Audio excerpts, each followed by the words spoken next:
Good morning, good morning, good morning, good morning, good morning. Come on, you can do better than that. Good morning, good morning. Welcome, welcome, welcome to National Action Network's annual convention. We are ready to take on the world. We're ready, we're still standing. After all we've been through, we're still standing. I wish those of you would come in and gather with us. We're going to begin right now.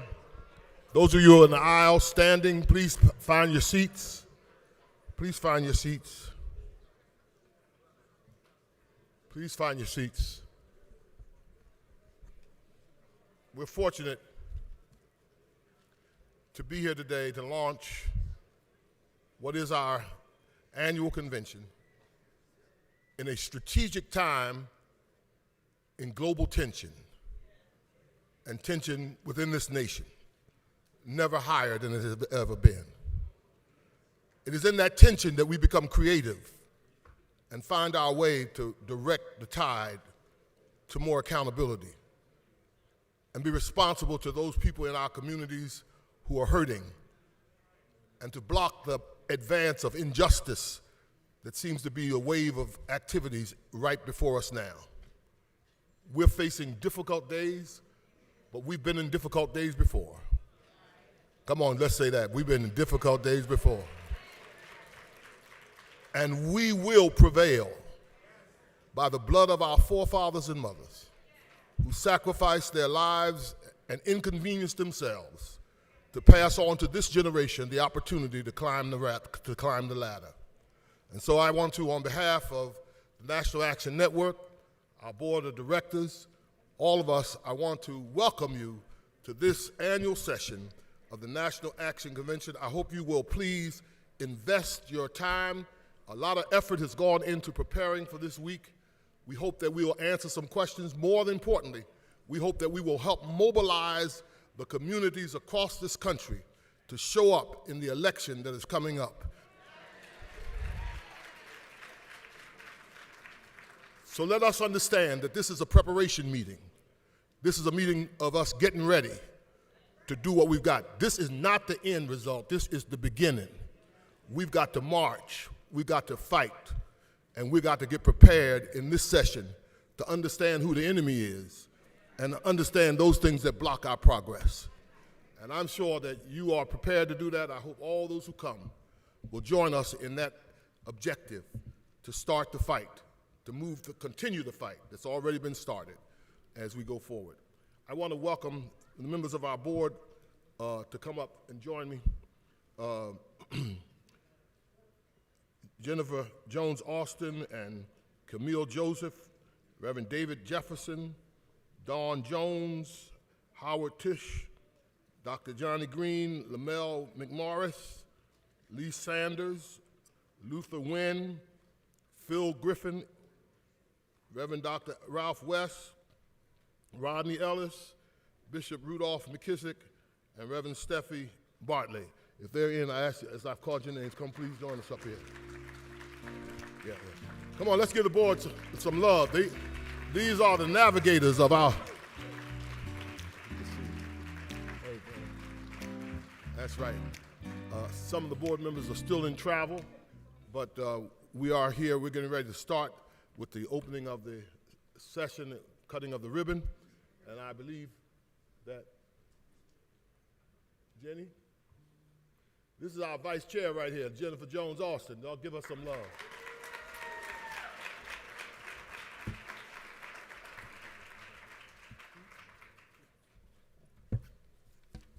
Good morning, everyone.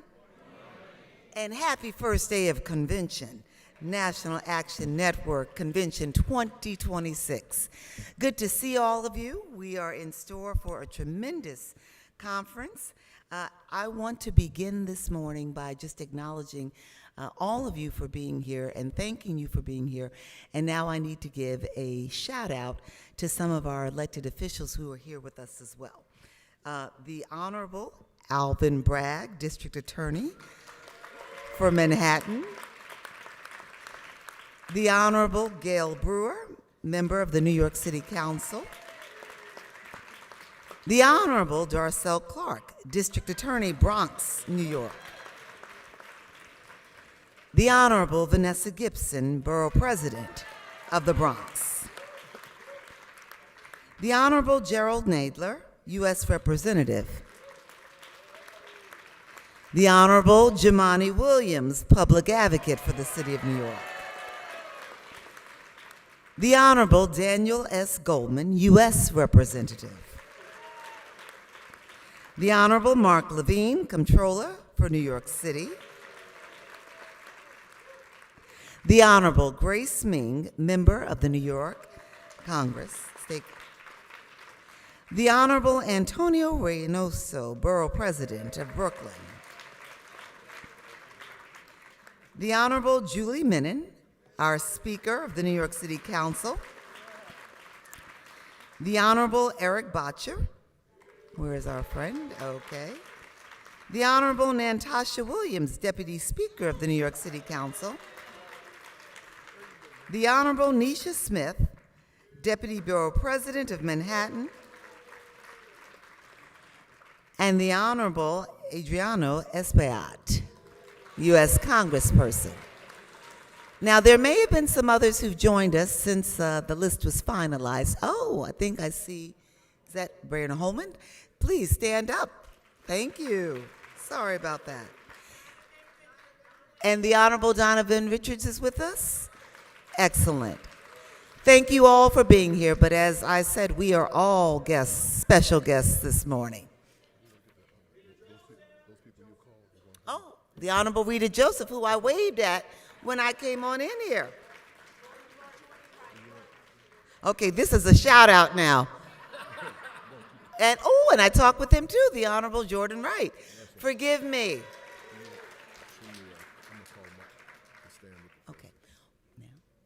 Okay, so all whose names I've called, we ask you now to join us on the stage to stand with our president. Oh, actually, now we're being told to hold for a second. All right. We got it together. Let us all stand as our president, Reverend Sharpton, will come and lead us in this powerful launch of a great week of challenge. President of the National Action Network, the hardest working man in civil rights.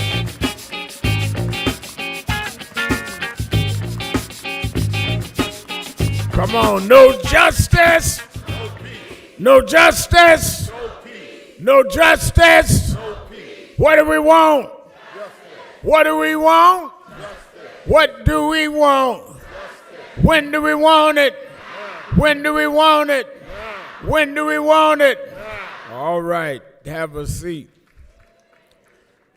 Let me say that I'm going to have the board say we're going to cut the ribbon and open the convention. And as you can see, y'all are here. I don't know, it's supposed to be about 3,000 chairs in here. It's almost full already. I want us to understand that as we meet this year, we are under the most critical, in my opinion, the most critical threat to civil and human rights that we've seen in our lifetime.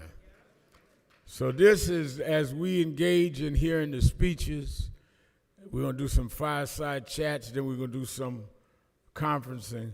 I don't want to hear a whole lot of sloganeering and hollering and screaming.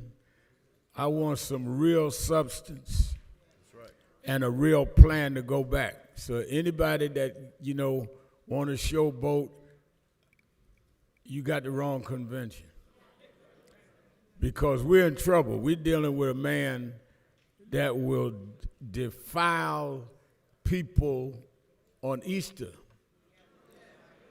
Sunday morning. So there's no moral compass. So we've got to fight back. And so I want us to be very serious and diligent.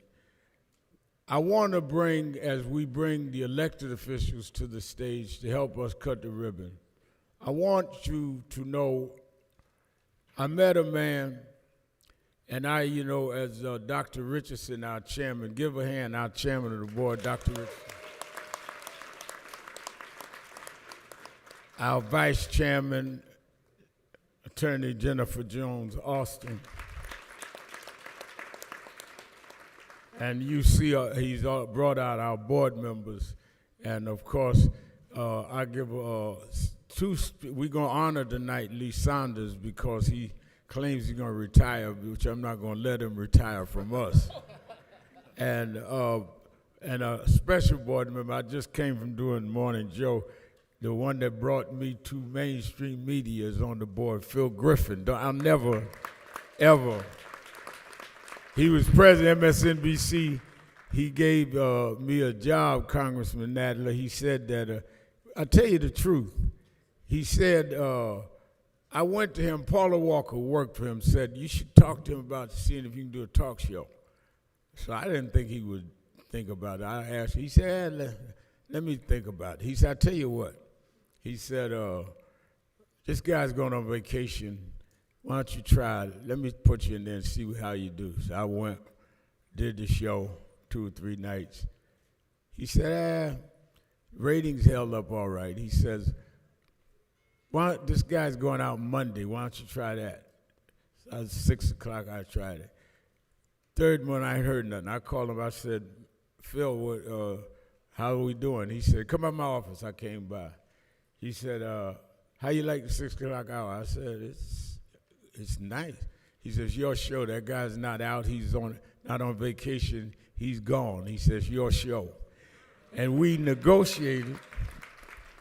We negotiated while I was on the air. And he took all the flack, all of the reporters, some of y'all here this morning, said it wouldn't last 5 weeks. August 30th of this year, I've been on 15 years. Because of that man, 15 years. So I try people by how I feel about them. Something about this guy I felt good about. Something about him I felt his spirit was right. And he has been open and straight and honest, and it brought a new energy and a new vigor to the city of New York. And I am very happy that he's going to be with us today to cut the ribbon with me. Let's welcome from you around the country the Mayor of New York, Zohran Mamdani.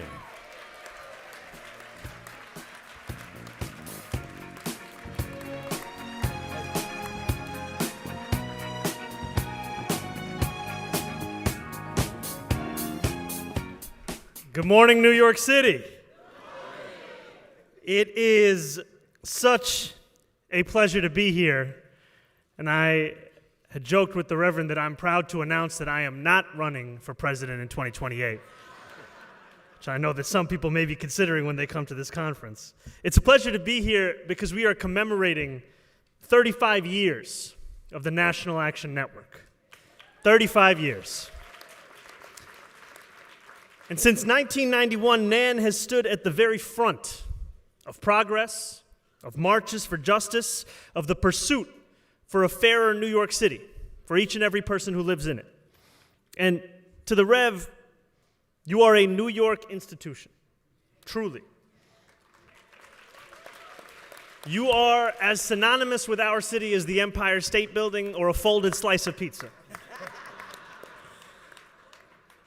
From staging a sit-in at City Hall to demand more summer jobs for teenagers when you were just a teenager yourself, to supporting the exonerated 5 when few others would, you have long fought for a city where dignity is for all, truly. And I also want to thank our chairman for all of the work you have done in steering this organization, and my friend and the vice chair, Jennifer Jones Austin, who is also here with us, who's been a force not just when it comes to NAN, but also for justice at large. Just a few days ago, we were standing together as we released a true cost of living report that would not have been possible were it not for her leadership. So we thank her for that. We thank her, we thank Chairman Richardson. And as we look out on this crowd, I see so many elected leaders at the city level, the state level, the federal level, and I want to acknowledge and appreciate if we can put our hands together for all of our elected partners who are here with us today. Now, as all of us look back at 35 years of NAN, we look back at a history of righteous struggle in the face of injustice. And it is a struggle that has not just taken place here in New York City. It's a struggle that has taken place nationwide. With nearly 100 chapters, this network remains as bold and relevant today as it was in 1991. Throughout every single one of those years, NAN has placed working people at the heart of everything that it has done, whether it be advocating for lower prescription drug costs or protecting voting rights or standing up to ICE. And yet we know that for far too long, this has been a lonely fight. This has been a fight where when NAN has looked to City Hall, they have not always found partners. And I am proud to stand here today as the mayor of our city to say that we rededicate ourselves to a shared commitment to a new era of collaboration with those who have been on the front lines of marching and fighting and winning justice for people across the city. Now, as I was saying earlier about the vice chair, a few days ago, our administration took steps towards releasing a long-delayed racial equity plan that makes plain what we have long known to be true in this city, that our affordability crisis and our history of racial inequity are bound together across these 5 boroughs. We know that we cannot solve a suffocating cost of living crisis without also reckoning with the fact that the neighborhoods hit hardest by the rising costs of rent and childcare are the same ones that have been hit hardest by institutional neglect and racism.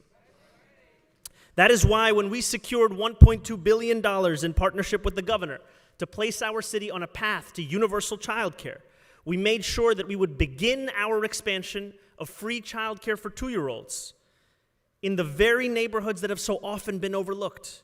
Neighborhoods like Canarsie, Brownsville, Far Rockaway, and others. That is why when we announced on day 78 of our administration, standing alongside our public advocate, Jumaane Williams, who I see there, a new Office of Community Safety to develop a whole-of-government strategy for delivering public safety in this city that we love. And it is why we are not only fast-tracking the building of more than 1,000 affordable housing units, but breaking ground on new developments on Myrtle Avenue in Bed-Stuy, Jerome Avenue in the Bronx, and Farmers Boulevard in Queens. Homes that are not just affordable enough to rent, some of which are also affordable enough to buy. Now, the core piece, whether you be a tenant or a homeowner that we are pursuing, is that of stability. We want New Yorkers to have stability in their lives. And so as we build out a pathway to affordable home ownership, we are also working to keep homeowners in their homes. And that's why we made the decision as well to pause the tax lien sale for the next 6 months, as we would pursue a full study to see what we could do when we deliver equity as that framework. Now, I say that to you as a mayor. I also say that to you as someone who, before I was an assembly member, I was a foreclosure prevention housing counselor. I would knock on doors across Queens when the city would put out its tax lien sale list, and I would say, do you know there's a program where you can get off this list? Because it was a list that would put you on the fast track to foreclosure. And we've seen it's a list where the city has been 6 times more likely to sell a lien in a black neighborhood than in a white neighborhood. And so when we ask ourselves, how can we keep so many of the homeowners who have spent their lives building that equity, we have to put a pause on things like this to study that equity. That's what we've decided to do. Now, the racial equity plan for which we are currently taking public comment, it will only further this work that is already underway. It will put the goals of 45 city agencies under one racial equity framework, allowing us to better focus our efforts against a crisis. Now, we know that all of New York City is facing the crisis of cost. We also know that that crisis is not borne evenly. From 2000 to 2020, more than 200,000 black New Yorkers were pushed out of this city because they could not afford living in the most expensive city in the United States of America. I remember running into a reverend, and I was asking him where he was going. His church was in Harlem. He said he was heading to the airport. I said, where are you headed? He said, I'm going to South Carolina because that's where a lot of my parish lives now. They live there because they can't afford to live here any longer. We can't allow that to be the case in this place that we love. And we know that when we measure this exodus, we can feel it in storefronts that are shuttered, in neighborhoods that feel hollow, in schools that have fewer students, in churches that have far less packed pews. We have to do more to ensure that when we celebrate Black history in this city, we also ensure that it can keep being written in this city. We do not want it to be something just of the past or of the present. We want it to be something of the future as well. And there will be challenges in this work, as there always are. But frankly, I do not feel fear about the struggles that are to come, because I know that we stand together equipped with a righteous purpose. And I will close with a reminder to myself and to all of us of the words of the man who blazed a path for so many of us today, Reverend Jesse Jackson. In 1988 at the DNC, Reverend Jackson said, "If an issue is morally right, it will eventually be political. If we are principled first, our politics will fall into place." And so I ask that we continue to lead with our principles. We continue to build a New York City that belongs to all who help build it. Let us do so together, and the politics will fall into place. Thank you very much. I'm going to ask all of our first, but let me acknowledge also one that has been with us 28 years, Rachel Nordlinger. Now she's a big media mogul. She's going to coordinate the media as she's done for almost 3 decades for us. Now she's a big shot, but she's still in the trenches doing the hard work.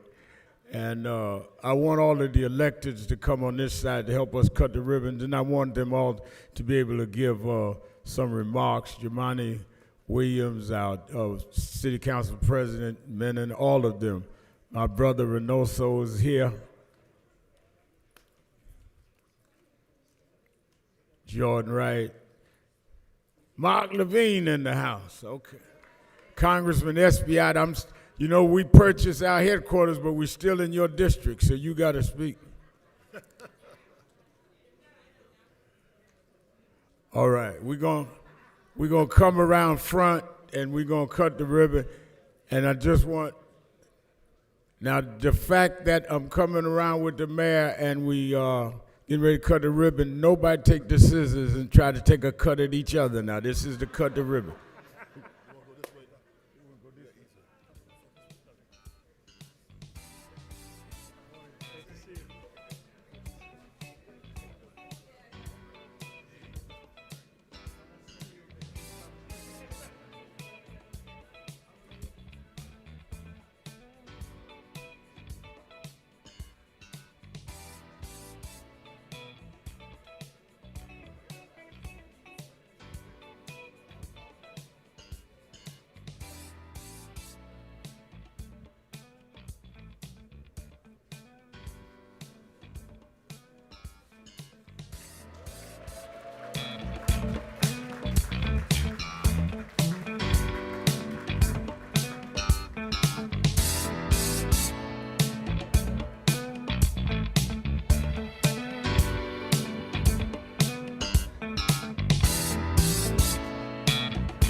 Never too much, never too much.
much, never too much.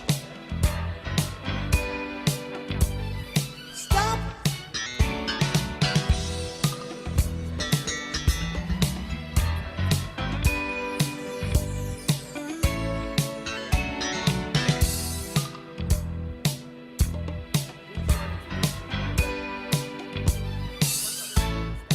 All right, let us take our seats. We're going to hear from some of the officials, and then we're going straight with the agenda. Many of you have the agenda. We're going to have, good to see you, the victims panel. One of the reasons all of the electeds take a seat, and I'm going to give them all an opportunity to give greetings for 2 minutes, and I mean 2 minutes. All the electeds, no, they can sit up here. This way to be. Yes, y'all are ushering them out, usher them up. Because we don't need them to have to take 2 minutes to walk up. Many of us have fought these battles and then leave the families with the pain. So that's why we start every convention after we cut the ribbon and hear from the officials with the victims panel. The family of George Floyd is here. Families, we need to update on where their cases are, on what's going on. This organization has been on the front line. People ask me, why do families call us? Because we never leave them. Because the pain and their loss never leaves them. So we start every year with an update on where we are and then where the laws are. And I think when we started National Action Network, we were fighting the Yusef Hawkins case in Bensonhurst. Now it's a movie. You can go on Netflix or Showtime, one of them, and they have Storm Over Brooklyn. That's the year we started, 35 years ago. And we're going to then go from the victims panel to some of the other items you have for the day. You have the program. We have several governors and several others that are rumored to thinking about running for president. I want to know what they're going to do about Trump. We're going to do fireside chats. I don't want a lot of theory on all the, I want what is it we're going to do and how do we do it and why would you be different? So I'm going to question a lot of them myself. See Maureen Forte here, the head of our Chicago chapter, National Action Network. Her uncle was Reverend Fred Shuttlesworth, who started the Birmingham movement in 1963, that Dr. King came at his invitation. I'll show you how movements work. Reverend Fred Shuttlesworth convinced Dr. King to come to Birmingham, saying if you fight in Birmingham, we got a very inflexible head of law enforcement down here. He'll fight back. And that movements need to be able to show contrast. People always ask me, why would you go and cause people to rile up in Bensonhurst? Because that was the point, to show that these racist feelings was there. If we had marched in Howard Beach or Bensonhurst, people would have tried to say it wasn't about race. That's why King went to Birmingham. And he went with her uncle, and they bull Connor, sick police dogs on children that marched. And Dr. King went to jail. That famous picture of Dr. King looking through the bars in jail was taken by Reverend Y.T. Walker, who was the first chairman of the board of this organization, and who was in his jail cell. They snuck a camera in to take that picture. Well, today, if you go and fly into Birmingham, you land at the Fred Shuttlesworth Airport.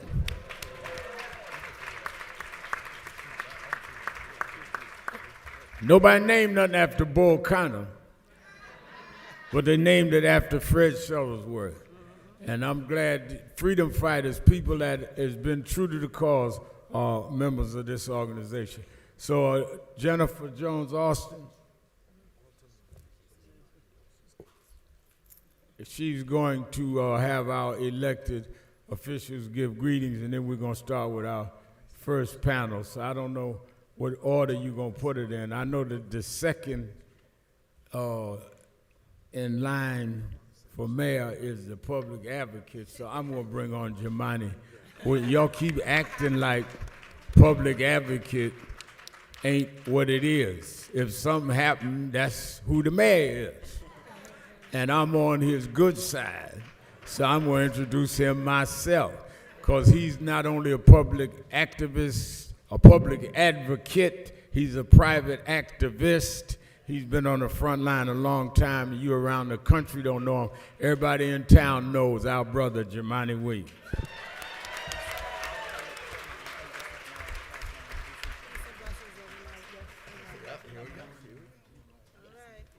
Peace and blessing, love and light, everybody. How you doing, National Action Network? Y'all all right? Thank you, Rev, for bringing us together again. As mentioned, my name is Jemani Williams, your public advocate. Also have the honor of being the highest-ranking black citywide elected official. And I feel honored every time I get a warm welcome from the House of Justice. I was elected 16 years ago. I think I've stayed true to myself and the struggle as much as possible. We are in some tough times right now. So when I'm in a room, I like everybody to breathe, breathe. One more time. The Most High is in charge. The ancestors are still up there. So I want to make sure we understand we'll get through this. So there's some things I said before, but it bears repeating. I always want to make sure we are clear why we're in this position. That is because too many of us drank the orange Kool-Aid. We have to be honest about it. Too many of us thought it was going to happen to other people, so we either voted the wrong way or we stayed home, and I understand that anger. But I want us to understand they allowed our own biases to work against us. And the only way we're going to get through this is understanding that we all have biases. We got to figure it out, but we all have to lock arms and move forward. That means everybody. When you turn to somebody and say everybody. That has to include immigrants, has to include our LGBT community, has to include everybody. Because the minute you put down a marker and say this person is not allowed, it allows someone else to put a marker that includes you. So I'm hoping that we learn this lesson as we move forward. In Brazil, they had a saying, no one let go of anyone's hands, and we have to adopt that saying to get through this madness that we are under right now. So please, I'm so appreciative of National Action Network, because we always keep the thing. I will never forget and never push away the fact, when I say black, I mean black, and there's a lot that we have to continue to struggle for, but we can't leave anyone behind. We can't adopt the biases that they want us to adopt. We have to lock arms with everybody. I am pleading, so we don't have to learn this lesson again. Y'all with me? We're going to get through this. But we got to learn the lessons as we move forward. So I appreciate y'all. No justice, no peace. Peace and blessing, love and light to everyone.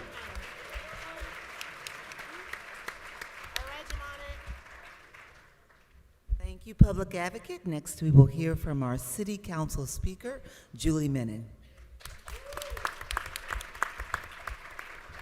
Thank you so much, Jennifer. It's incredible to be back here at National Action Network. I first of all want to thank my City Council colleagues who are here, our wonderful Deputy Speaker, Dr. Natasha Williams, Councilmember Rita Joseph, Councilmember Gail Brewer, Councilmember Member Feras. Did I miss anyone from the council? Okay. And all of the incredible elected officials who are up here today.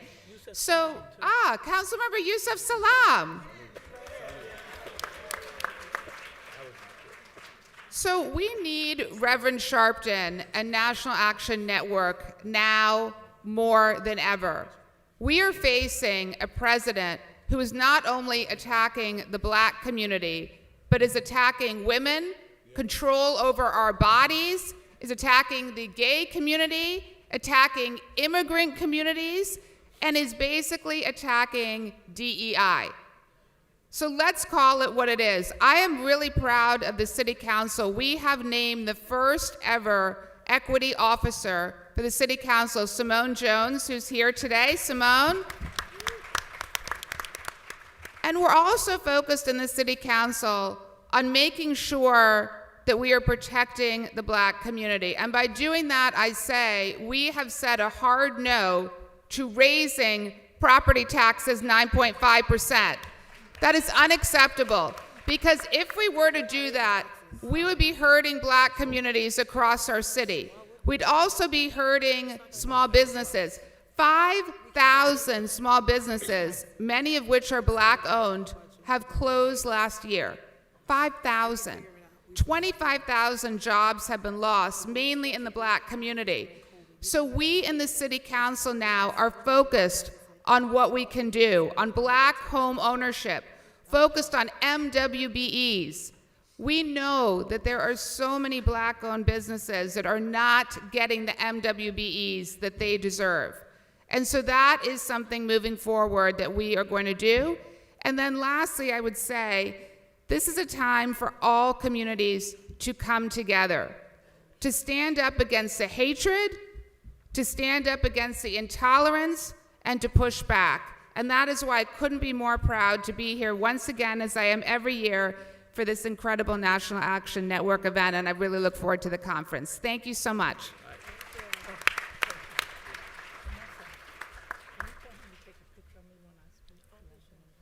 Congressman Espayat.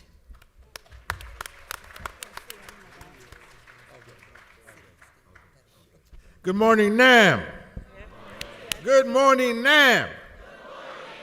I'm happy to be here. First, I want to congratulate Reverend Sharpton and the board, because very soon NAM will have its own house. Give them a round of applause. It's nothing like having your own house. You know, it empowers you, it lifts you up. You can get that corner office, and you could have that room where you could watch the Knicks win the championship. And the Yankees. Don't give me all these teams now. The Yankees, yeah. Anyway, we're at a critical time. I'm the chair of the Congressional Hispanic Caucus. My name is Congressman Espayat. I represent Harlem, East Harlem, Washington Heights, Inwood, and the Northwest Bronx.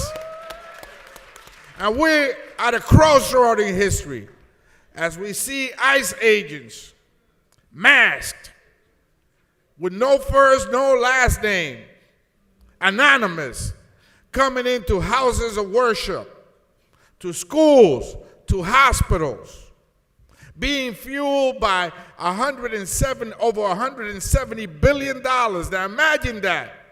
The city's budget last year was $115 billion. They're being fueled by $170 billion plus.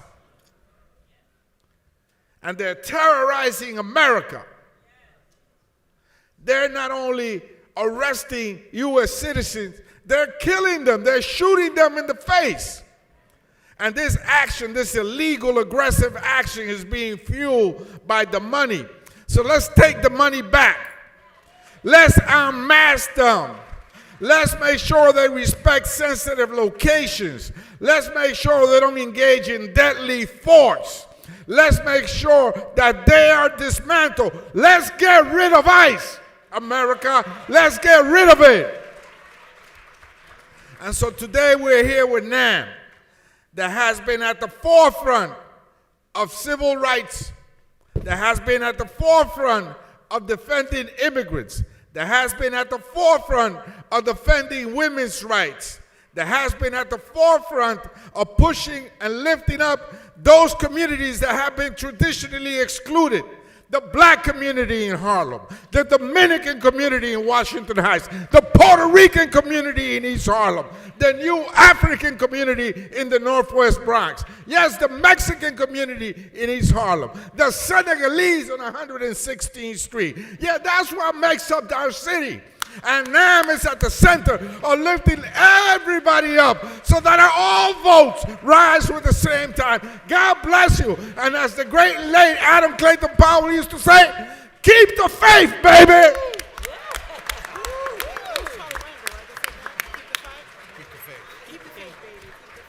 Our New York City Comptroller, Mark Levine. Who put me after Congressman Espayat in the speaking order? I don't like that person anymore. Good morning, Nan. Happy 35th anniversary. You don't look a day over 21. We need you more than ever. With a madman in the White House, in a sane world, his cabinet would have already exercised the 25th Amendment, because this is a man who is not in his right mind. I still hold out hope. We also are facing severe economic challenges with inequality now worse than it was in the Gilded Age.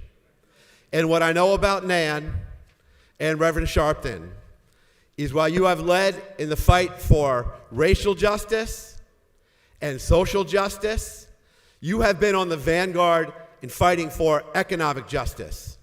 It was Reverend Sharpton and the late, great Reverend Jesse Jackson who marched on Wall Street beginning in the 90s, demanding that black entrepreneurs had a seat at the table on Wall Street that they had been denied. And that fight is ongoing because Nan understands economic power must be fairly distributed, and it is not today. And our city government must do better. I'm proud to be partnering with you and Nan in that fight. We give out tens of billions of dollars in contracts in New York City. My office just did a study. 6%, only 6% is going to MWBEs. We must do better. And I'm in this fight with you to make sure that we do better. And I am keeping my eye on the unemployment rate in New York, which is rising and disproportionately impacting black New Yorkers. We have what MLK called a black jobs gap, with the black unemployment rate in New York more than double that for white New Yorkers at 9%. And for black young people now approaching 20%. We tell our young people, do the right thing, go out to college, get a degree. They come back to New York. They cannot afford an apartment. They can't find a job. What is the message we're sending to young people? We must do better. And then there's the question of our pensions. How many of you have served our city or transit or are retirees? Thank you. Thank you for that service. It is my solemn obligation to protect your pension, and I promise that we will. But we also need to make sure that the people managing those funds look like New York City. We have to do better on that front. And I'm partnering with you and Reverend Sharpton and Jennifer Jones-Austin to make sure that we have much more diversity in our fund management. So we have a big agenda together. I am all in on this fight for economic justice with Nan, with Reverend Sharpton, with all of you. Happy 35th convention, everybody. Thank you.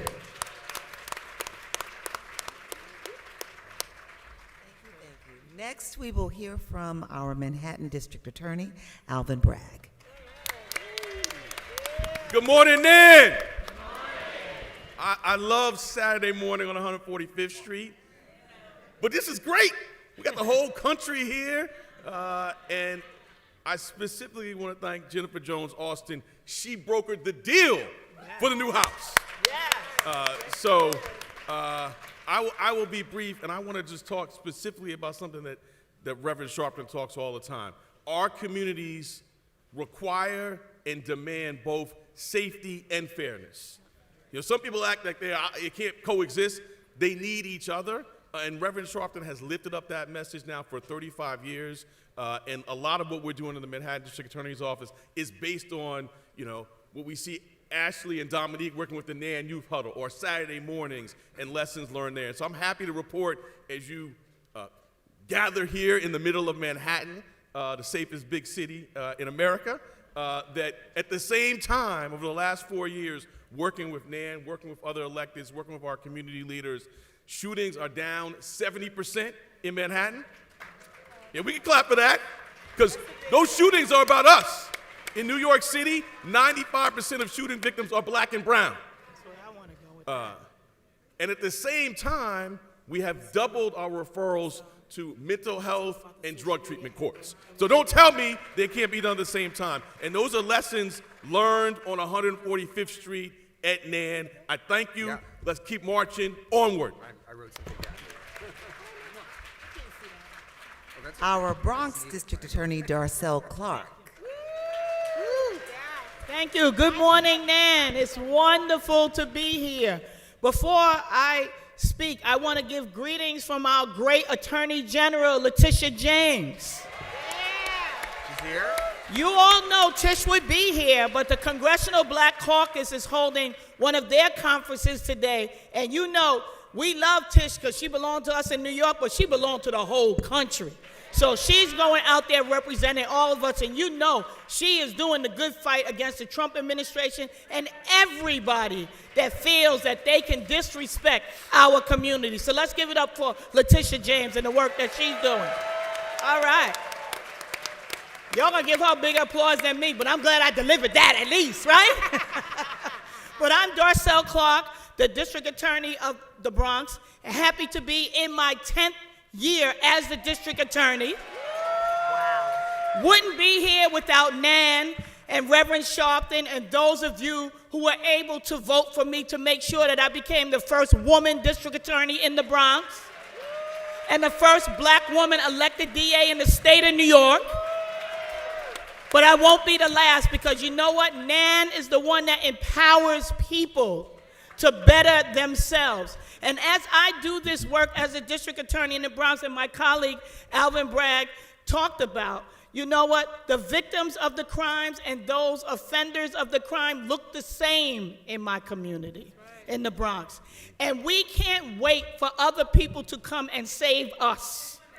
We have to do it ourselves, and that's one lesson that we get from Nan. And as Reverend Sharpton said, we all got to come out of here with a plan and a strategy to deal with those things that are holding us back.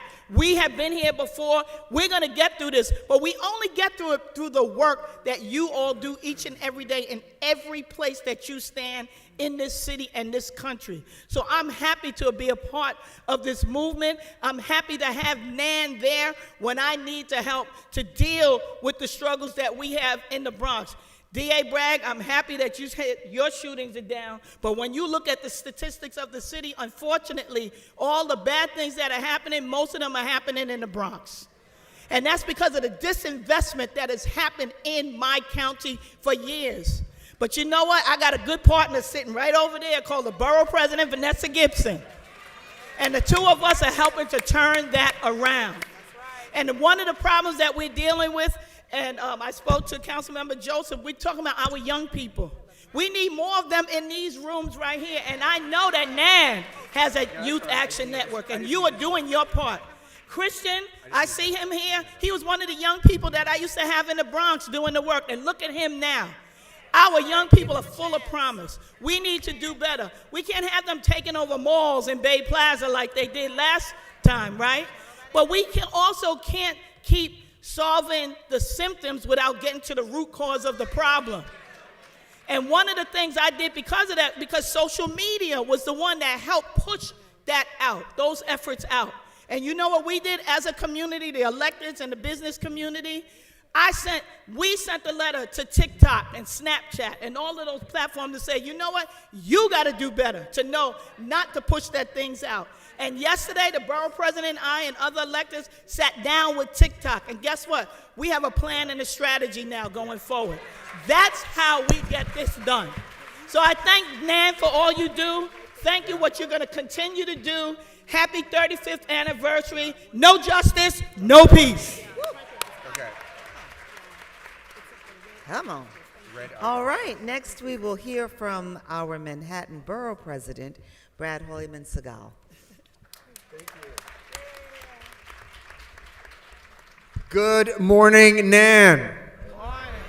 I'm Brad Hoylman-Segal, the 29th Manhattan Borough President. What an honor to be here. I'm here with my Deputy Borough President, Misha Smith, who represents the entire borough, 1.6 million people, but more importantly, we represent Harlem. And I just want to thank Reverend Sharpton and Jennifer Jones-Austin for their historic support of Harlem. We know that Harlem is under enormous pressure. Since 2000, 33% of black Manhattanites have moved out of Harlem. And thanks to what Reverend Sharpton and Nan is doing with their historic new home, rebuilding the cultural infrastructure of Harlem, we will welcome more black New Yorkers back to the historic village of Harlem. And let me say something else, which is, as Manhattan Borough President, I follow such a long tradition of historic change makers in this office. David Dinkins was Manhattan Borough President. C. Virginia Fields was Manhattan Borough President. Percy Sutton was Manhattan Borough President. And let's not forget the first black woman to serve in the New York State Senate, the first black woman to be Manhattan Borough President, and the first black woman to be a federal judge, Constance Baker Motley. So I follow in this long lineage of incredible public servants, including Gail Brewer, including Mark Levine, and so many others. It's such an honor to be here to support Harlem. It's such an honor to be here to support Nan. Happy 35th anniversary. Next, we will hear from our City Council Deputy Speaker, Natasha Williams. Dr. Natasha Williams. Thank you. First, I want to thank Reverend Sharpton for putting together this annual conference and for his tremendous leadership with the National Action Network, and of course for his unparalleled contributions to the civil rights movement. I also want to divert a bit to talk about your vice chair, because when I first came into the council, she made me very aware of a set of ballot measures that were going to be on the ballot and the importance of uplifting those racial justice measures. Those passed, and you heard the mayor earlier talk about finally, after like 300 and plus days of this document being late, you heard the mayor talk about the racial equity plans. And I'm super excited, I know we are super excited to have those plans released. But one of the things that I've said consistently since the plans have been released is that they just can't be plans. Because we know government creates lots of plans and they sit on the shelf and collect dust. And so while we are excited for this framework, what I'm looking forward to is how we implement that plan, how we ensure that city dollars actually go towards racial equity. So I encourage you all to give comments with the Commission on Racial Equity to make sure your voice is heard in this process. I also want to thank my colleagues who are here in the City Council and all the elected officials who have joined today. So as we mark this 35th anniversary of the National Action Network, we remember why it was founded in the first place, and that is to give life to Dr. King's dream. A dream that one day our nation will live up to its promise of equality, not just in words, but in practice and under the law. And as a black woman, as someone who comes from the very communities that organizations like NAM fight for every single day, I do not take this dream lightly. I live the reality of what happens when that promise falls short. And I also see the power of what happens when we organize, when we advocate, and when we demand better. The National Action Network has done so much to move us closer to that promise, whether it's fighting for policy changes in the halls of power or on the streets of Washington, whether it's organizing weekly rallies to build community or holding free legal clinics in Harlem. With your advocacy, your energy, and your commitment to the principles of Dr. King and what he preached, we have come so far. But as Dr. King once said, we are not satisfied, and we will not be satisfied until justice rolls down like waters and righteousness like a mighty stream. And I want to be clear, we are still not satisfied. In fact, we are more not satisfied than we've ever been before. So just like the work of the National Action Network, the City Council will not be satisfied until we live up to the full promise of equity for every New Yorker. Have a great conference. Thank you. She's my ride or die in the trenches. Next, we will hear from Councilmember Member Feras. I love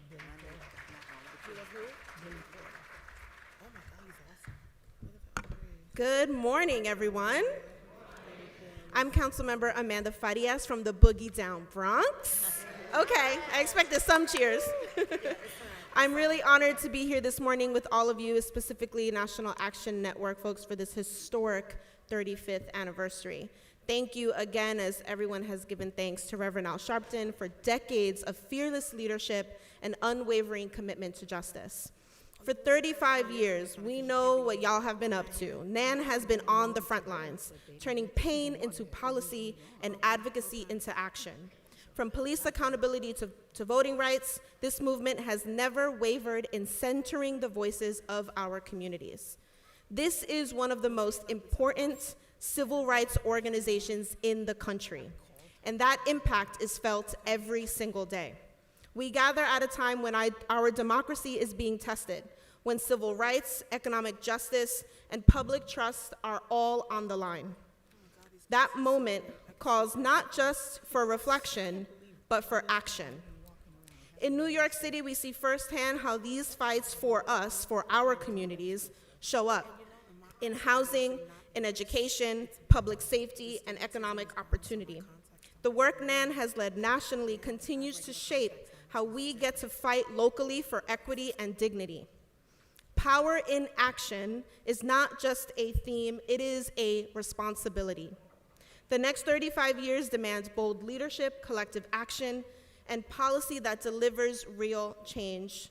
Thank you for doing the work, and thank you for doing the work with us. Congratulations on 35 years of impact, and here's to continuing the work together. Have a great conference. Council Member Yusef Salam.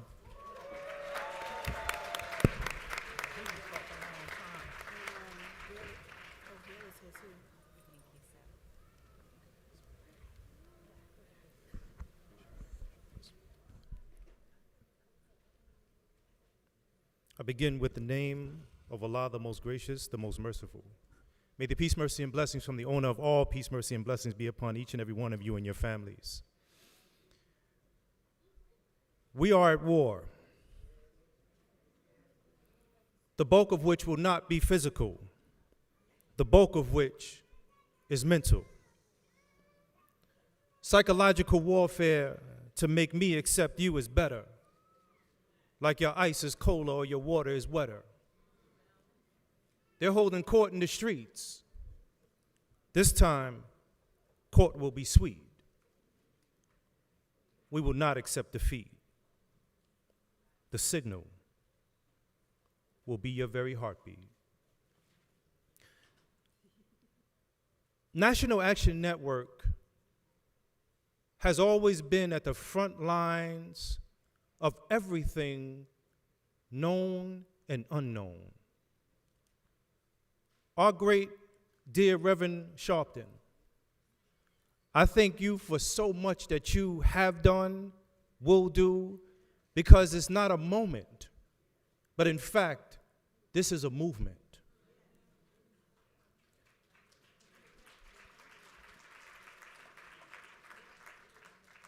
My name is Dr. Yusef Salam. I'm the chair to the Committee to Combat Hate.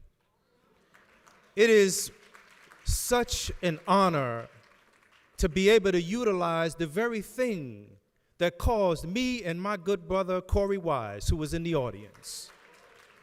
When they looked at us when we were 14, 15, and 16-year-old children, they counted us out, but the stone that the builder refused will be the head cornerstone.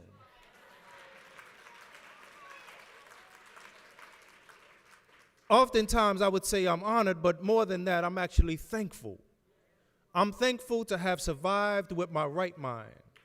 I'm thankful to be in a position where, as the former mayor used to say, going from being rejected to selected to now an elected member of the very city council, the same place that they stole us from.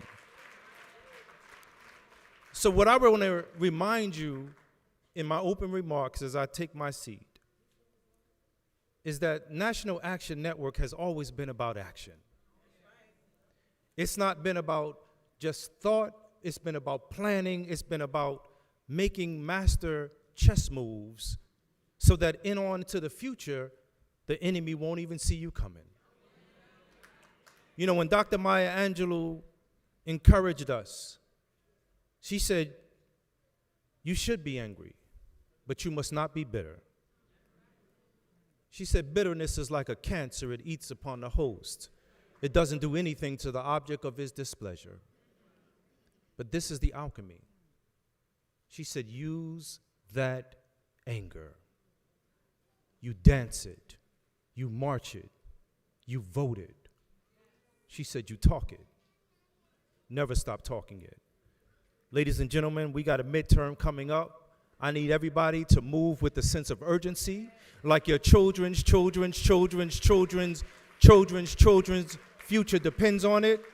I'm Councilman Dr. Yusuf Salam, the chair to the Committee to Combat Hate. Thank you. Thank you. Councilmember Gail Brewer.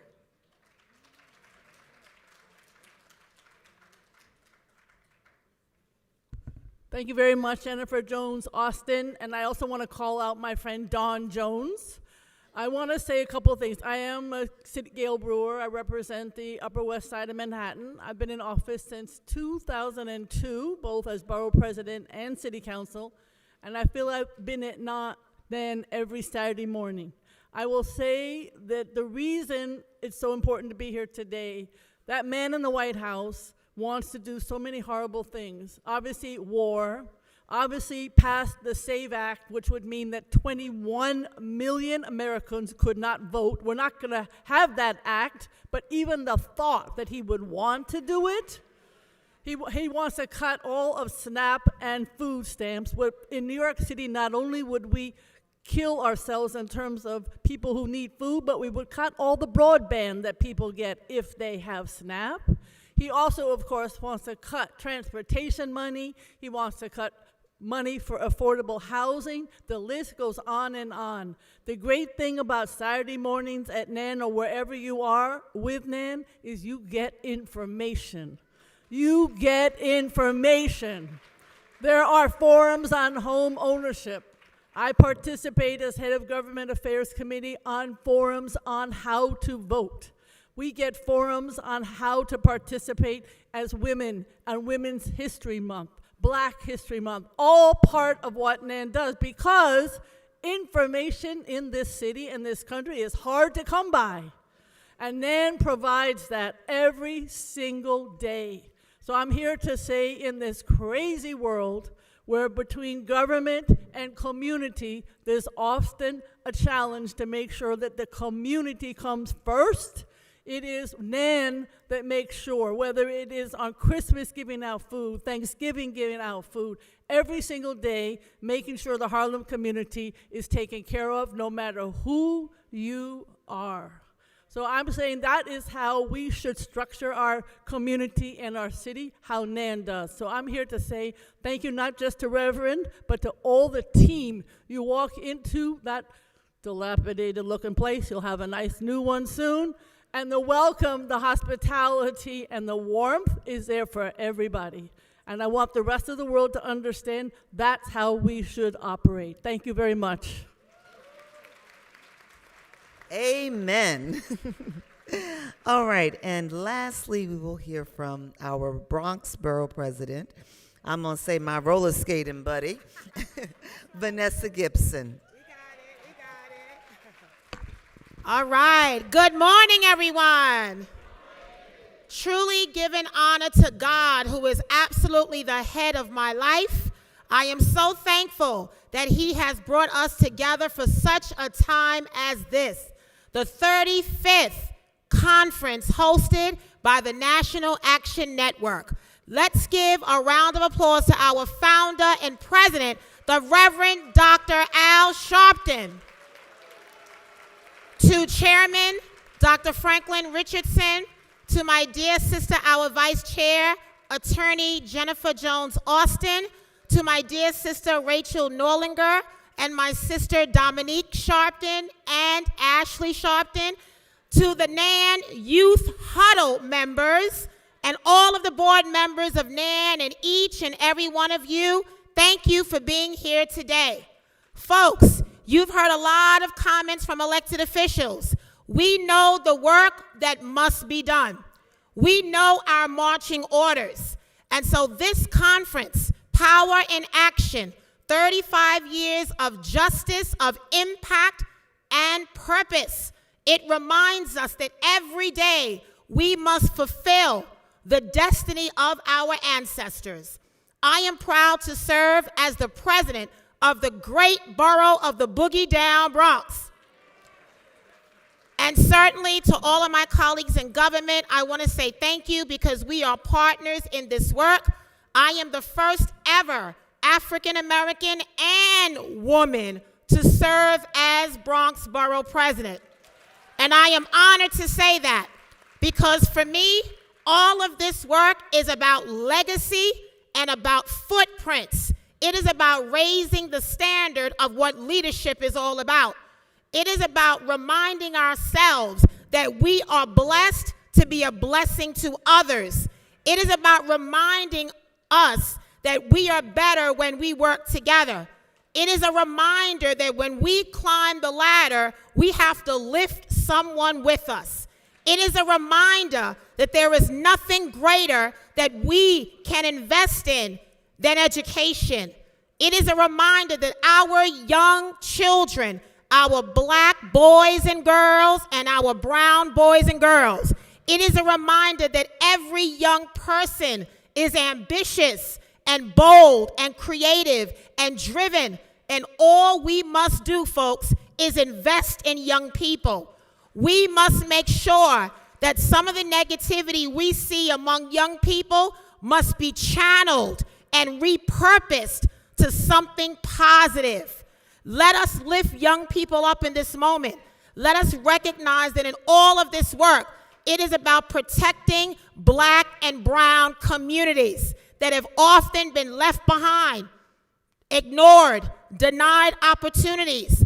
But in this 35th conference, we have to be strategic, we have to be thoughtful, and we have to be intentional about this work. Each of us has a purpose, and we are all called to serve in some way.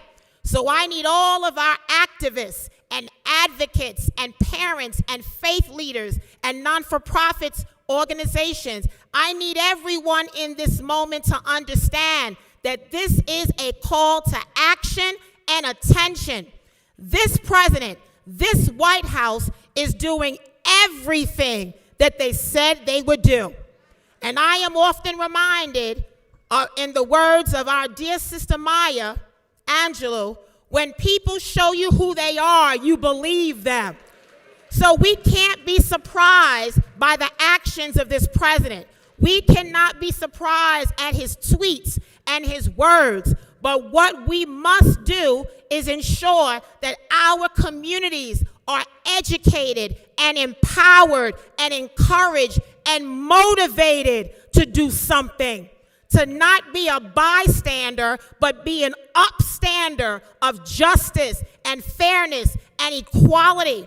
Every right that we are afforded as Americans has been at risk. Voting rights, labor rights, women's rights, LGBTQIA plus rights. Everything that we have been afforded is now in jeopardy. And so we know that we have to be about action, folks. That's what this conference is about.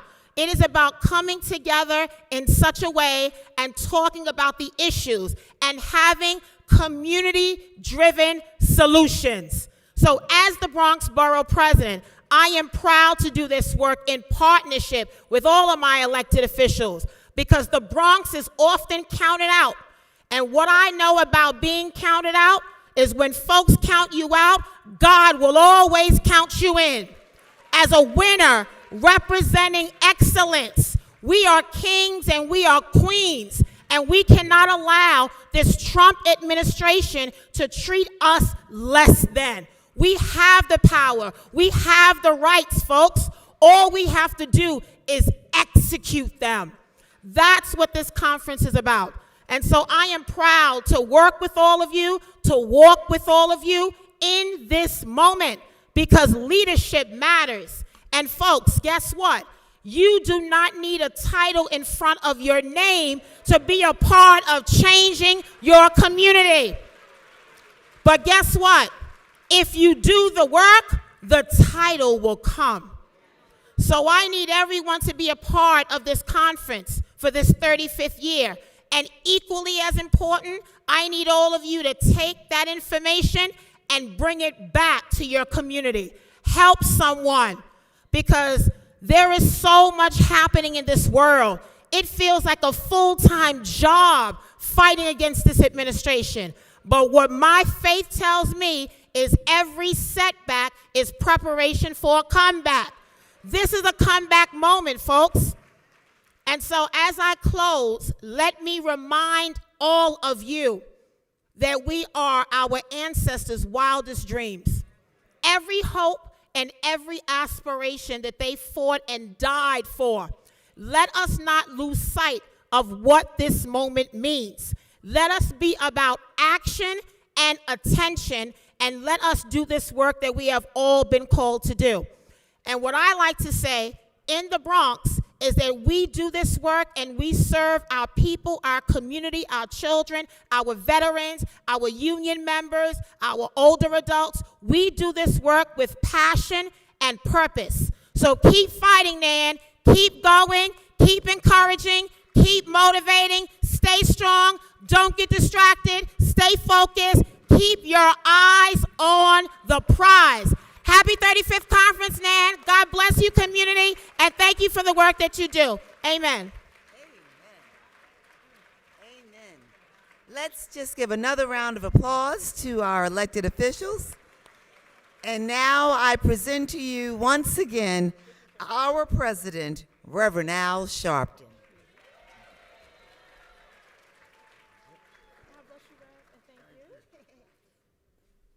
Let me, as we prepare to go to our first panel, let me say, particularly for our chapter leaders and others from around the country, on yesterday, National Action Network closed on owning and purchased and handed over $6 million to buy the Faison Firehouse.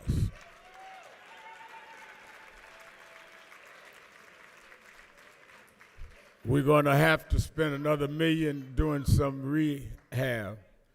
Now, we had to borrow, we got to pay that mortgage off, but we got some friends, and I'll tell you more about that at the dinner tonight, that helped to put up the collateral for us to borrow that. We had $1 million cash, the rest we borrowed. I bring that up because of two things, Yusef. One, I want to make it clear that this organization is going to live longer than Al Sharpton. People talk about when we got started, oh, that's just Sharpton and just somewhere he wanted to do. You don't buy a building unless you intend to be here. I can keep renting and just going. When I go, it's over. Y'all have a big funeral, cry, and go on, carry on.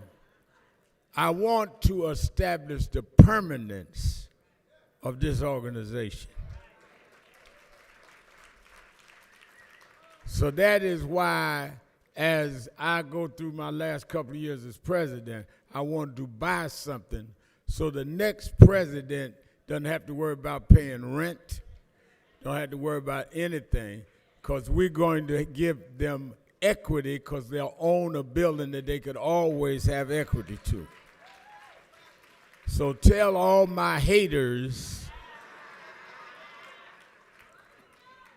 and I tell you, when I look at Corey Weiss and Yusef, who we fought for over 30 years ago, they would tell you many of the activist groups never left a building or never left a mark.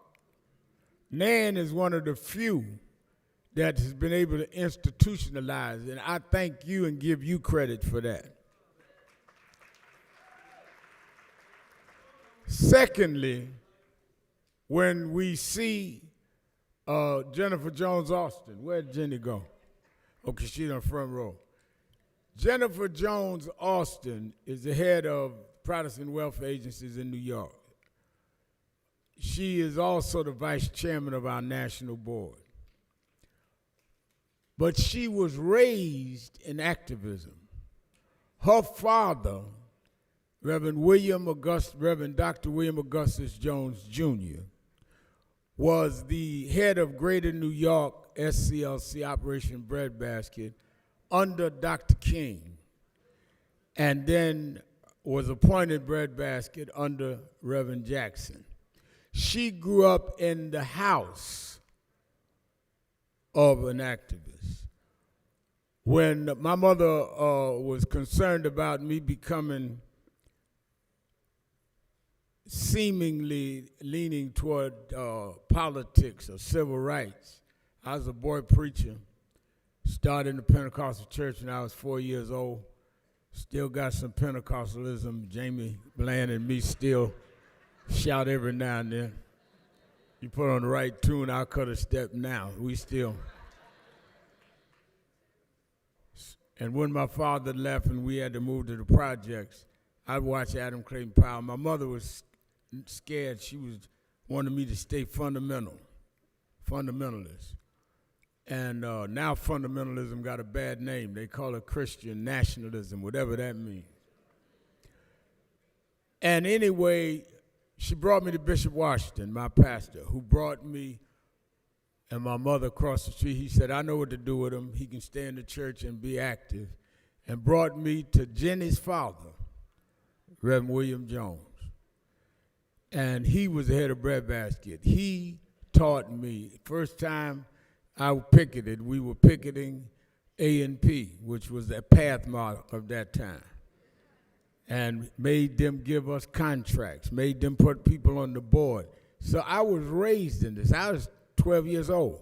I became his youth director at 13, introduced me to Jesse Jackson. I became their protege, and went on. So Jenny grew up in this. When I keep hearing, and there's a lot of our young people that are from Youth Huddle, we bring in students. We went on the HBCU tour. Where's Cassius Rudolph? I just saw Cassius Rudolph that did our tour, and many of our young leaders. When I see them, Christian, and who's a young man, did our sermon on our inspirational word. When I see these young people, it reminds me that I grew up in this. We keep having people tell us they want young leadership. We have young leadership that are growing up in the movement. The reason why some of the young folks y'all are talking about, they've been parachuted in by others to confuse a process. Hello? Jesse grew up under Dr. King from a student leader. Malcolm was trained by Elijah Muhammad, who trained so don't get it twisted. Everybody hollering loud ain't saying something. We need activists that are at large, but we need those that will continue these institutions and these organizations. And that's why I was able to go and help for the last few years with Reverend Jackson, because he was with me when we started NAN. I was under him from when I was 12. He named it the House of Justice. I am suspicious of anybody that I don't know their background, where you come from. All of a sudden, I see you out there in front of a march you didn't call, and we gonna make you the leader. Or you got 7 likes on Facebook, and all of a sudden you the new thing. So let us be real clear. And the last part of this is people talking about, well, I wish so-and-so would step aside, make room for me. Nobody stepped aside for me. Nobody stepped aside for anybody. If you are what you should be, you don't have to have nobody step aside. People will push you up. Anybody tell you somebody got to step aside for them is not worth leading you, guiding you, or dealing with you. So I want to straighten some of that out before we get into our workshops. We're going to hear the speakers and the 5 things, then we're going to do workshops to plan going forward. Lastly, tonight, many of you that are coming to the dinner, we're going to be on time.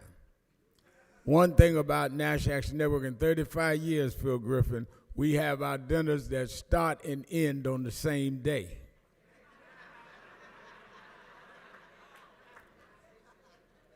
Some of y'all go to dinners that start as dinner and end up as breakfast. But I got proper people that know how to execute, like Camille Joseph. Stand up, Camille's one of our big members in support. Nobody support us more. So we going to do this with proper decorum. One of the things that made National Action Network is that we would fight cases that no one else would fight. We never joined a real popular case. We joined a case and made it popular. That's why I always say, people say that, Sharpton and them always out there trying to get publicity. That's exactly why people call me. Nobody call me to keep a secret.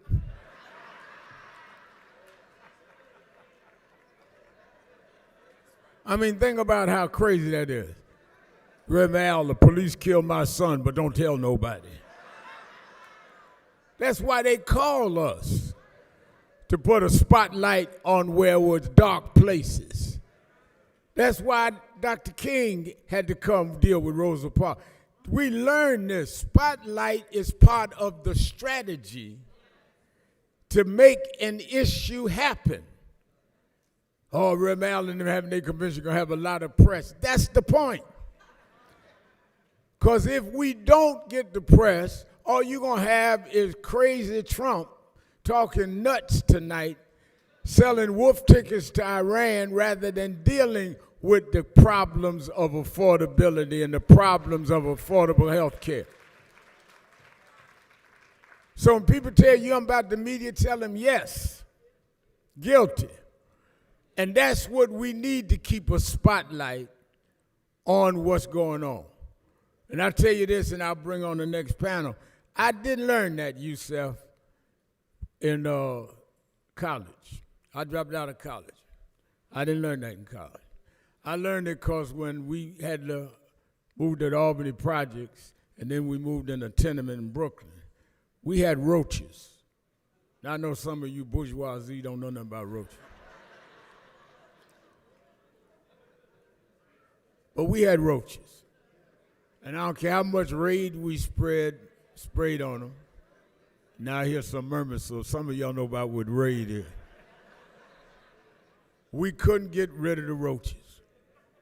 And I remember we had got it down in our little apartment, and I went one night, I got up, went to get something out the refrigerator, and roaches all over the kitchen table. I ran and woke my sister up. I said, Cheryl, come here, the roaches. She said, leave me alone. I said, no, you got to help me with the roaches. She stumbled, half asleep, take the light on, cleared her eyes and looked. She said, ain't no roaches here. I said, I'm serious, they was right there, 5 or 6, 7 roaches. She said, leave me alone, went back and laid down. I couldn't figure out what happened. So I'm standing there, and I walked back in the kitchen, looked, the roaches was back on the table. So I ran back and got against Cheryl. I dragged out of bed. They back, I'm telling you, they roaches. She stumbled, she said, I'm gonna kill you. I said, no, I'm serious. She cut the light on, no roaches. So I figured this thing out. If you put the light on, roaches will run. Roaches only get comfortable in the dark. So I spent all my life cutting the light on the roaches I found all over the United States.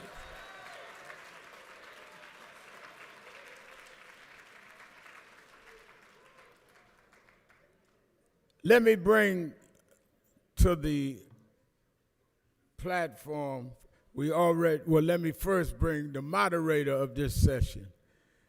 Many years ago, There was a young man killed in a boot camp in Florida. Savagely killed. They began protesting it, some of the students at Florida A&M. And they got a very competent and committed lawyer to help to lead the protest and the case. He got in touch with us and asked would I come down to Tallahassee and help with this. And we did. And there was something about him that struck me as sincere, that he wasn't just a lawyer looking for a payday, but that his heart was in it. And we've been together ever since. He was unknown then, now he's world known. He has been one that has been in the trenches and has been fighting, and even after he's become famous and a best-selling author and all of that. We were together last week in Hartford, Connecticut for a young man nobody ever heard of. I call him the Attorney General of Black America. May we bring to the platform Attorney Ben Crump.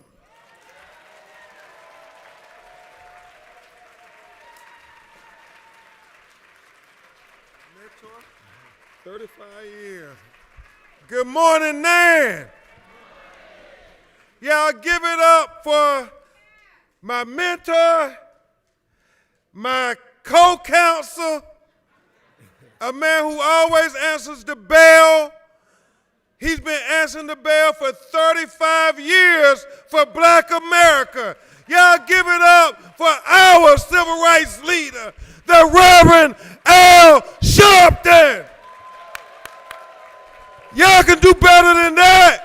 Y'all get on your feet. Reverend Sharpton. And before I let him go, now more than ever, especially since our mentor, Reverend Jesse Jackson, transitioned, we have to now be more intentional than ever when we get an opportunity to give flowers to those trailblazers who led the way for so many of us. I don't want ever to miss an opportunity to tell Reverend Al how much he means to Black America now more than ever. More than ever. And the last thing I will say is, you know, there are times when we pass the torch. And Reverend Jackson, he often blushes about how Reverend Jackson mentored him.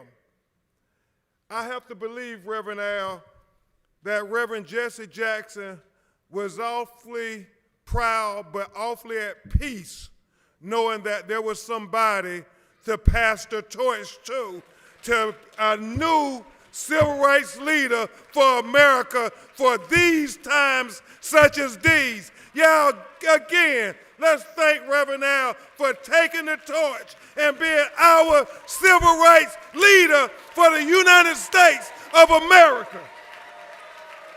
I love you,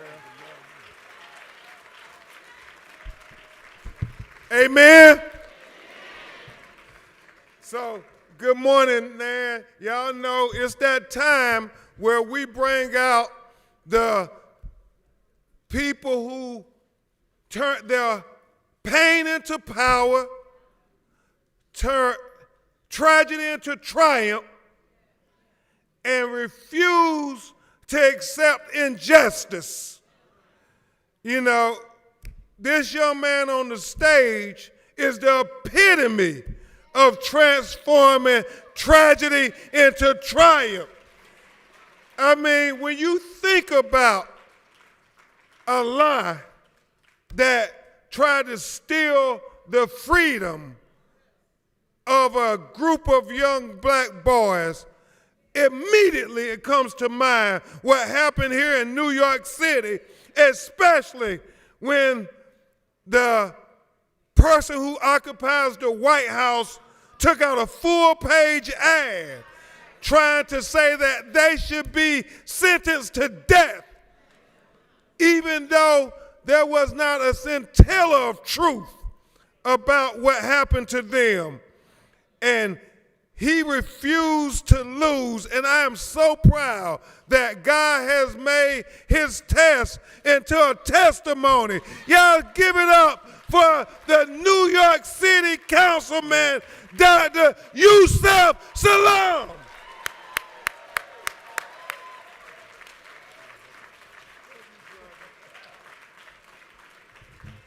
And another individual who was an example for so many.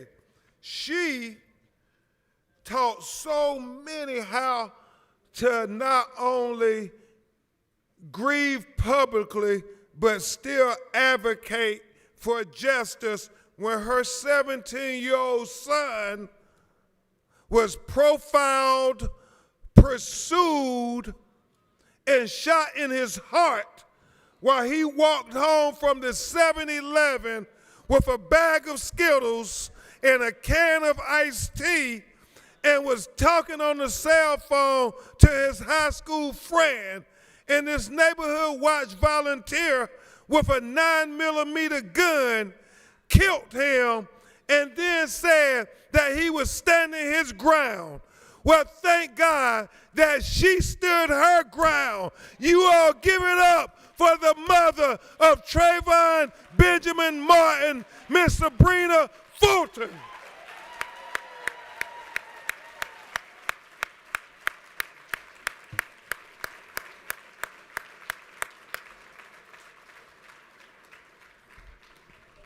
Thank you, Queen. And then, y'all, this sister here, Trayvon was 2012. Man, it's hard to believe. It seemed like it was only yesterday, Sabrina, Reverend Al and Reverend Jackson and everybody coming down to Sanford, Florida. But this next sister, tragedy of how she lost her son was so very similar, because just like Trayvon killer pursued him and then tried to say it was self-defense. Well, this sister in 2020, her son in Brunswick, Georgia, thank God we have video. Trayvon didn't have video, but in Brunswick, Georgia, when Ahmaud Arbery was lynched for jogging while black, not in 1940, not in 1950, but in 2020, in our day, he was lynched for jogging while black. And the killers, even though they lynched him, chased him down like a dog while they were on the back of a pickup truck with a Confederate flag on the license plate, and one of them had a shotgun riding in the bed of the pickup truck, chasing him just for jogging while black. And it is so tragic that even though they killed them, even though they had video that the prosecutor saw day one, they still got to sleep in their bed for 72 hours because they accepted the word of the killers as the gospel. But thank God, his mother, Wanda Cooper Jones, refused to stay silent, and she continued to fight and not only make history by having a conviction of the killers on the federal level, but also on the state level by passing for the first time the Georgia hate crime law. She is a person who has become a force of nature. Y'all give it up for Ahmaud Arbery's mother, Wanda Cooper Jones.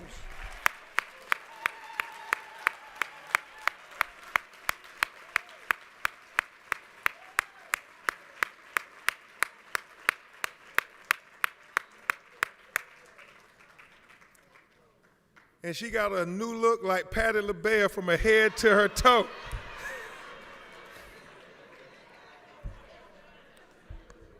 Now, this next sister, y'all, sometimes you literally cannot believe the way they kill our children and try to justify it.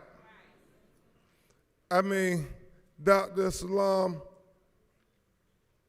nobody would believe this if they wrote it in a Hollywood movie. But it actually happened in Ocala, Florida. There was a white lady who considered herself to be the perfect neighbor, who were harassing little black children who lived in the neighborhood. And it was her perspective that these little black children didn't have a right to play in their neighborhood, even though it was a football field next to the apartment complex. For whatever reason, this Karen felt that she could, I don't know how else to describe her. But when she took the tablet of one of the children and took it away from them, they went home and told their mother, a hard-working sister, a manager at McDonald's, raising her babies, her 4 babies, doing the best she can. She came to demand that this lady not harass her children anymore. And it was documented over and over again. You know, Sabrina, about Trayvon Killer, it was documented how they had prior harassment of little children. I mean, 5, 6, 7 years old. And so she came to the door, and she was knocking on the door, a door that was a metal door, a door that was locked, a door that had a deadbolt on it. And so she was knocking on the door demanding that the lady return the tablet and apologize. And what this lady did next, nobody can believe it. You still can't believe it. She claimed that she feared for her life. She was behind a locked metal barricade door. All she had to do was call 911. But she didn't do that.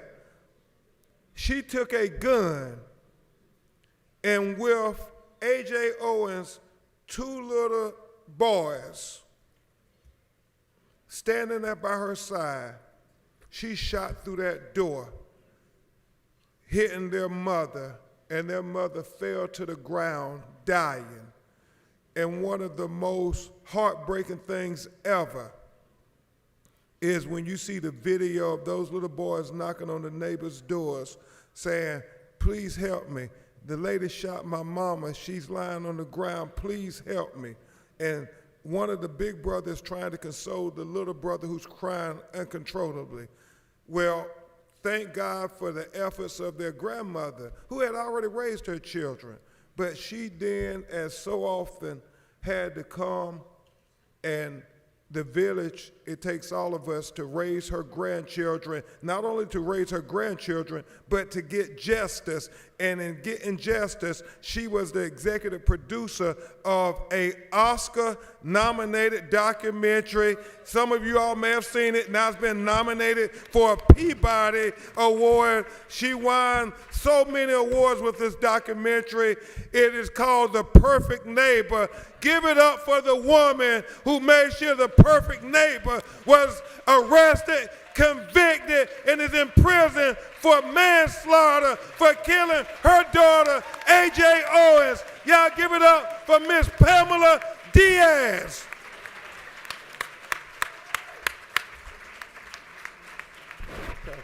Thank you so much, Pamela. Everybody got new looks like Patti LaBelle. I mean, she got a new look too. I don't know what they drinking, Dr. Salam, but these women, none of them look like grandmamas. And next, you all know this lady oh too well.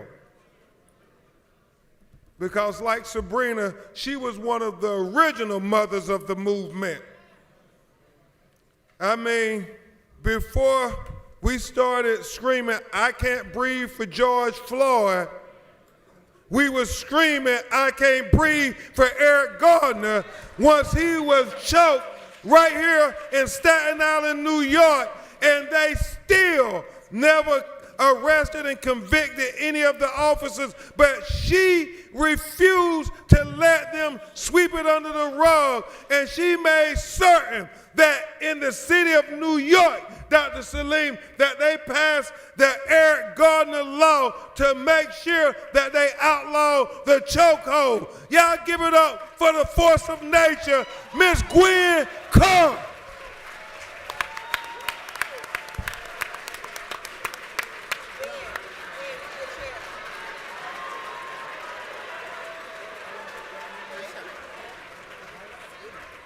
Yeah, don't she look good in her purple? Right here. And again, I just gotta say, y'all, they all got a new attitude like Patti LaBelle. I mean, wow, they've been working out, getting their mind, body, and soul right. Now this next young man,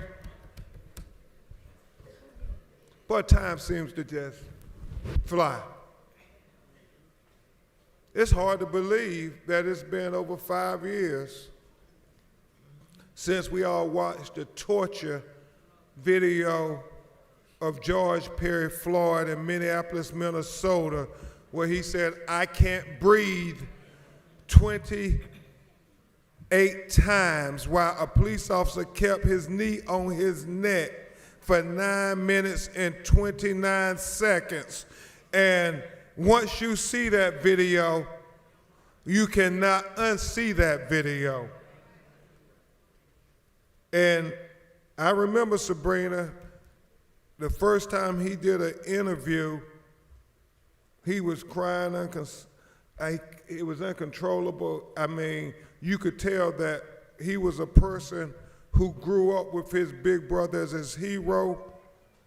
I mean, so like so many of us, we shared beds together, and there's a special bond when you grow up on the rough side of the mountain and you share close living quarters with your siblings. And I can't even imagine what it must have been like when he watched that video of his brother begging for life, calling out for their mother, and yet Derek Chauvin kept his knee on his neck. I mean, his testimony in the historic trial was just something so powerful. The fact that he and his family was really the precedent setting of not only getting full justice in every way, because for so long they said black people, you could only get a conviction in the criminal level or you can get the civil settlement, but you couldn't get both. Well, not only did they get a record-breaking civil settlement, the most ever paid out in a police wrongful death case of $27 million, but they got criminal justice on the state level and they got justice on the federal level. Y'all give it up for a young man that has become the voice for the movement for George Floyd for justice, his little brother, Philonis Floyd.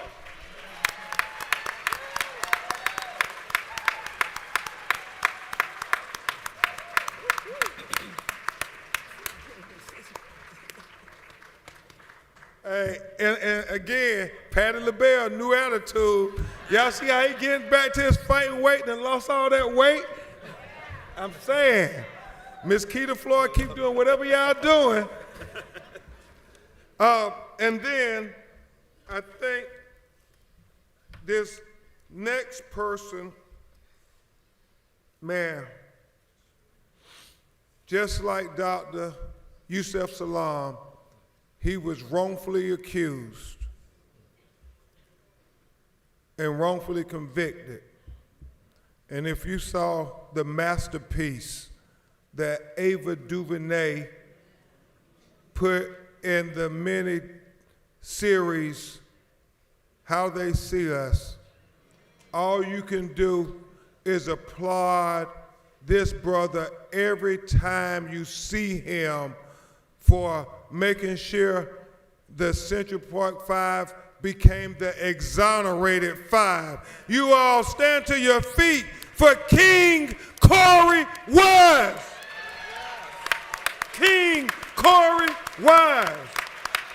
King Corey Wise. What he had to endure, my Lord.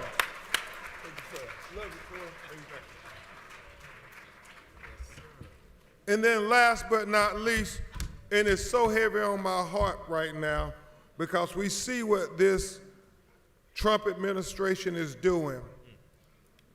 I mean, all the things Wanda Cooper Jones we did on the federal level for loaners, trying to get the fighting to make sure we got convictions and we got accountability.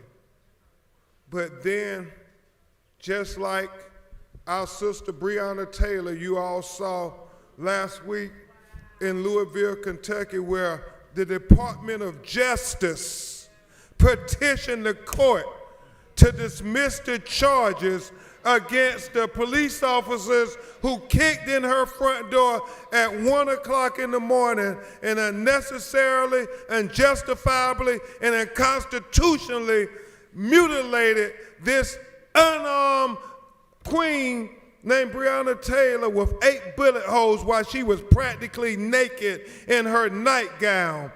And they dismissed the charges. And equally troubling is what they are doing right now in Memphis, Tennessee, with the federal conviction of the criminal charges of the 5 black officers who killed Tyree Nichols while he was just trying to get home. And you all saw the video now. You saw what he said to them. I'm just trying to go home. There could not be a more heartbreaking proclamation as they continue to just beat him and kick him and body slam him over and over again until he died. And now they are trying to dismiss these charges as well, even though his mother and father did everything that parents could do to make sure that they got justice. And so I want them to know now at the National Action Network conference on April 11, 2026, no matter what this Trump administration do to try to deny them justice, that we're going to continue to stand up with them, we're going to continue to speak up with them, and we're going to continue to fight with them.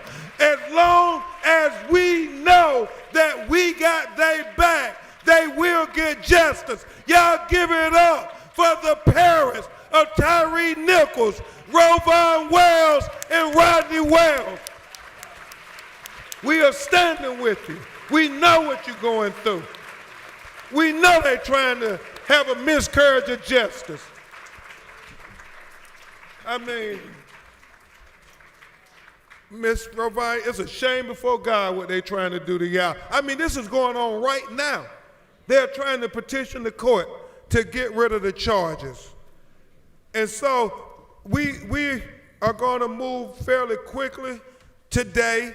We have 2 big questions for the panel. As Reverend Al said, because of your efforts, I wrote a fiction novel, a Black Perry Mason series, because I kept watching the Lincoln Lawyer and the Rainmaker and Perry Mason and Matlock, and I kept waiting for them to have a black superhero trial lawyer, and since they never would do it, I said, Sabrina, I got to write it myself. And thanks to you all, it has become #1 on the New York Times bestsellers list in the legal thriller genre. So thank you, Black America, for letting us tell our stories. And the book is entitled Worse Than a Lie. And so, you know, I selected that title because I heard my grandmother say on occasion, Pam, what's worse than a lie? She said to tell the truth and have nobody believe you. She said that's worse than a lie. And I say, Yusef, Corey, y'all, it gets so much deeper in the novel, especially in real life, when you go and you're fighting for your freedom in a racist criminal justice system, and you are telling the truth and nobody in the system believes you. I can only imagine, y'all, how many sisters and brothers every day in courtrooms, in cities, in states all across America have to go into courts and lie on themselves and enter into trumped up plea agreements. And I do mean trumped up plea agreements because the alternative is so much worse of them rolling the dice and going to trial with a jury of anybody but a jury of their peers, and then they're being wrongfully convicted and having to spend decades in prison for a crime they didn't commit. Now that's worse than a lie, and it happens every day in America. And so my question to the panel, starting with you, Sabrina Fulton, is when your loved one, and it's going to be for everybody, when your loved one was first tragically killed and then justice happened, what was the lie that they tried to tell you to justify the killing, and what did you do to overcome the lie? We taking testimonies this morning, Nan. So Sabrina Fulton, if you would answer that question. Thank you. It's good to be here. I just want to say thank you for having me again, and good morning. The biggest lie that was told was that the reason why Trayvon was shot and killed was because of his hoodie. And I'm wearing a hoodie today, and I ask you, do I look suspicious? That part. So that was the biggest lie that they told, that Trayvon was wearing a hoodie. But we all know it was the color of his skin that caused his own death. You want me to keep going? So there were several things, but that was the major lie that was told, that it was the hoodie. Anderson Cooper, who is right here on air, was one of the first people to step out as a white person to say he wears his hoodie to work every day. He rides his bicycle, he wears his hoodie to work every day, and he doesn't look suspicious. Amen. So that was just something in our mind, and our young people continue to wear their hoodies. They don't look suspicious because their kids don't look suspicious. What I decided to do is I decided to speak up for my son, who could no longer speak for himself. Attorney Crump knows that I told myself and everybody that I was not coming back to Sanford because that's where my son was shot and killed. And I said I wasn't coming back, but when they told us that they wasn't going to arrest the person who shot and killed Trayvon, I packed my bags and I was in mommy mode, and I have been in mommy mode since then. Amen. Thank you so much, Sabrina, for being a trailblazer for so many. And then, Ms. Gwen Card, the question is very simple.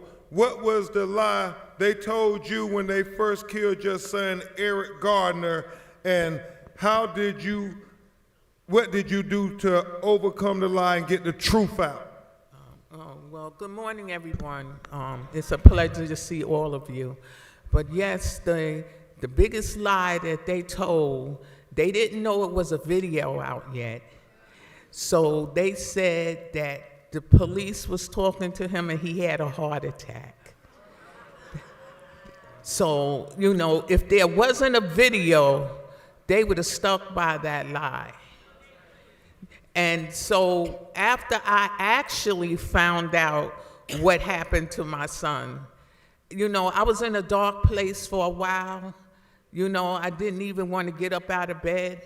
But then I said to myself, if I don't get up and I don't speak my son's name, who will? Because I thought at the time, I said, boy, I should have been there when that police officer was choking my child. He would have had to kill both of us. But then the Holy Spirit spoke to me and said, well, if you were there and they killed you too, who would be here to lift up your son's name? Who would be here to tell the story and not put a spin on it? Because we know that the news media, they always put a spin on the story. Amen. They want to say that the person was homeless. They want to say all kind of things. They want to put him on trial instead of the murderer. They don't want to put the murderer on trial. They want to put him on trial. So yes. So then after that, when I start meeting all these lovely people who, was feeling the same way I was. See, because we're the only ones who have had this tragedy, who really knows how it feels to lose a child. People will say, I know how you feel, but no, you don't, and you don't want that feeling either. Amen. So, but I did get a law change. I did get the Eric Garner anti-chokehold law passed. And that was after 5 years, but I fought for 5 years, and thanks to a lot of people who I had my back who fought with me. A lot of politicians, they fought with me. So, you just got to get out there, and you sometimes have to step out the box and just see who will be with you, and then you'll find out who is against you. Thank you, Ms. Gwen. Thank you so much, Ms. Gwen. And now, Ms. Rovine and Rodney, what was the lie that they told you after they killed your son? And what did you all do to get the truth out and overcome the lie?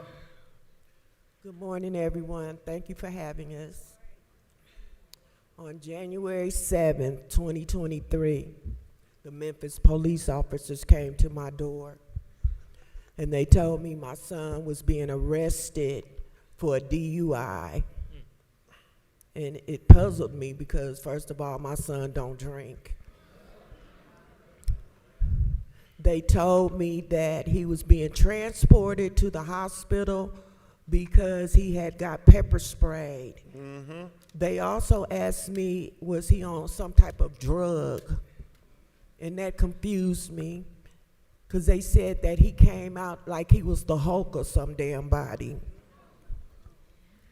When I asked them where my son was, they told me he was nearby. They didn't give me a location. They told me they were going to take him to the hospital. I asked if I could go to the hospital. They told me no, because he was arrested. My husband and I, after they left, we decided to go look around, and we found Ty's car with other police officers. They basically told us the same thing, that my son was acting like the Hulk. They tried to arrest him, and he fought them. Hours passed. I received a phone call from a doctor at the hospital. And he asked me if I knew if my son was in the hospital, and I told him yes. They told me that he was being arrested and he had got pepper sprayed. The doctor told me, no, ma'am, your son went into cardiac arrest, and that you need to get to the hospital as soon as possible. Now, mind you, they didn't tell me any of this. When I got to the hospital and I walked into my son's room, all I saw was him in a bunch of tubes, and basically he was brain dead. I was there for about 5 minutes, and next thing I know, TBI, which is the Tennessee Bureau of Investigations, all came in, and they removed every police officer in the room because they knew they had lied as well. Knowing that the police officers came to our door and just blatantly lied to us was just something that I couldn't believe. I mean, how could you come to someone's door and lie to them about their child?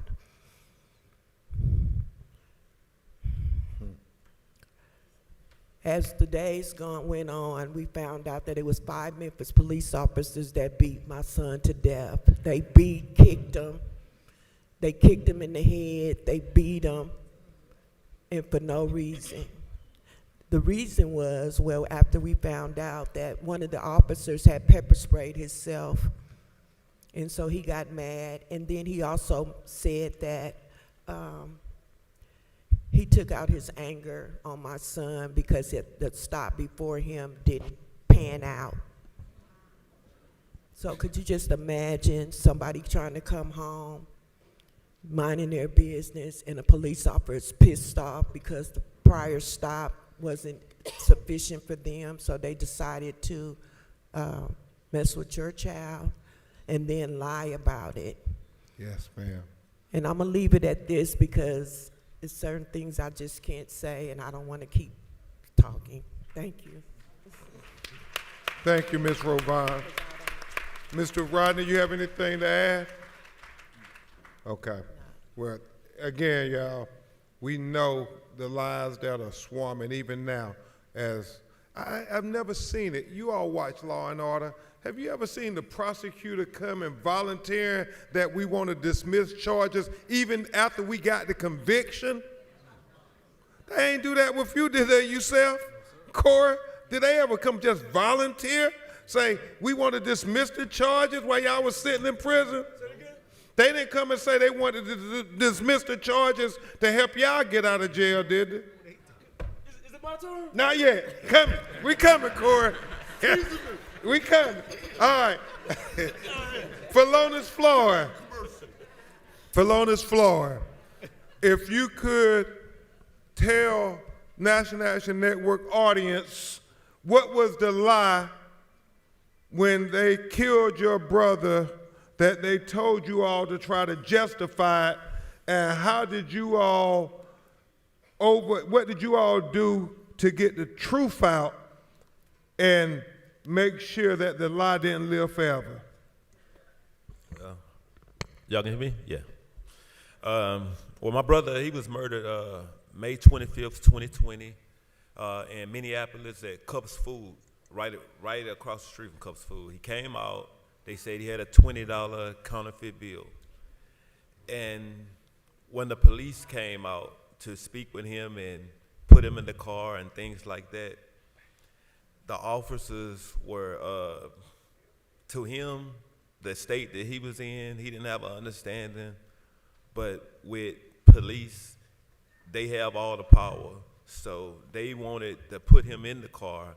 Then they took him out the car, put him on the side by the curb, and next thing you know, they was talking to other officers, and then the Chauvin, he came, and when he came, he was a different police officer. He took my brother out, and he was agitated, I guess, and he just put his knee on my brother's neck, and my brother was crying, and he was screaming, and he was begging for our mother and stuff. And people watched it, and people videoed it. So you all seen what I seen. Because at the end of the day, his life mattered. And everybody who was there, they had from kids to adults who've been through so much that I haven't had the opportunity to see.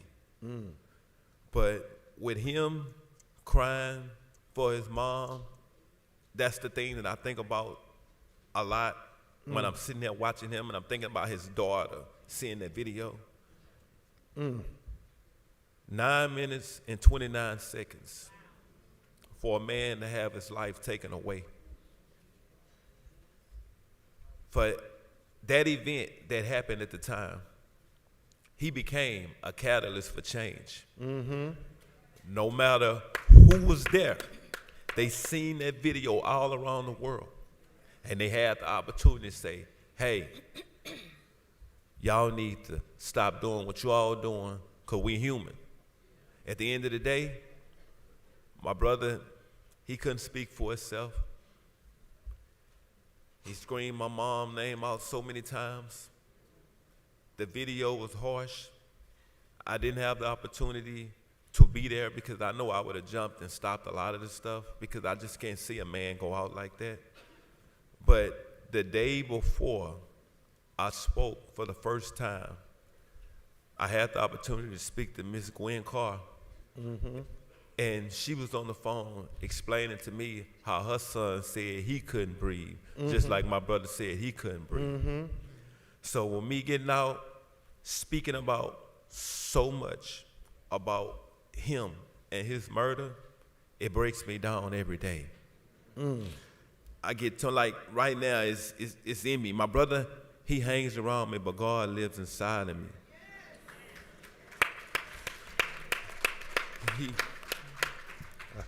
Every day when I go to places, people say, George, I can't breathe. I can't breathe. Come and see all the people in New York who watch that video, who know what tragedy is. They've been with Reverend Al Sharpton for years and decades, but they seen so much.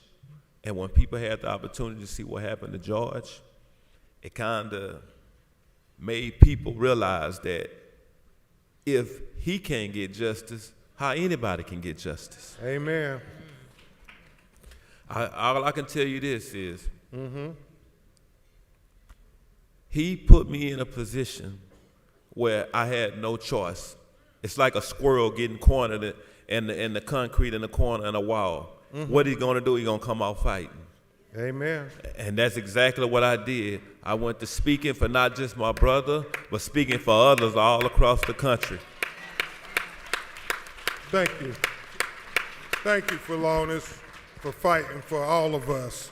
You know, and it's so deep, Miss Diaz, because I remember the police initially put in the police report that George died from an undiagnosed medical condition. And thank God for that video, because Sabrina, had it not been for the video, that was the story. He had an undiagnosed medical condition. And I know, Ms. Diaz, it took a long time for them to arrest the killer of your daughter. So if you could tell National Action Network audience, what was the lie they first told you when they notified you that your daughter had been killed, and what did you do to expose the truth and to overcome the lie? The lie that was told was, stand your ground. We have this white woman who was harassing children for being children over a span of 2 years or more. She utilized her whiteness, her white privilege, abused the 911 system for children simply being children. And on June 2nd of 2023, she shot my daughter through a locked metal door. It took 4 days for an arrest because they claimed it could possibly be stand your ground. But the bigger lie in all of this was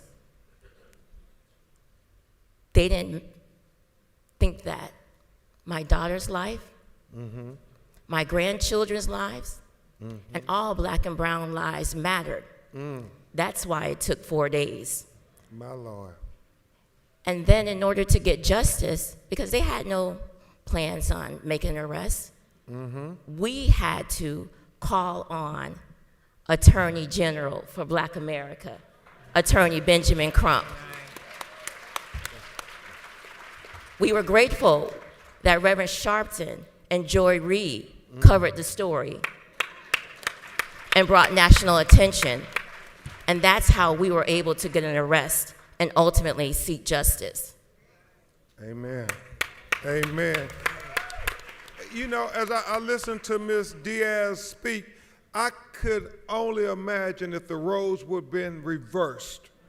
Could you all imagine if a black woman shot through a locked metal deadbolted door killing a white woman in front of her children, would it take 4 days for her to be arrested?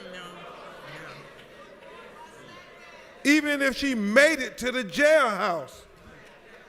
I mean, it's a shame before God, but again, if you all haven't seen that documentary, The Perfect Neighbor, y'all please watch it because, I mean, you talk about white privilege, boy. Before we come back to our homeboys from New York, and I know they ready, especially Corey.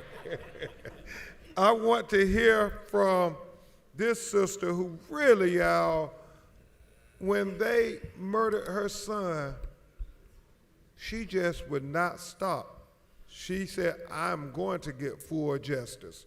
And we're still fighting for full justice. And so, Wanda Cooper Jones, could you tell us what was the lie they told you when they first contacted you to justify killing your child? And what did you do to overcome that lie and make sure the truth got out? Good morning. Good morning. It's so good to be back. The lie that was actually told was, I'll never forget the conversation where I was called by an investigator saying that Ahmaud was involved in a home burglary. Mm-hmm. And when he was confronted by the homeowner, there was a fight over the firearm, and unfortunately, Ahmaud was shot and killed. Mm. The men who killed my son was free for 74 days before an arrest was made. And it wasn't just my cry for justice, it was the cry from all of us for justice. They tried to use, well, Ms. Cooper Jones, we have a video. Show me the video, and I'll go away. Not knowing the video was so tragic that my son was actually just running, and he ran into fear. So what I did next was we got convictions on state and federal levels, and it wasn't just what I did, it's what we all did. Thank you. Hey, Wanda, tell them what convictions you got, and tell us about Georgia, because it had never been done. Take a moment and take a victory lap. Sure. In the state of Georgia, they tried to use the citizen's arrest, initially saying that the murderers was trying to make an arrest because Ahmaud was doing something so wrong. But now in the books of Georgia, there's no more law that says that citizens can make an arrest. That law was put in place, I think it was 1867, during slavery. Now that law is no longer in the books of Georgia. That is. And also, the state saw that Ahmaud was killed just due to pure hate. There is a hate crime law in the state of Georgia that was implemented for my son, Ahmaud Arbery. Amen. Amen. Can you imagine that, Dr.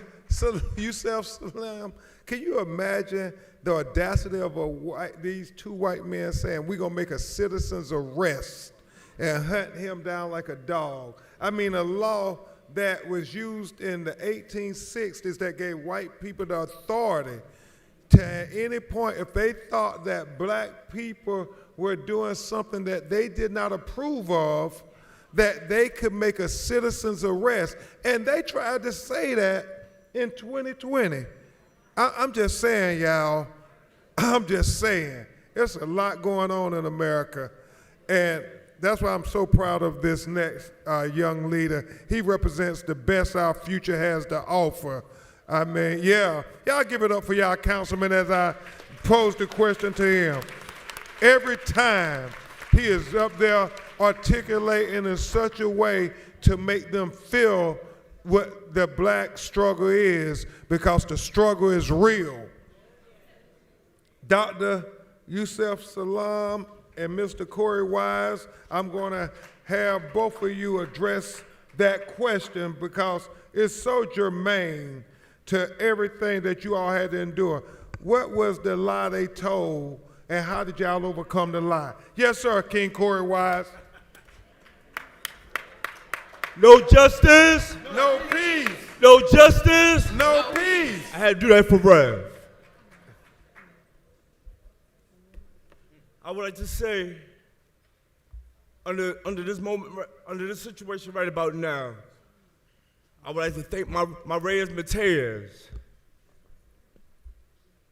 for freeing me, for blessing my name, bringing me here before you, before New York and the world. Yes, sir.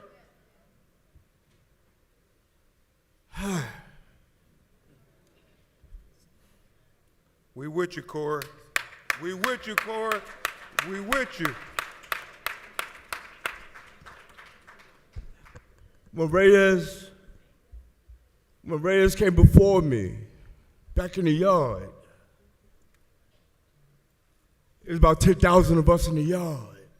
10,000, maybe 20,000. We all waiting on the door to open up. All 10,000 of us in the yard coming from programs. So Reyes, somebody was walking towards me. Little light-skinned face. As he was walking out while I was on the basketball court. I wasn't playing the ball, just waiting on the door to open back up so I could run back to my cell. That's where I lived at. No more East Harlem. Thanks to you. So Reyes says to me, I see that you still have the cut on your face from our incident in the day room. That was so much of a setback to me because I wasn't expecting for nobody or for him to say that to me. Because that was a form of a flashback to me. And I wouldn't know how to deal with that flashback. But when he had came before me, I would like to say, but it didn't go that way. I wasn't on the wall in Auburn with 5 brothers doing the doo-wop. Wishing we was back in East Harlem. It was just me. He had to say nothing to me. If he hadn't said nothing to me, I've been doing 15 to life. 15 to life, people, fighting every day. So the only reason why I'm in the state of mind right about now, before this day is over with, before I'm gone.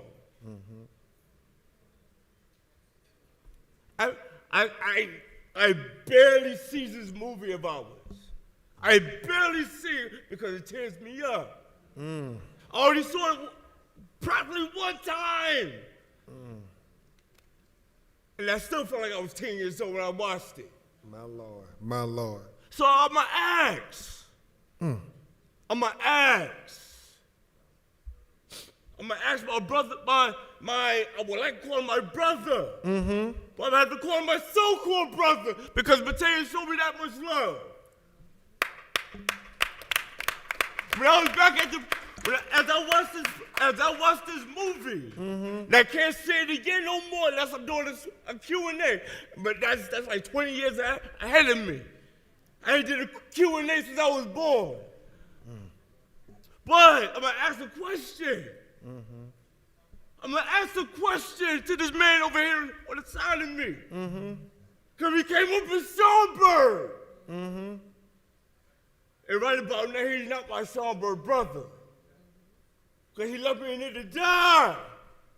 With these police of wolves. So when you left out, when you got your life saved by your mama, Why you didn't come get me, man? Why you didn't come get me? Why you didn't come get me, man? Okay. You threw my life away to the wolves. It felt like 20 years in a station house. You left me, man. You left me. Okay. You left me to die. Corey, You left me to die to become an animal as I am now. So why you left me? I done did life. You left me. all right. I ain't seen my brother in 12 years. Corey, I'm hurt. okay. Let's let, I ain't seen him in 12 years. yeah, Everybody eating off of me. I ain't seen him in 12 years. Corey. I want to live again. Corey. Corey. All right. No, I'm not him. Okay. Corey. I want All to right. live again. Doctor, you said. Everybody's living off me in my name. I'm being blocked from living. All I right. need a new lawyer. Whoever signed my new lawyers, whoever signed my papers. To being blocked and not getting paid for the rest of my life. You are fired. I signed the wrong paperwork. She has a contract on me for life. Corey, we're going to look at the papers. We're going to look at them. All right. Let's let Dr. But why you left me, Youssef. man? All right. Let's let Dr. Youssef speak. Okay. Okay. All right. Peace and blessings.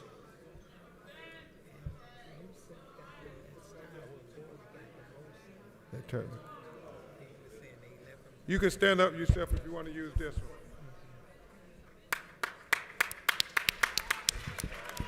Corey.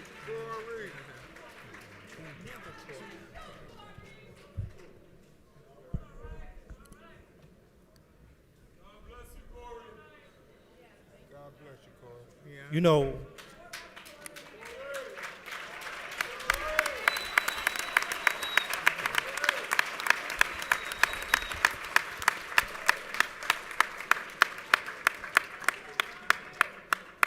I don't think people understand the pain. I'm not upset about the emotion. We were 14, 15, and 16-year-old children. Yep. Corey was my best friend. Everywhere we went together.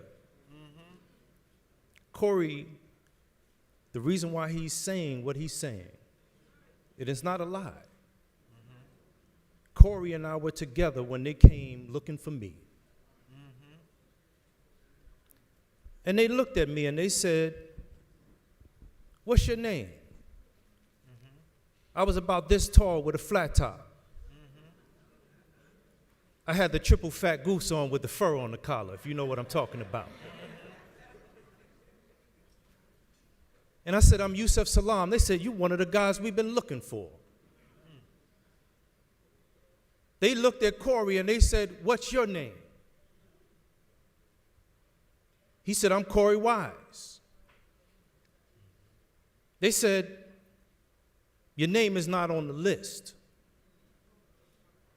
But if you want to come downtown with your buddy, you'll be right back." My Lord. What friends don't know at that young, tender age of childhood is the law of divide and conquer. What friends don't know at the tender age that we were children, was that he thought that he was going to go in and have my back and ride back home with me, back home to Schaumburg. Almost immediately, they separated us.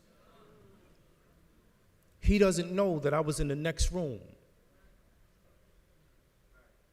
And then Corey, see, if you know Corey, I don't know if you really know Corey. If you know Corey, Corey is cut from a different cloth. He is your friend, whether he knows the situation or doesn't know the situation. That's why he came with me. He would fight your battles. Corey Wise is a king.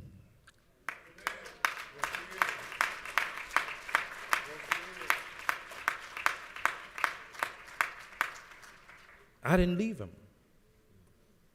I'll never leave you. That's my brother. This is one of the reasons why, and I know the question is about what's worse than a lie, but this is one of the reasons why I say the Central Park jogger case is a love story between God and his people.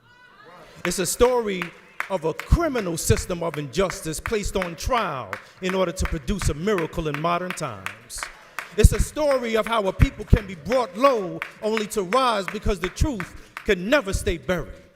It's a story of a people buried alive and forgotten. The system forgot we were seeds. And instead of a social death, we emerged like the phoenix from the ashes. Because as they built that fire to consume us, they forgot the owner of the heat. You see, man plans and God is the best of planners. This is why I always tell every audience I'm in front of that Corey is the miracle in the story. Can you imagine if Corey did not go with me? The truth would have never come out. And so the worst thing than a lie is when people make you believe that you're not even worthy, that you should be your ancestors' wildest nightmare. But we are our ancestors' wildest dream. Yeah. Y'all give it up for Councilman Dr. Yusef Salam and Corey Wise. And yeah, get them let's acknowledge y'all for what y'all is doing and became a testimony.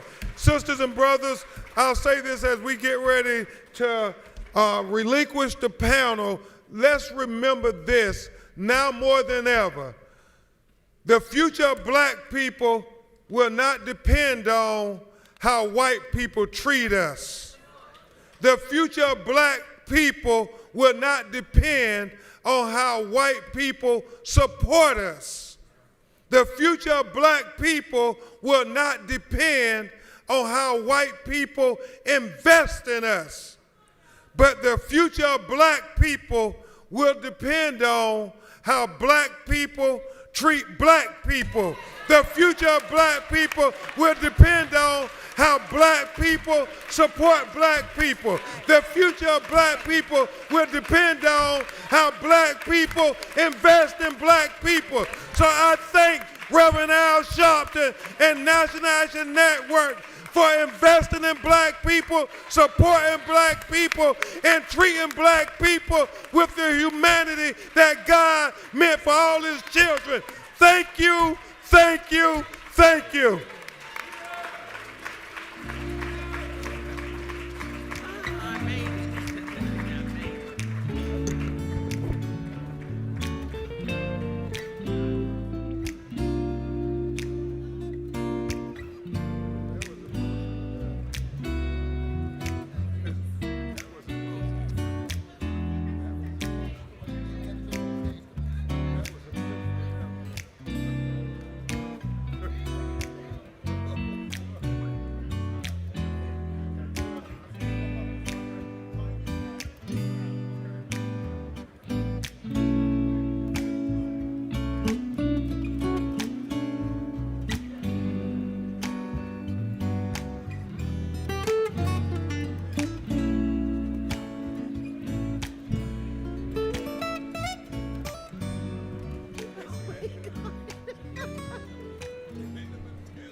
I remember I was 12 years old. I was a boy preacher in the Church of God in Christ. Bishop Sheard knew my bishop, Bishop Washington. Bishop Washington, my mother was concerned I was getting into politics. They brought us to Reverend William Jones. His daughter's traveling with us. And Reverend Jones introduced me to Jesse Jackson. I became his youth director in New York at 13. I liked Reverend Jackson because he was a little hipper than the older preachers. He was 27, I was 13 by the time I became youth director. So he was like a father figure to me. When I got about 40, he said, quit calling me father, call me big brother. We went to the car center. And James Meeks and Jesse Jr. and I had dinner with him that night. And that's where he said to us, Al, Meeks, Jesse Jr., y'all are my disciples.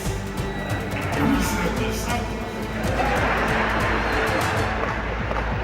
And for years we joked each other. I'd come in the room and Junior said, here's disciple number one. But discipleship meant you carried forth the vision. The next day, he took me on the ferry to Goree Island, Mrs. Jackson. On Goree Island, he showed me where the slave camps were. And I will never forget, he said, Al, you see what that artifact is? I said, what's that? He said, they call it the door of no return. When you go through that door, you either made it to America to slavery, or you died in the Atlantic. The door of no return. But I talked to him about 3 years ago, and I reminded him, I said, remember when you brought me to the door of no return? He said, yeah.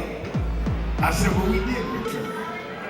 We returned the President of the United States, Barack Obama. We returned the Vice President, Kamala Harris.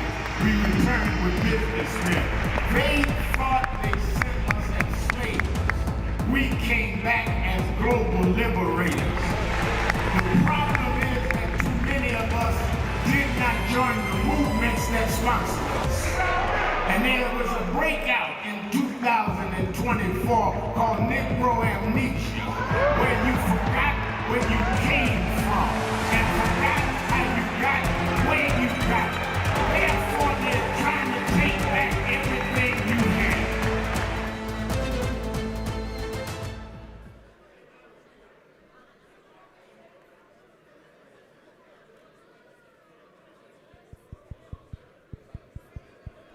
Ladies and gentlemen, please take your seats.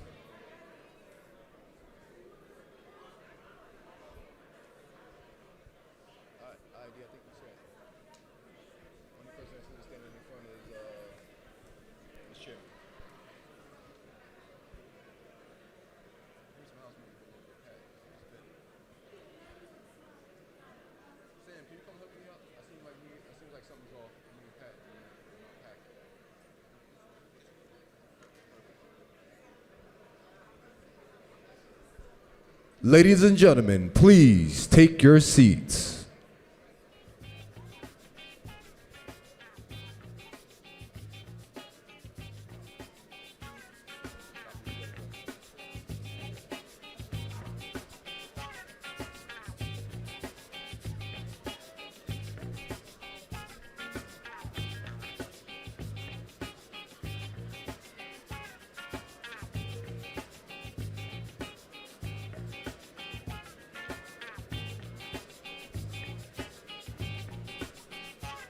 Our president and founder, Reverend Al Sharpton.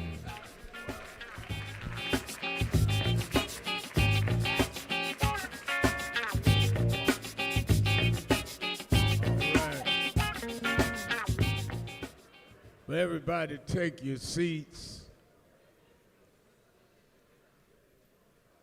And one of the things that I'm glad about one of the things that I'm happy about in Nan's convention, as we just saw, you can do some healing among us that needs to be done.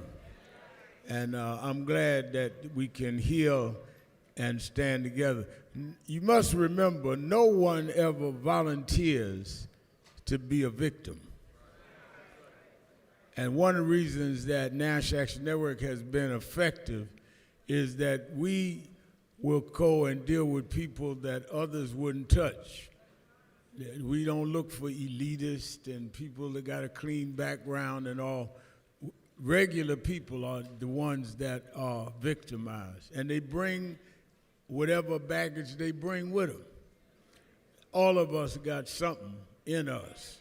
Everybody in this room, something wrong with you. And if you think nothing is wrong with you, that's what's wrong with you.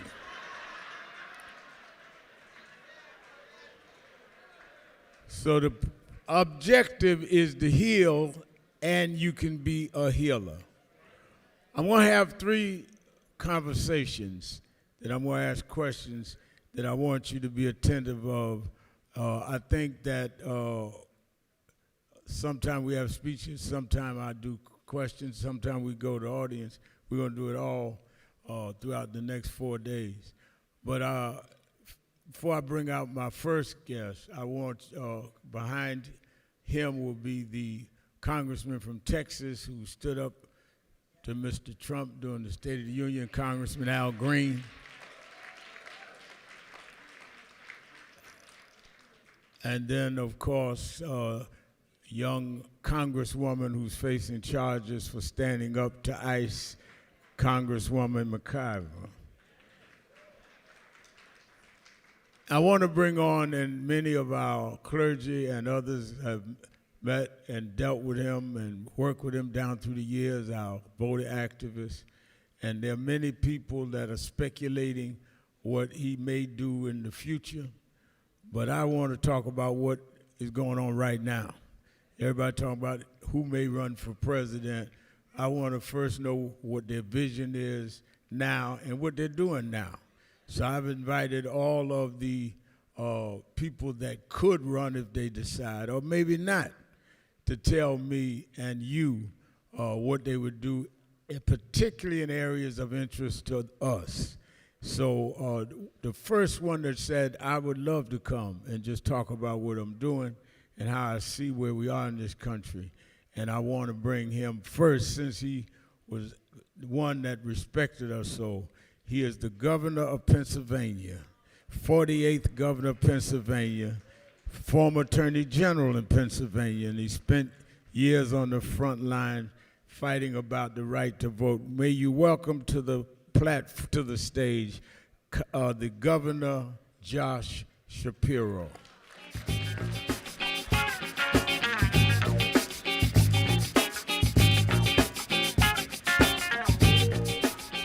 Thank you.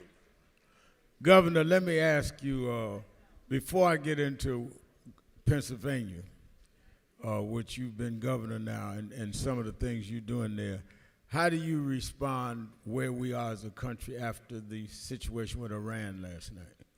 Well, first off, I think we have to acknowledge this was a war of choice by the President of the United States, a war I did not support, and a war where the President never came to the American people and said, this is our objective, or these are our objectives. And if you don't know why you went in, you sure as heck don't know when it's time to come out or how to get out. The President's going to do everything in his power today to spin us and tell us different tales and make up a whole bunch of stuff. But as I look at it, he destroyed a whole lot of innocent lives. The nuclear program that he claimed was destroyed 7 or 8 months ago, he claimed he had to go back in and address. Unclear whether he did that. The Strait of Hormuz, which used to be open, which was a key reason why we could keep gas prices low, is now somehow being controlled by the Iranians. Not sure that's a good idea, certainly not. And then he claimed that he wanted regime change, and he went from a 90-year-old dictator to like a 60-year-old dictator.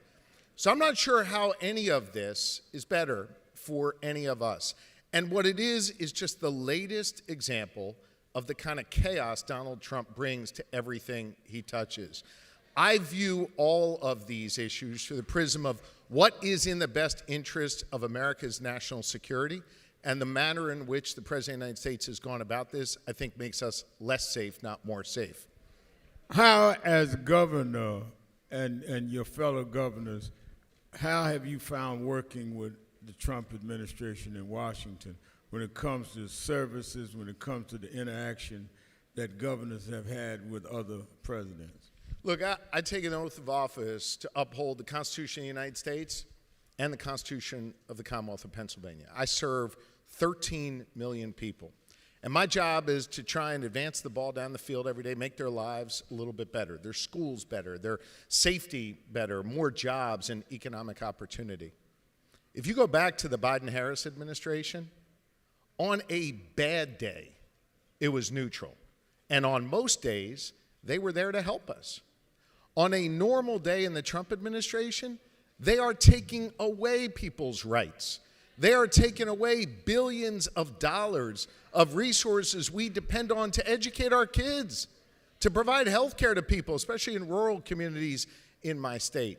I have had to sue this president as governor 23 times. By the way, I've never lost, and we've recovered billions of dollars of funds that they've taken away. And by the way, we've also stood up for our values.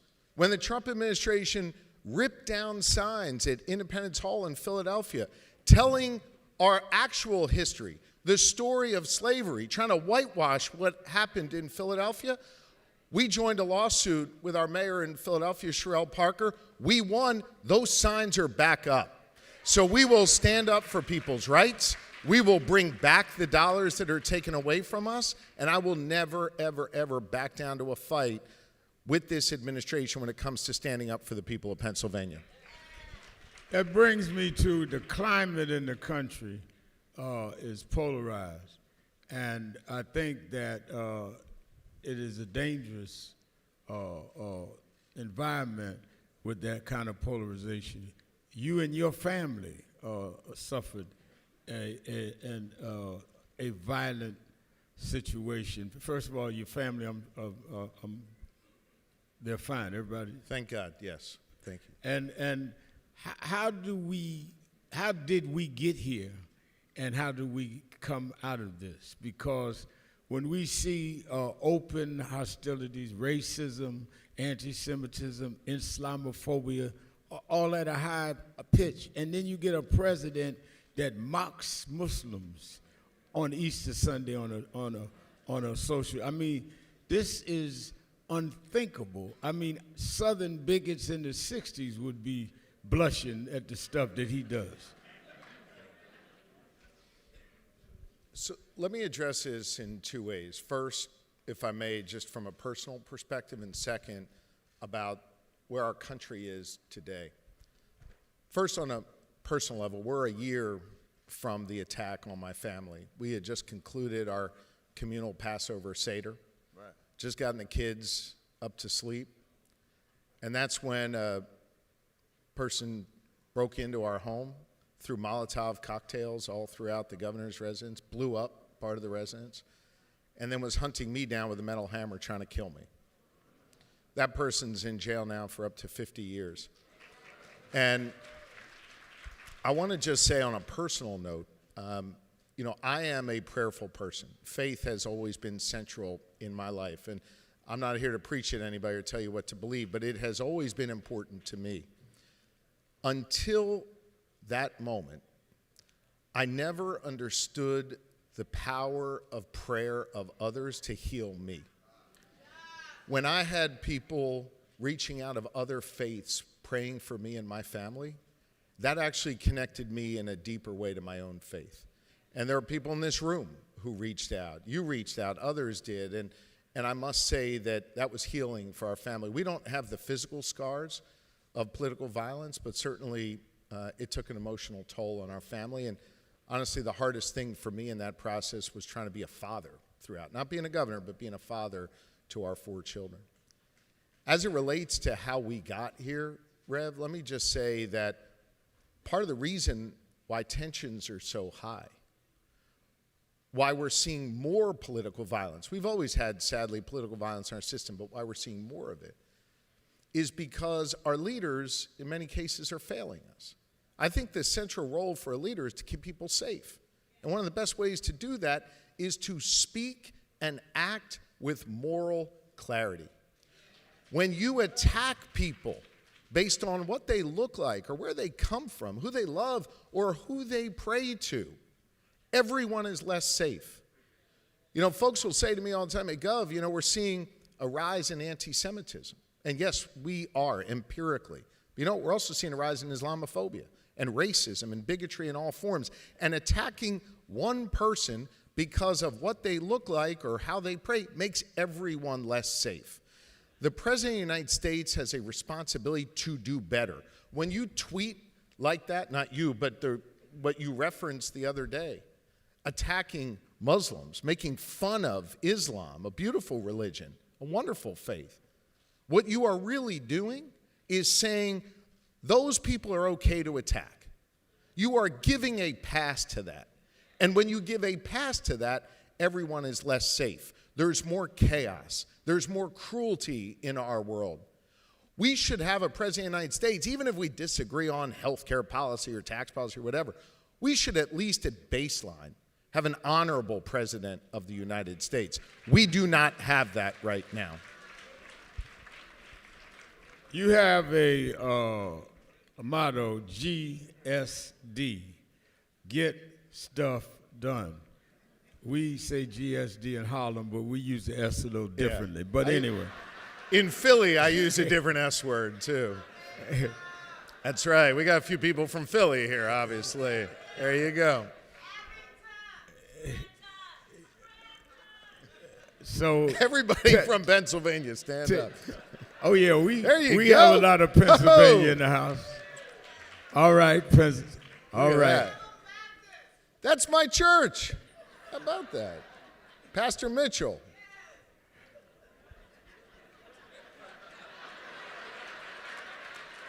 I mean, I don't want. What, this, you don't think a Jew can go to a Baptist church? Come on. That's my pastor. All right, if you say so, that's fine. Explain to me what GSD is, and let me come straight at it. What are you getting done in Pennsylvania?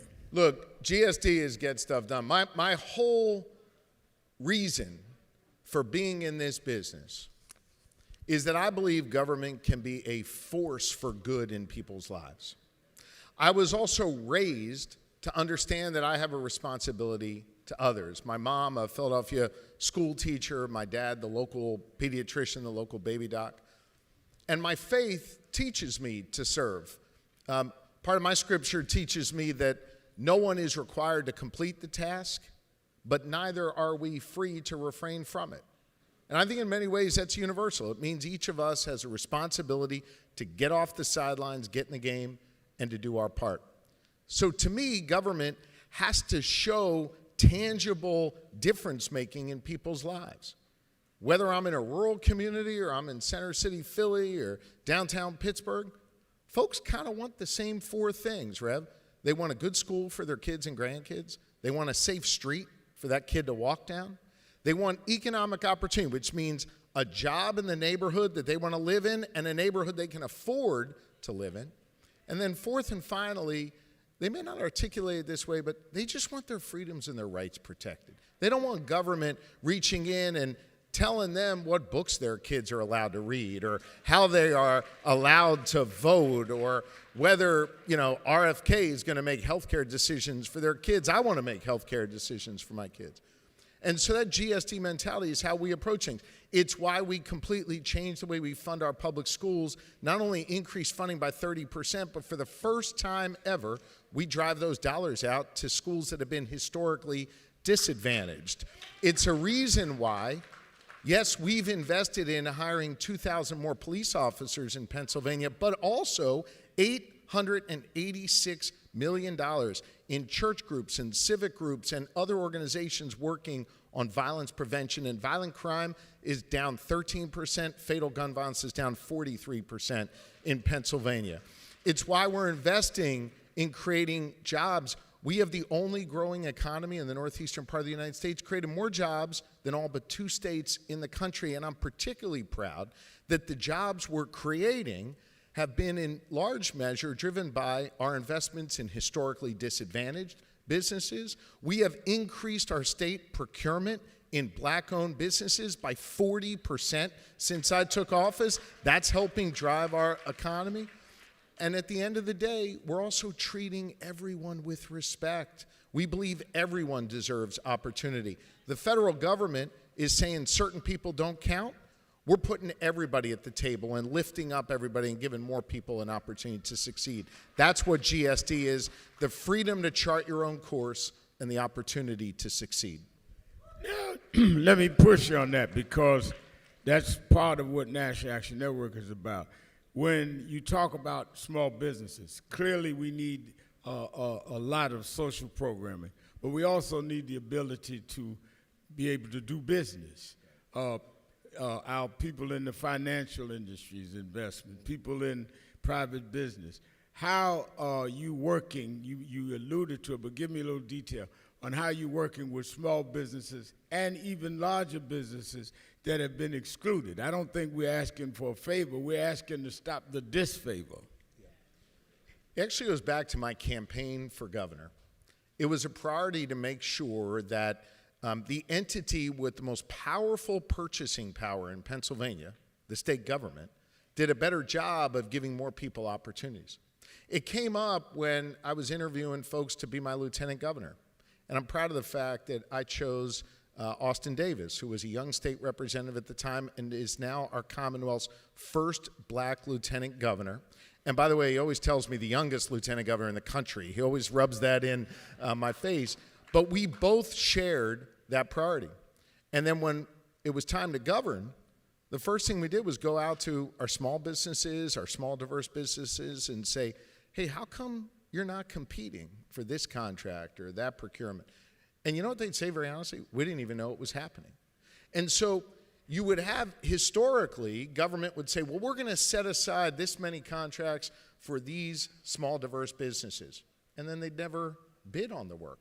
We decided to look at it a different way. First, I put Austin in charge of the committee that was doing this work, together with the head of our Department of General Services, a wonderful black man, a veteran, someone who has served this country honorably, a gentleman named Reggie McNeil. And we said, we're not going to create these arbitrary numbers, but what we're going to do is reach out to small, diverse businesses, sign them up to be certified in the Commonwealth of Pennsylvania, and then encourage them to bid. Because my view is, the more bids you get, the better deal you get for the taxpayers of Pennsylvania, and the more opportunity you give to others. So get this, we've signed up 600 new small businesses to be certified in Pennsylvania. That's a lot. 443 of them are small, diverse businesses. They're competing for contracts. They are winning. And by the way, a 40% increase in small, diverse, black-owned businesses getting work in the Commonwealth of Pennsylvania. It's because we've been focused on it, not because we set some arbitrary number or we created some arbitrary metric. We're just saying we're going to reach out to you. We're going to encourage you to compete. And when you compete, we all win. You get to hire more people in your community. We get a better product for the taxpayers of Pennsylvania, and we're creating more opportunity across the board. It's working, what we're doing in Pennsylvania. We're creating more opportunity. We're going to keep at it. We've seen one of the linchpins of President Trump's second term is he came in blazing about DEI, diversity, equity, and inclusion. And this organization certainly has been dealing with that, reparations, a lot of issues on how you make up the gap. I mean, this wasn't just some gap that was by nature. It was structural, legal gap that put certain people behind. Blacks, women, Asians, but blacks from days of slavery on to now, the disparity. If you could address the issue, whether it's called DEI or whatever, but of dealing with making sure that locked out communities are able to be part of the process and try to equalize the disadvantages, what would that be? I refuse to let any Pennsylvanian be scapegoated because of what they look like or how they worship or where they come from. I refuse to allow that to happen. We believe diversity is our strength in the Commonwealth. We continue to have an Office of Diversity and Equity and Inclusion. When other states have shuttered them, we continue to do that work. And it's apparent in all of the policies, whether it's driving out billions of dollars to school districts that have historically been left behind, whether it's creating a new a new historically disadvantaged business fund seeded with $60 million to invest in those historically disadvantaged businesses, whether it's trying to right some of the injustices in our criminal justice system by passing sweeping probation reform, by doing double the number of pardons and commutations that my predecessor did 3 years into my term to give people second chances, by making sure that indigent defense is now funded at the state level to ensure that there's more equity and opportunity there, to making sure that the voices I hear when I'm sitting around the table trying to figure out, do we go this way or that way on a particular issue, are diverse voices, and voices that have different lived experiences than me and different perspectives than me. And so it's seeding all of those decisions with those elements of diversity that are critically important to ending up with a better outcome for the people of Pennsylvania. Look, Rev, when I'm sitting behind my desk, I'm looking up at the portraits of those who came before me. The first guy to lead Pennsylvania back in 1682 was a guy named William Penn. He arrived aboard a ship called Welcome on what is now the banks of Chester, Pennsylvania. And he wanted to establish a place that would be, his words, not mine, a model to the nations, a place that would be welcoming for people of all faiths, of all different walks of life. And now, 300 plus years later, it's my responsibility to carry that forward. Now, I want to be clear about something. William Penn never imagined a guy who worships like me serving as governor. And he probably never imagined me sitting in a room full of folks who look like you being integral parts of our politics. I get that. But I do think what he set in motion, I have a responsibility to carry forward, to build a place that will be welcoming for all.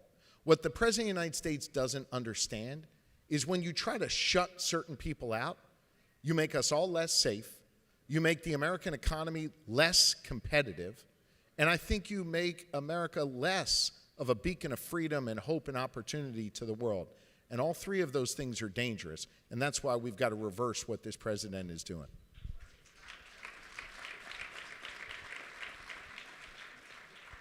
You were Attorney General, so you know criminal justice well.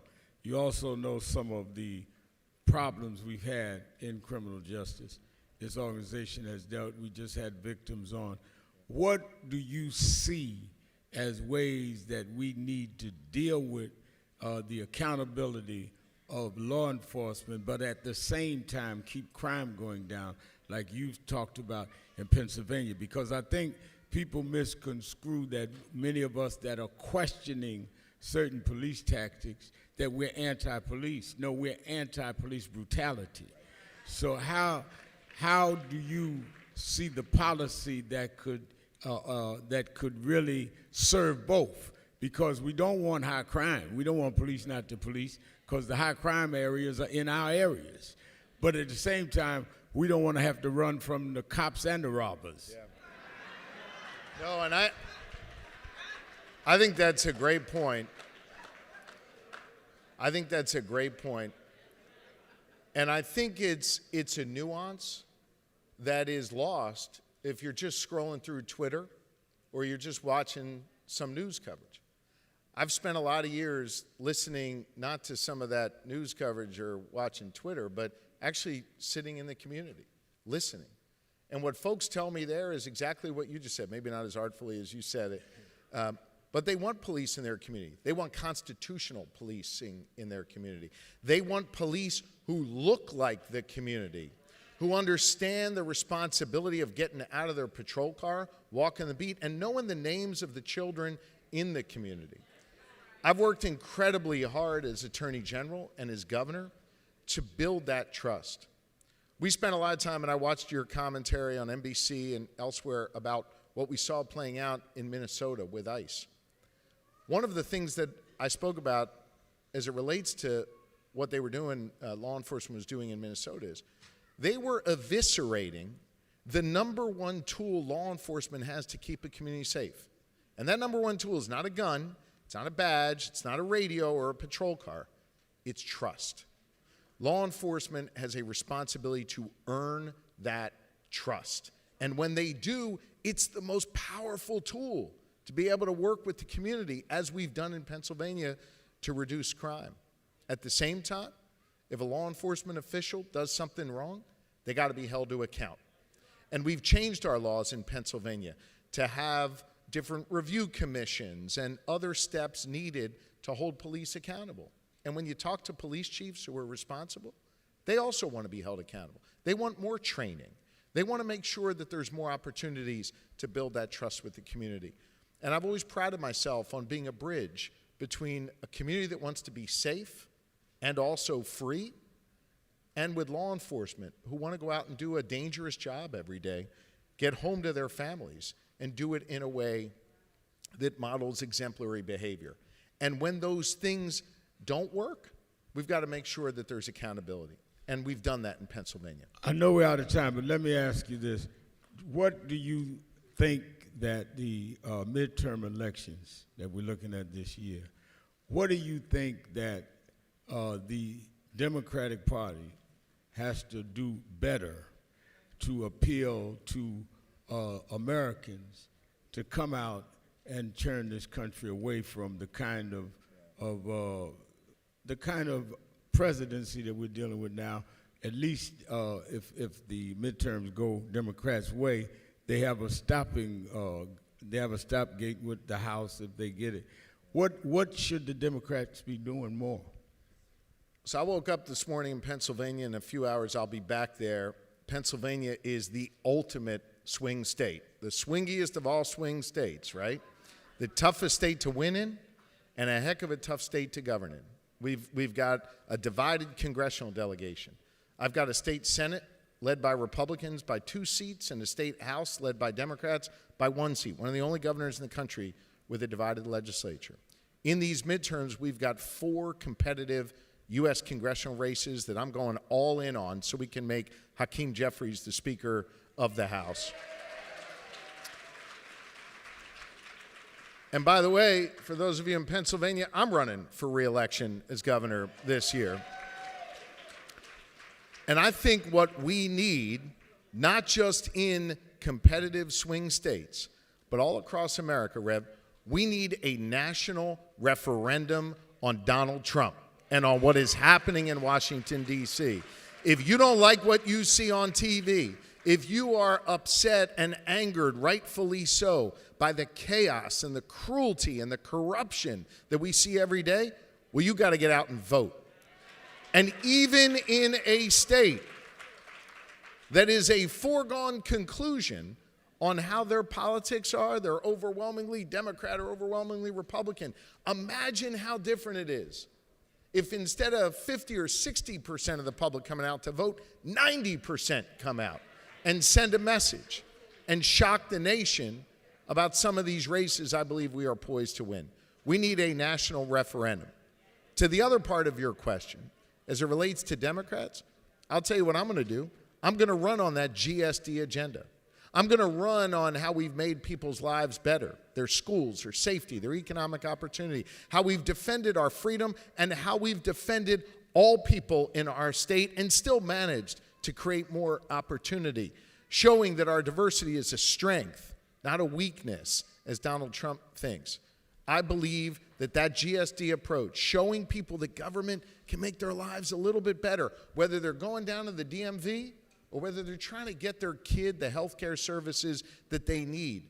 A byproduct of making government work is that person walks away with their problem solved and maybe just a little less cynical, a little bit more hopeful. And with a little bit more hope in our system, Rev, I don't think there's anything that can hold us back. And we can build a real coalition that's not only going to win in 2026, but it's going to give us the momentum to carry us forward as a nation. Let me, I know we've got to go, but just between you and I, let's forget about 2,000 people. I can't forget about the folks from Pennsylvania. All right, well, just remember them, but just me and you talking. Just you and me. Yeah. You run a re-election, and if you're re-elected, are you considering running for president in 2028? Just you and me. Just me and you. Just between us. Look, we have, I think, some incredibly talented folks in the Democratic Party. And what I think we are poised to do if we have this national referendum in the midterms, and if people show up in record numbers, we have an opportunity to have a real debate within our party about what we stand for, about what our affirmative vision is, which can't just be about banging Donald Trump every day. It has to be about what we are going to do to make people's lives better. And I think that that is a debate that our party hasn't had for a good long while. And that debate is not only going to help the Democratic Party, I think it's going to be healthy for this country. And what I can tell you for sure is that I want to be a part of that debate. Bring the common sense sensibility of what we do in Pennsylvania to that conversation. As to who's a candidate at the end of the day, that's for another day. But right now, what is critically important is that we have this national referendum in the midterms, and then we have an honest conversation as a party and as a country about what direction we want to go. Donald Trump has torched our norms, has dismantled most of the federal government, has created chaos every day. What we need to do is not rebuild what was broken down, but build something better. And the way you do that is through calm, through strength, through real dialogue, even with people you don't agree with on every issue, and doing what we do in Pennsylvania every day, which is to find common ground and a path forward. And I'll be a part of that conversation. Let me say this. In 2020, we challenged the Democratic candidates to debate in Harlem. For the first time, I got them to debate at the Apollo Theater, and they had me ask the first question because I convened it. Then in 2004, I ran. Then 2008, we had all the candidates here, Obama and every. So this has been a quarter of a century of bringing people forward. What I just heard you say, and maybe I didn't get it right, is that you think that you want to be possibly part of our National Action Network 2028 Democratic presidential debate. I don't know that I said that. But you didn't deny it either. I don't know that I said that. Here's what I will say. You didn't deny it. I'm not showing up in any room where anybody's wearing a Knicks jersey, okay? So I know I just lost half the room, but next time I show up, I'll be in my Sixers hoodie, and we'll have a conversation. All right. Governor Thanks, Josh Rep. Shapiro, thank you. Appreciate it. Thank you. All right. Thank you. Give him a hand.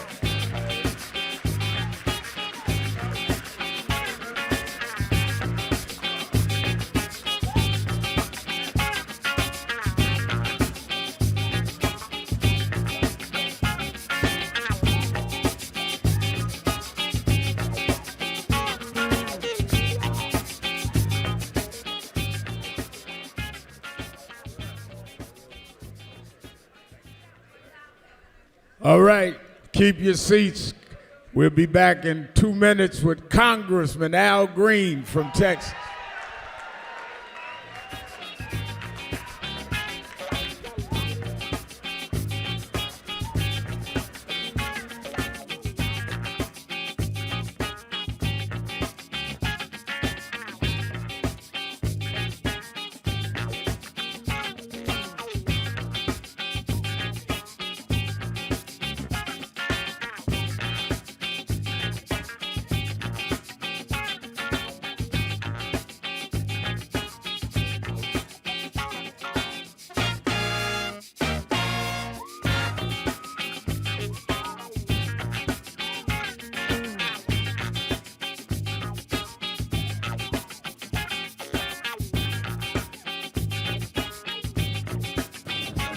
that is extremely important about the funding. But I also want to add how they're changing what can be taught.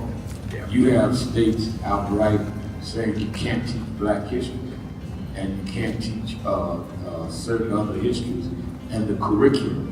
You have this administration that is literally taking out exhibits from the Smithsonian. So we have not only an education problem in terms of resources, we have an education problem in terms of curriculum and what people are being taught. So I have one grandchild, 6-year-old. When he gets to high school, it may be just against the law for him to learn about certain parts of American history, which includes blacks. We don't want to talk about slavery. We want to talk about the good side of America. Well, what does that mean? That's not history. Everything was not good. And I think that that is the threat that we've got to fight, which is why we've got to fight in the courts and the streets, because they're literally changing the textbooks as we go. As they do that, they change the opportunities, because then the fight against affirmative action is not having access to these institutions and telling these institutions, this whole fight around DEI, which they DEI, started at Harvard with a Black woman president. Started with them saying you can't teach diversity in an Ivy League school like Harvard. It didn't start in Little Rock at the high school. This fight, this time, was Harvard. And they went from there on. And I think that we've got to have the same resistance. If they could fight in the 50s, at ACP with the Defense Force together and deal with the question from Little Rock in terms of desegregation, then we that are far more educated, far more economically secure personally, have no excuse in the age of what they did in Harvard not to be standing up back in this.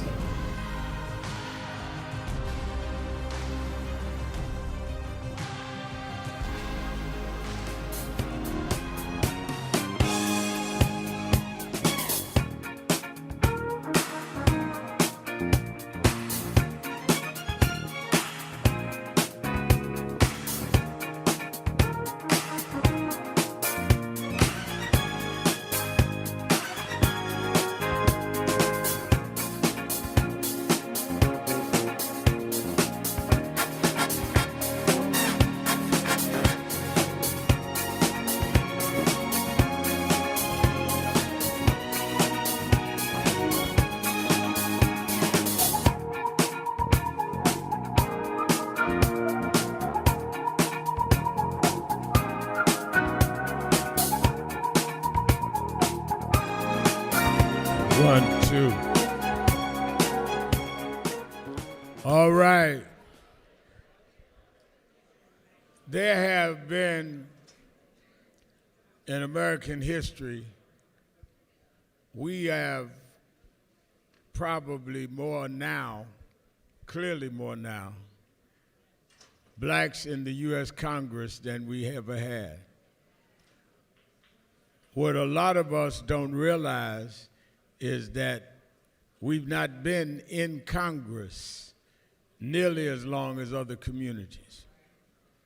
1940, William Dawson was the first elected out of Chicago, then Adam Clayton Powell from here.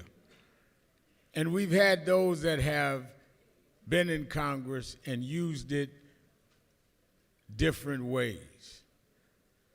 My first hero as a kid was Adam Clayton Powell. Adam Clayton Powell knew how to get legislation through, but he also stood up and defiantly represented the interests of our community.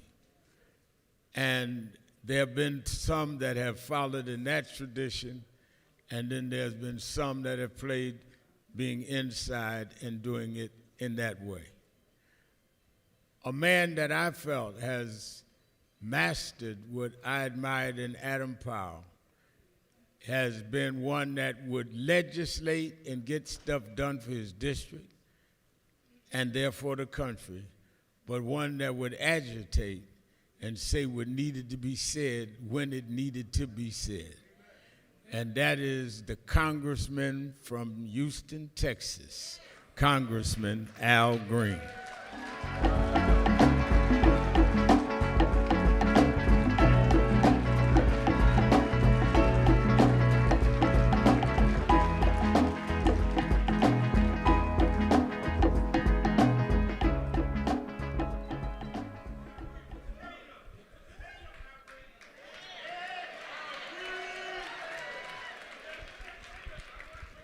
Well, you got one or two fans here, see? It's an honor to be with you, Reverend, and it's always an honor to be with your constituency. And thank you so much for being here today, and let's stay together, as another Al Green would say it.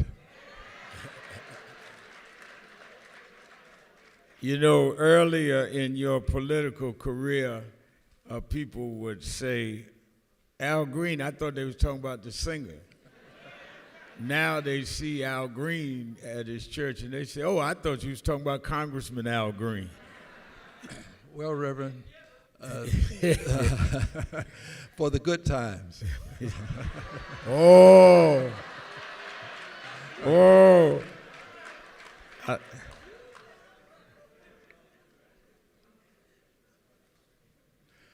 Well, Reverend, thank you for inviting me. I'm looking forward to the Q&A, but I'd like to, if I may, just say that your presence has made a great difference in the lives of many people.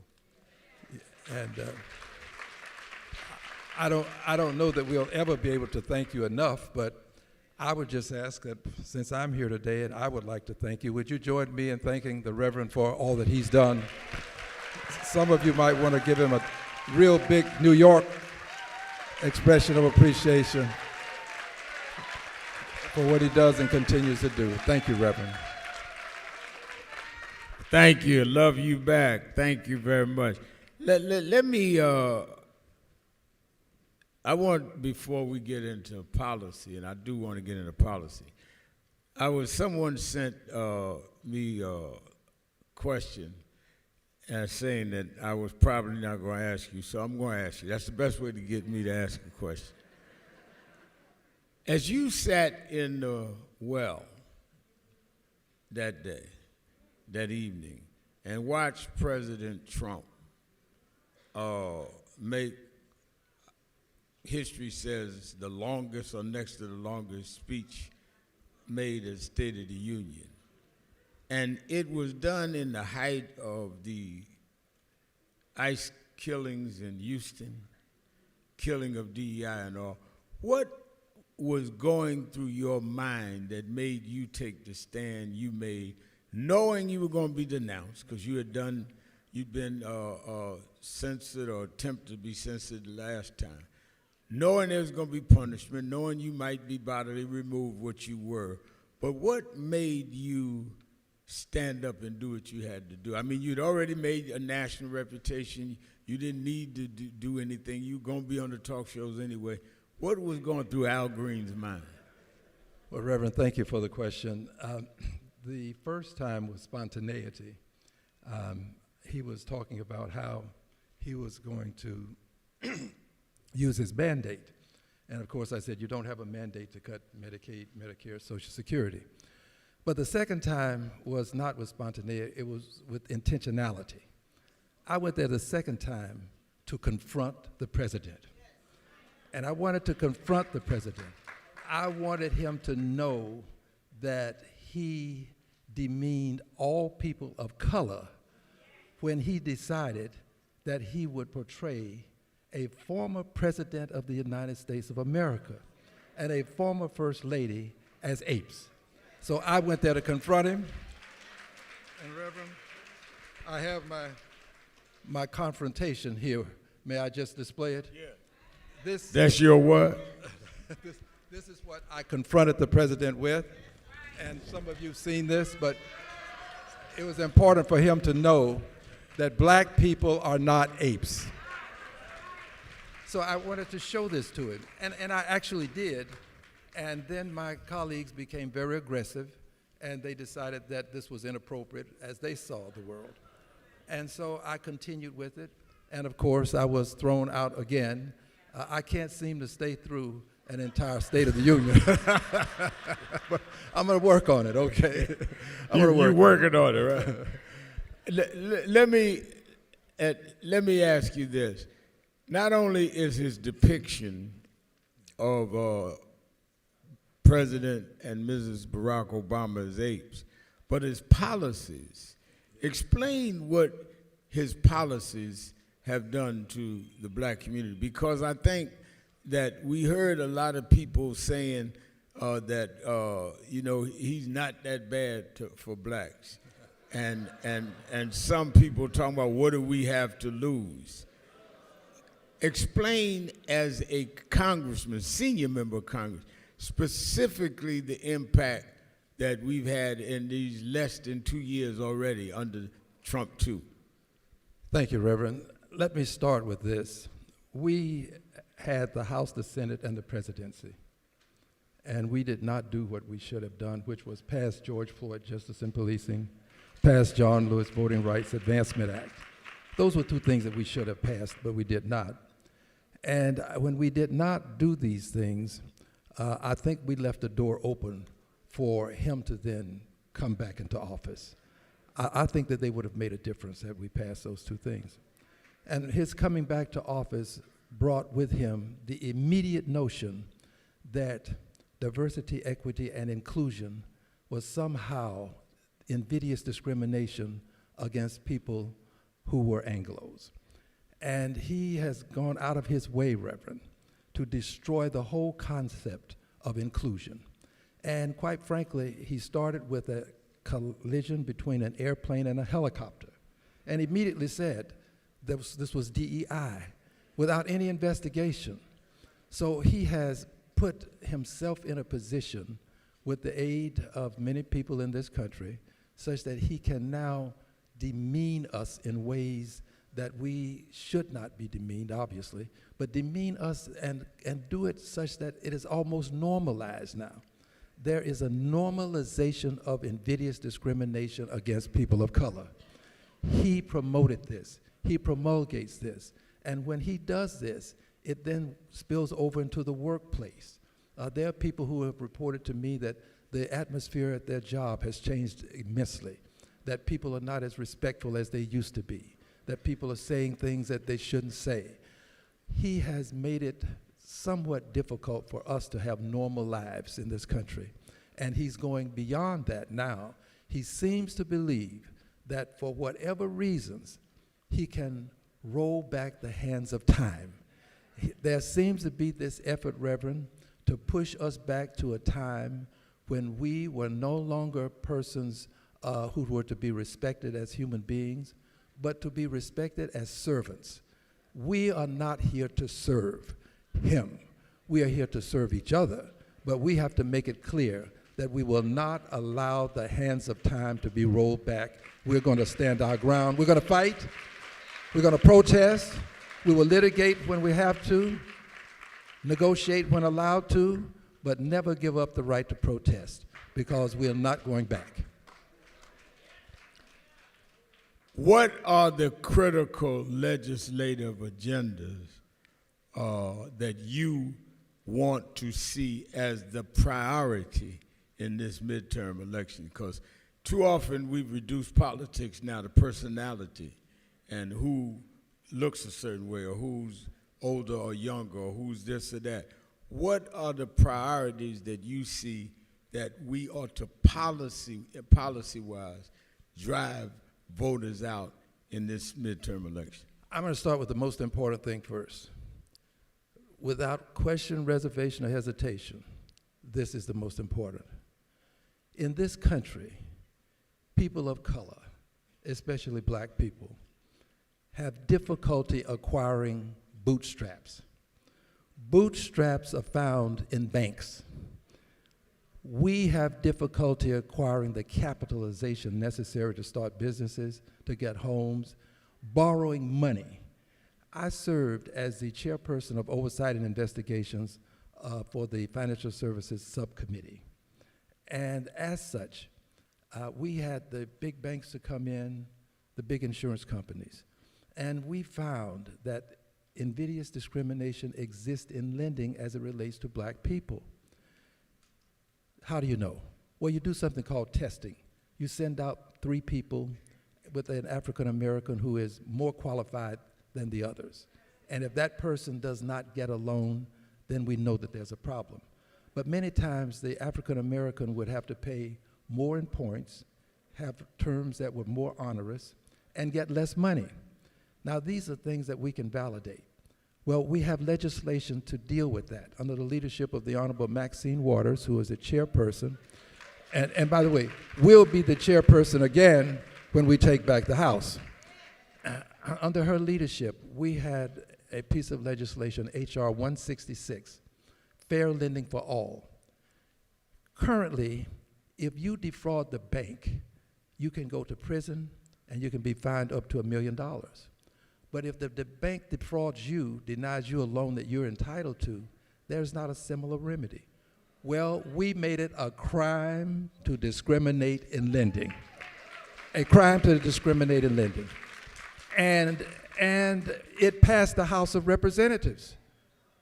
But it didn't make headlines because for whatever reasons, we find ourselves in a society where that kind of legislation is not as appealing to some people as it should be. But here's my promise. When I go back, if we have the House, I promise you, we're going to bring H.R. 166 to the floor because much of what is wrong in Black America has to do more with a lack of money than a lot of the other things that we have to face. Just can't get the money that other people get. That's one. Now, that's the most important in my opinion, but there are some other things. Under the leadership of the Honorable Maxine Waters, we have a piece of legislation for $150 billion to help subsidize the purchasing of a home for first-time home buyers, first-generation home buyers, to help them have a home. And we also understand that for this to happen, there are people who are paying more in rent than they would pay in a mortgage if they just could get into the home. Well, this will give them that down payment that helps them to get to the point that they can have that monthly mortgage and they can have a place to call home. I promise you, we're going to bring that legislation to the floor. The Honorable Maxine Waters is also concerned about new homes, affordable homes. She has a piece of legislation with $100 billion that is going to help us with people who need to buy a home by building more homes. We need to have more affordable homes. So she has legislation for this. And finally, this has to do with something that I call the conscious agenda. I believe that our ancestors have not been properly respected. For more than 240 years, people of African ancestry planted the seeds, harvested the crops, fed the nation, had a hand in building the White House, a hand in building the Capitol. They are the economic foundational mothers and fathers of this country, and they must be respected. And if in 1956 we could give Confederate soldiers a Congressional Gold Medal, then people of African ancestry who were enslaved for more than 240 years, they deserve a Congressional Gold Medal too. They must be respected. But that's not enough. We have to respect them. This is why we have passed legislation in the House of Representatives with the aid and assistance of the Honorable Steny Hoyer. We passed legislation to have a Slavery Remembrance Day. We currently have a 9/11 Remembrance Day in this country. We have a Holocaust Remembrance Day, and we should have these. Well, we should also have a Slavery Remembrance Day so we can commemorate the lives of the people on whose backs this country was built. If you're in this country, regardless as to how you got here or why you're here, you're standing on the backs of 240 years of free labor, and they have to be respected. Slavery Remembrance Day. But Reverend, for me, that's not enough. We also have legislation for what we call a Department of Reconciliation. We have to reconcile our differences. And this goes beyond African Americans, the Trail of Tears, what happened to the Japanese internments. We've got to reconcile our differences. So we need a Secretary of Reconciliation, just as we have a Secretary of Education, a Secretary of Labor. We need a Secretary of Reconciliation who will report directly to a president, not this president, directly to a president. And the job would be to reconcile our differences, and that reconciliation for me, I say this with no shame, no embarrassment. I am unapologetically Black, and I say this, that would include reparations. Reparations for the 240 years of free labor that people still benefit today from, and that we were locked out of opportunities along the way while they were benefiting. So I believe in reparations. And Reverend, there are some people who don't want reparations, but here's my solution to that. I'll take their share. Well, this organization is on record. In fact, I just spoke at the UN around that. We're going to definitely stay on the reparations.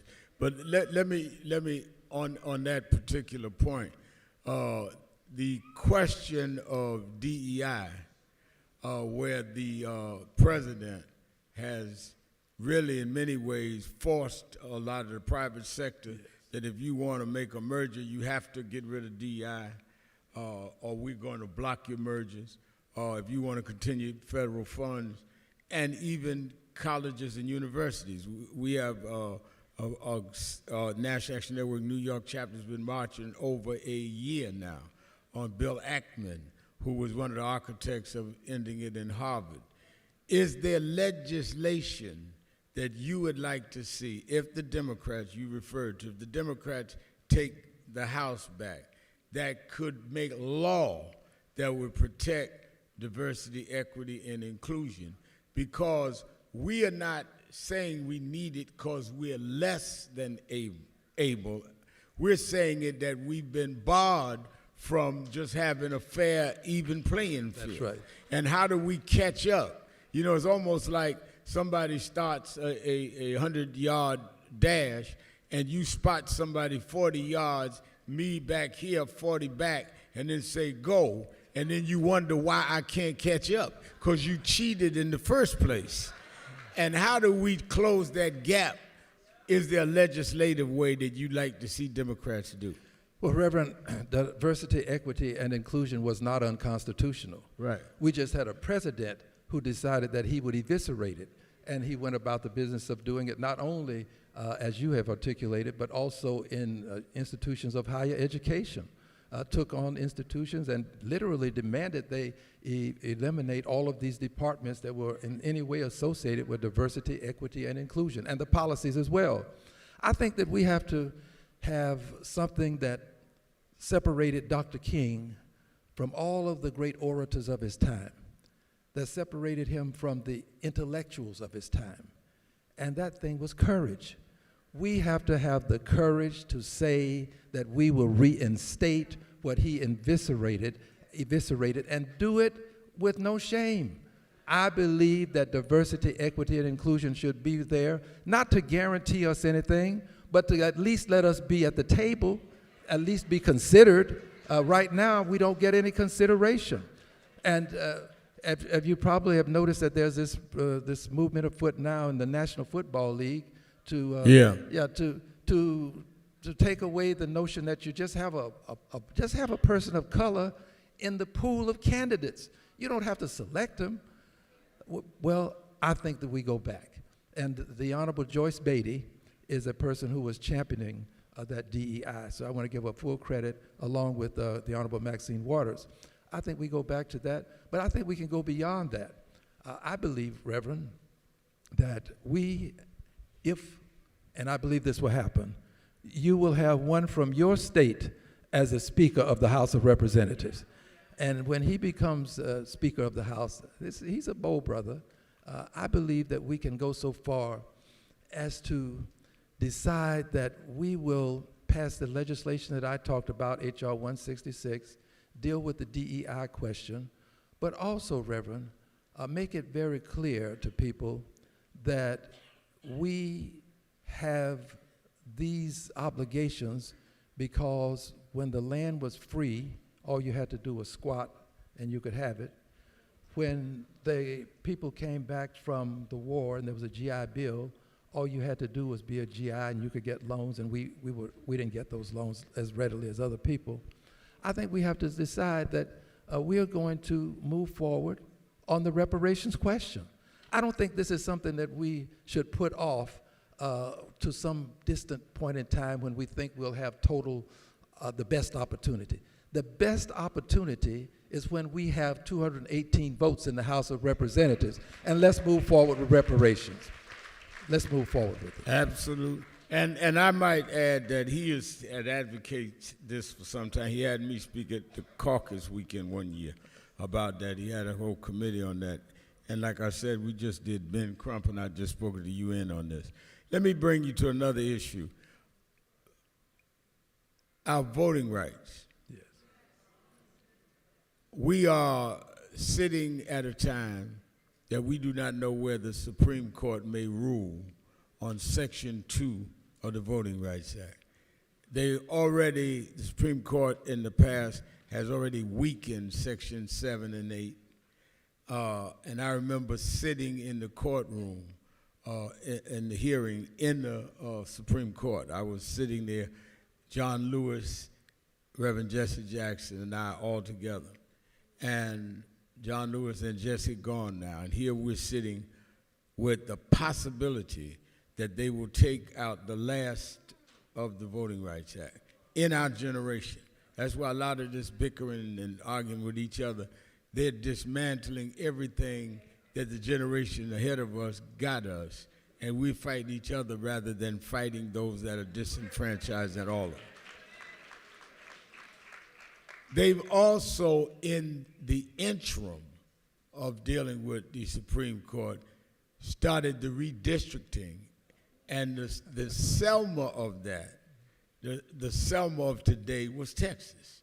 They drew lines to pit blacks against blacks to dissipate the strength and seniority of the black community and to weaken us. Explain to us, as one whose district was affected by that, and who is also sees the looming Section 2 debate, the problem, and then as you see a solution, what do we do around the question of voting redistricting and the Voting Rights Act? Well, thank you, Reverend. You're eminently correct about the evisceration of the Voting Rights Act. There's a case in Louisiana before the Supreme Court, and if they rule as people are thinking that they'll rule, we're likely to lose Section 2, which means then that literally a person would have to confess to discriminating before you could have a conviction or judgment against them. I know a thing or two about redistricting in Texas. I do. If there is a person that has had the full sting of it, I'm that person. The president informed the governor of the state of Texas and the attorney general that he wanted 5 seats from Texas to go over to the Republican side from the Democratic side. That means eliminate 5 Democratic seats and generate 5 Republican seats. Well, in doing that, in Houston, they decided that they would take the 9th Congressional District, which is the district that I currently represent, and the 18th Congressional District, which is the one that Jackson Lee represented and Sylvester Turner, Mayor Turner, represented, and they would combine them. So 2/3 of the 9th became the 18th, and 1/3 of the old 18th became the new 18th. And as a result, I find myself in an election with a person who is now a member of Congress from the old 18th Congressional District. Very, very sinister behavior on behalf of the governor and the president of the United States of America. They did this. But let me just retreat for a moment and say this. This is not anything new for Texas, Reverend. Texas is the state where they had white primaries. Only white people could vote in the primaries. And there was a doctor in Houston, his name was Lonnie Smith. He challenged the white primaries, took it all the way to the Supreme Court. And the Supreme Court said, Texas, you cannot have all white primaries. Texas said, okay, we're not going to have all white primaries. Texas decided to have all white pre-primaries. Texas has has a history of this level of invidious discrimination. So it's not anything new, but it is something that is causing us to lose our voting strength, because rather than have 2 African Americans in Houston now, we will only have 1. They have eliminated one seat completely. And we find ourselves in this election to solve this. But here to answer your question about what do we do. Reverend, you said earlier that if you want to get you to do something, say that you can't do it or won't do it. People have to realize this. Look, we're not going to change these voting rights laws between now and the election. It's not going to happen.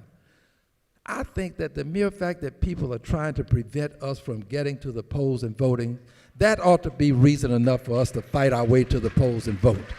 You know, our foreparents, they rode wagons to get to the polls. They walked to get to the polls. I mean, if they had to, they would crawl to get to the polls. We owe it to them to vote in spite of all of these obstacles. We cannot let them deny us the opportunity to elect people that will make a difference because they have thrown up the roadblocks. We know they're there. Let's start getting those passports. Let's start getting those driver's licenses. Let's start getting all of those things so that we can vote in numbers unlike we've ever voted in before and take back the House of Representatives, take back the Senate, take back the presidency next time out, and for me, impeach Donald John Trump. For me, that's for me. I don't speak for anybody else. But I'm going to bring articles of impeachment against him. I promise you, we cannot allow his transgressions to go unnoticed. It is almost like acquiescing to it when you see it and you do nothing about it. You normalize this behavior. Impeachment is a means by which we deny a person the opportunity to normalize without the House of Representatives weighing in. I don't ask people to do what I do. You do what you can do. But I'm going to do what I must.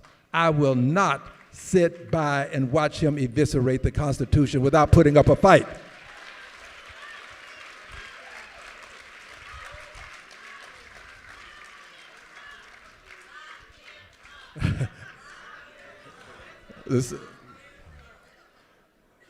We're out of time, but I need to ask you. You've been in the Congress. You've been in public service all of your life. And to our young people, we brought students in from our chapters.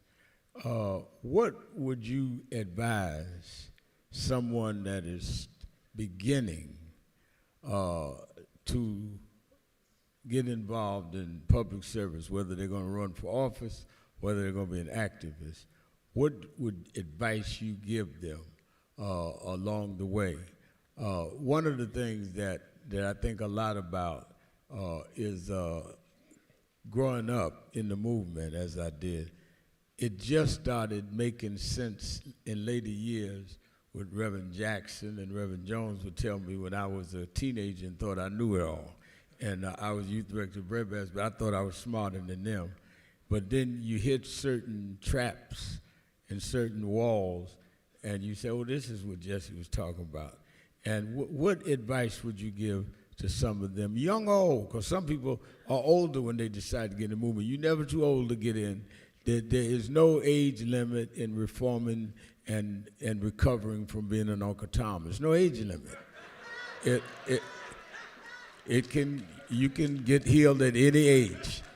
So what advice would you give them? Well, I'm glad you mentioned that there's no age limit because, Reverend, I have celebrated my 19th birthday 4 times. And I'm 2 years into my 5th 19th. But here's my advice to anyone who wants to be a public servant. Lincoln expressed it best. Government of the people, by the people, for the people. And if you're to have this, I think you have to be among the people. Get involved in organizations that are about helping people. Get involved with the NAACP. Get involved with the Urban League. Get involved with the National Action Network. Get to know what the issues are to the extent that when somebody says, let's take a poll, you can say, I've been taking that poll every day. I have never taken a poll in my life. I don't need a poll because I'm at the Civic Club meeting. I don't need a poll because I still go out and shop in the stores where people are who are going to come up to me and tell me about how Aunt Sadie didn't get her water bill paid and now they're trying to shut off the water. I'm out there. And I think that makes the difference when you're among people. You love them and they love you. But if you try to do this, you get your degree from some great institution, and then you just show up one day and decide that you want to be a congressman.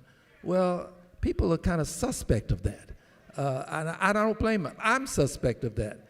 I don't want to know that you served in a law firm downtown for 5 years and you've made a lot of money. I want to know, where were you when we had a pothole that had to be repaired? Where were you when we had storm sewage that was overflowing? And where were you when the things that impact people every day needed some assistance? And if you can say, I was there with the NAACP, I was there with the National Action Network or the Urban League, that gives you kudos from me. So I would invite people to just get involved in the community and do this if you can. I say this to all young people in terms of just life itself. Try not to make the same mistake twice.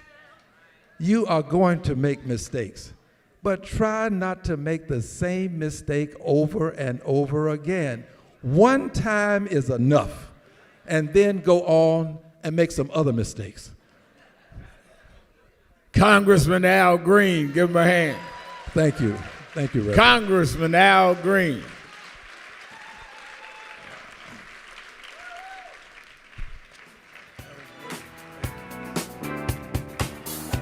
All right.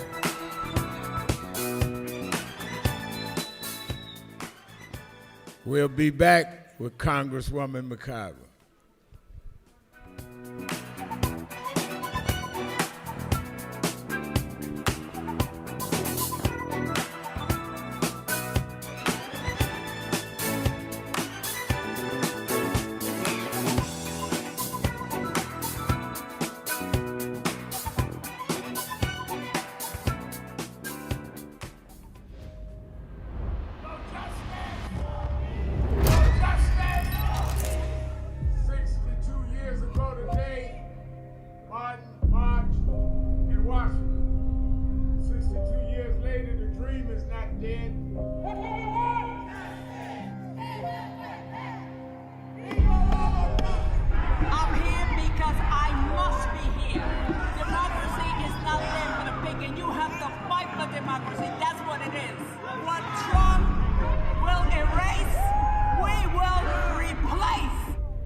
Keep the dream alive on Wall Street.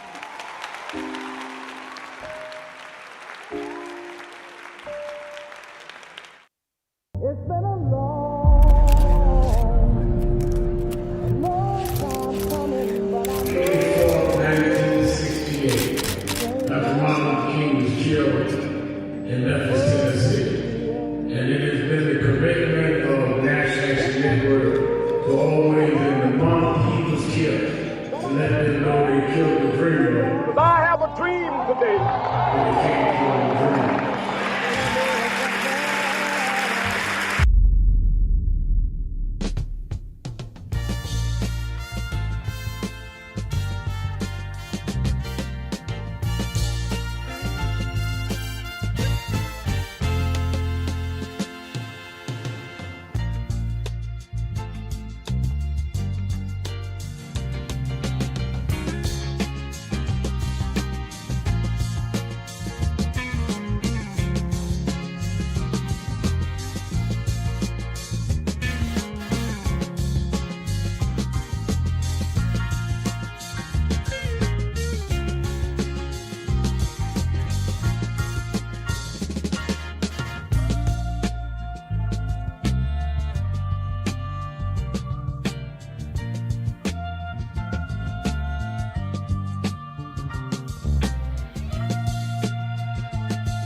All right. Buster Coleman, I used to take you to the airport. That's right. Bishop Lyons with Arkin and Lyons and Malone. Okay, this is my partner. Get out, picture. Yeah, turn around. We'll get a picture. Turn around.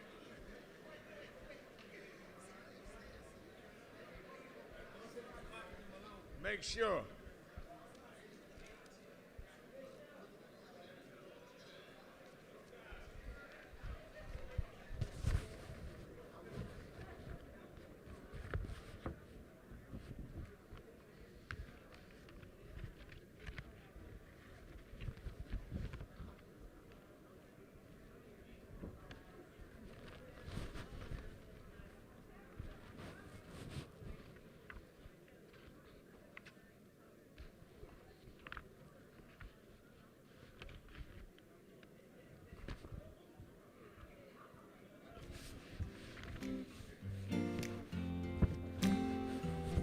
All right, let us get ready. Shh.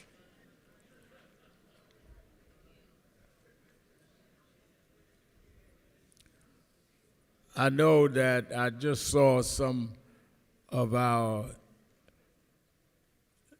Louisville, Kentucky chapter. Stand up. Stand up. Louisville in the house. Memphis is in the house.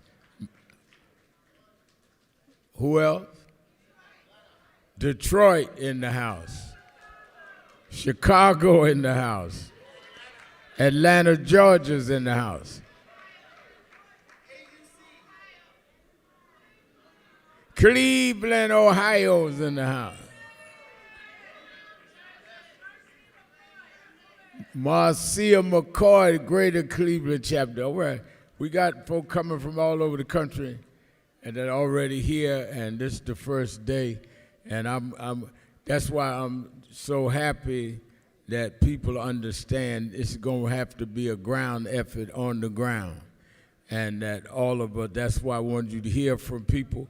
We've got the governors, all these people talking about run for president. I want them to talk about policy. Don't give me your best line, and that you knew Miss Amy at Antioch Baptist Church 30 years ago. What you going to do about stuff, and how we going to get it done. So, and I'm so happy to see so many of you come, and many of you coming. We're going to do another fireside chat. Then I'm going to have our labor leaders. Many of us are members of unions.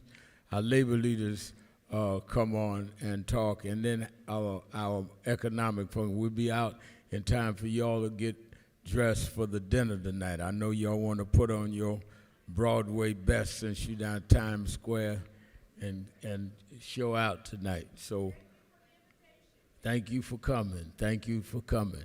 All right.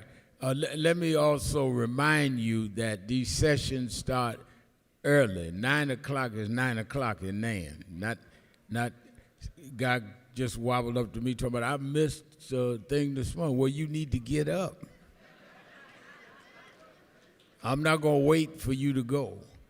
Now, y'all know I get up at 4 in the morning. I'm in the gym at 5:15, so I ain't got no patience for folk that don't get up. I got up and worked out in the hotel and went and did Morning Joe and come back. So, I mean, we need to get up. You cannot dump Trump sleep.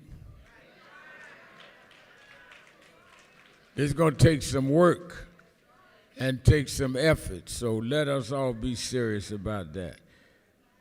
My next guest and person to address the convention, and I wanted to do a fireside chat with her, is someone that has been doing something since the day she has arrived.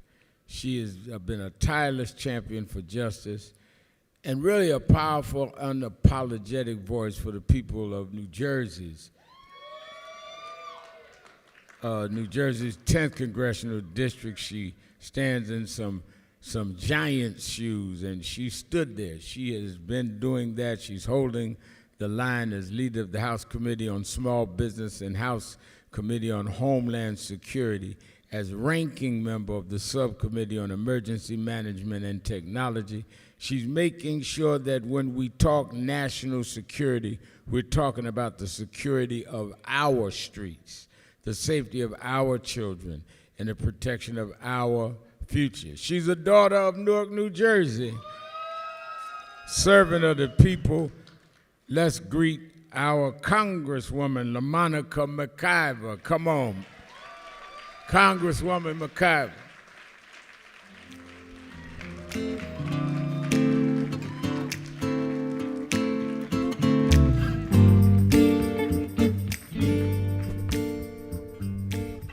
Thank you for being here, and of course, you no stranger to Nan, and certainly no stranger to the struggle.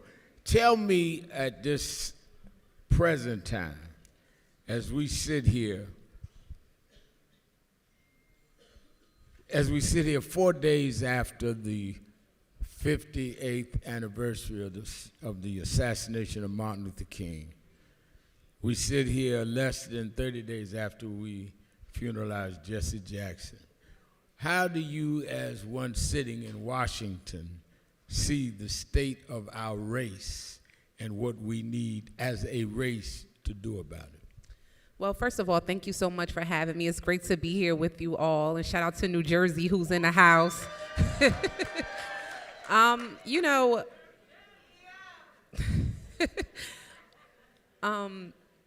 look, I look at everything that is happening right now, and it honestly is very sad. We are in a place and state where this administration and this president is trying to take us back, strip away many of the protections, many of the policies that we have fought so hard for, and people like Dr. Martin Luther King and Reverend Jesse Jackson. I think about all of the hard work that they really put in to this, environment, just for me to be able to sit in this seat right now and think about how much we need to do, right? So much more work to do, so much for us to get done, and how we must do it. Like, this is not the time to be weary. It's not the time. It's not the time to get weary and fall back and go into a sunken place. It's time for us to really continue to do the work and live upon the legacies that we know who have fought hard for us to have the protections and the freedoms that we have now. So that's how I see it right now in Washington, especially for the short time I've been there, but it feels like a long time. Now, you sit and you briefed on national security. Does it concern you that we have someone in the White House that makes statements that I feel puts us at risk? I mean, it's almost like he's poking the bear, and the American citizens can be the victims of that. I was alive, grown, and building National Action Network when 9/11 happened. Yeah. And to be just outright making bigoted statements against Muslims, there are some forces that react to that differently. Yeah. As someone that sits on national security, what are your concerns about? So first of all, thank you for the question. I mean, I'm highly concerned. Number one, the president is not well. I mean, that's the bottom line to it. I mean, there's no sane person who will operate like him, say the things that he says, use X and True Social like it's a private memo every day. I mean, he's not well, and that's concerning, period, for all of us. I think we are less safe here in this country with him as president and his cabinet. Every day he makes it more dangerous for us, and the things that they are doing, people are thinking about the now. I mean, think about 9/11. Do you know how long it took them to plan that? It didn't happen overnight. You don't know what kind of dangers he's putting us in for from 5 years to 10 years from now, where people will want to, cause harm on this country because of his actions, and he'll be long gone from the presidency, and his administration will be gone. I mean, even the way he talks about wiping out civilizations. Like, who are you to say you're going to wipe out an entire country because you're having a bad day because you didn't take your medicine? Something is not wrong. Something is wrong with our president, and we are less safe and sound here in America with him being the commander-in-chief. Do you think the American public understands the danger we're in, one? And secondly, what do we need to do to mobilize the black community more about voting? Because I think a lot of it, former Vice President Kamala Harris will be speaking here Thursday, and on Friday, I'm sorry. And I think a lot of us just were complacent because we could have won if more of us had voted. We can talk about all we want about what others didn't do. Yeah. Too many black men was running around talking about I ain't voting for a woman. That's right, yeah. I mean, we need to have these honest discussions. Yeah, yeah. Too many black men. Trump sent 2 or 3 black politicians on a tour and served them some cognac and cigars, which show you what he thought would appeal to us. Yeah. And just enough of us didn't vote for a black woman, and look what we got. Correct, yeah. What do we need to do to address the black community to get rid of these excuses and get people out in the numbers? Because if they do, we can take the House, and Hakeem Jeffries would be the Speaker. And people tell me, well, Hakeem is not as aggressive as you. I'm not Speaker. We all got different roles. Correct, yeah. If everybody was doing the same thing, we didn't get nowhere. You always have those inside, those outside. Correct. So tell us what we need to do and what is the focus as you see it. So one, I don't think Americans understand the dangers that we're in right now. I mean, a lot of Americans, sometimes I speak to people in my own district, they don't even know we're in a war right now. I mean, we are just not engaged. One, because systematically, that is how this administration loves for it to be, right? It has overwhelmed us in the media, overwhelmed us with all of the harm that they're doing. I mean, cruelty after cruelty after cruelty, you kind of get a little blacked out after that. I mean, naturally, you're like, look, all I could do is go to work every day, take care of my kids, and I don't have time. But that's what they expect for you to do. That's how it's trained for you to do, that's how the whole system is trained for you to react and behave. And so we have to, of course, correct that, number one. We have to be engaged and involved and informed of the things that are happening. Secondly, I think it goes back to education regarding our black and brown community. One, because a lot of people do not understand how the government works for them. They don't. I mean, literally, when we were battling the whole Medicaid situation in New Jersey, people would say, oh, the state gonna take away our Medicaid. I'm like, no. The state is just a feeder for Medicaid. Federal government is funding Medicaid. That's who's gonna take away your Medicaid and your Medicare. And so just the basics of that, of how government works and why it is important for them to engage in the things that they, find pleasure in or assistance or resources in, how those things can be taken away. I just feel like a lot of people don't know those basics. And we have to, one, engage people, but first by engaging them, we have to educate people on what it is that is happening and make sure that they have the factual information. We're spending too much time on social media, on our favorite TikToker and Instagrammer and our Facebook person who's putting information out there that is incorrect. It's lies. Just like the president, he lies so much that literally he starts to believe his own lies, and then other people start to believe it like, well, he said it 50 times, so it must be true. No, he's lying. He just lied to you 50 times. And it's still not true. And so we really have to educate people and get them engaged, get them informed, and let them understand that if you don't engage and get informed right now, I mean, I'm scared to see what it looks like. That's why I fight so hard, Rev. That's why I'm doing what I do. I'm protecting people that don't even care to protect themselves. Because at the end of the day, I want better for my daughter. I want better for y'all children. I want better for us all. We have to leave a world for my 9-year-old, so I have to do everything I need to do, regardless if you believe it's right or so. We have a lot of young people in NAN. We have a lot of young people in NAN that come to convention.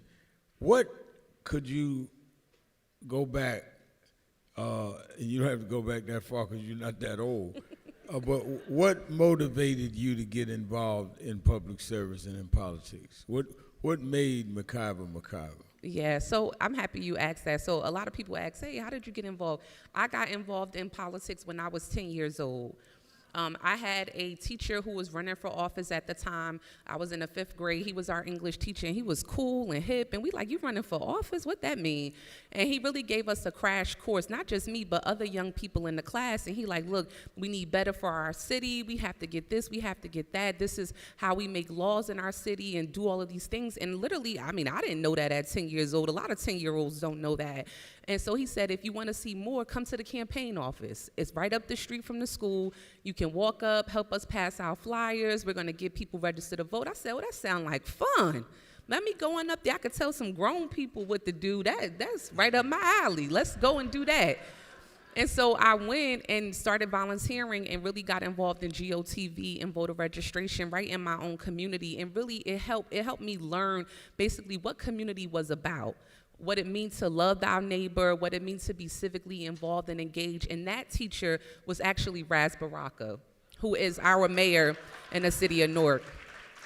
And the ironic story of it all, Rev, is that during that time, I must have worked on the campaign for 20 years, from 10 years old to about, it might be like 18 years, until he actually won an elected office.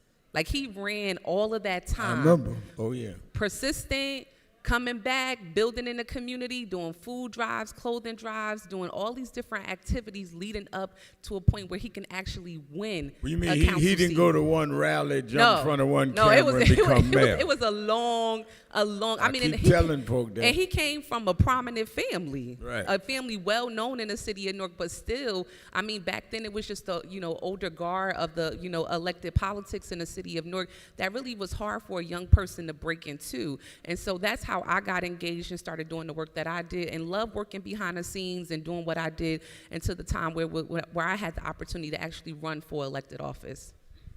As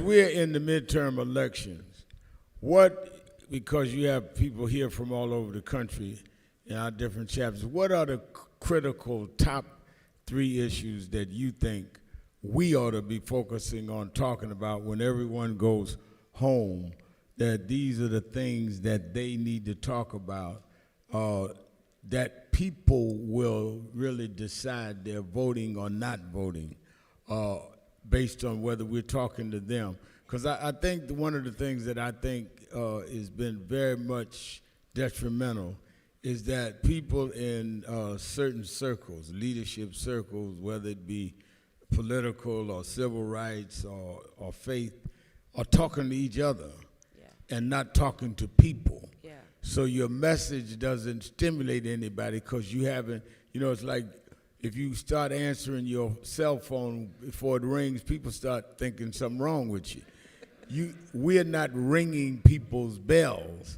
which is why they're not responding. What do we need to be talking about from your perspective? Yeah, so I think when I talk to my constituents, when we're at town halls and all of these different events, we talk to people about, we ask them a question, number one, has your life gotten better? Even for people who voted for Trump. I'm like, has things gotten better for you? Are you making more money? Or things look cheaper?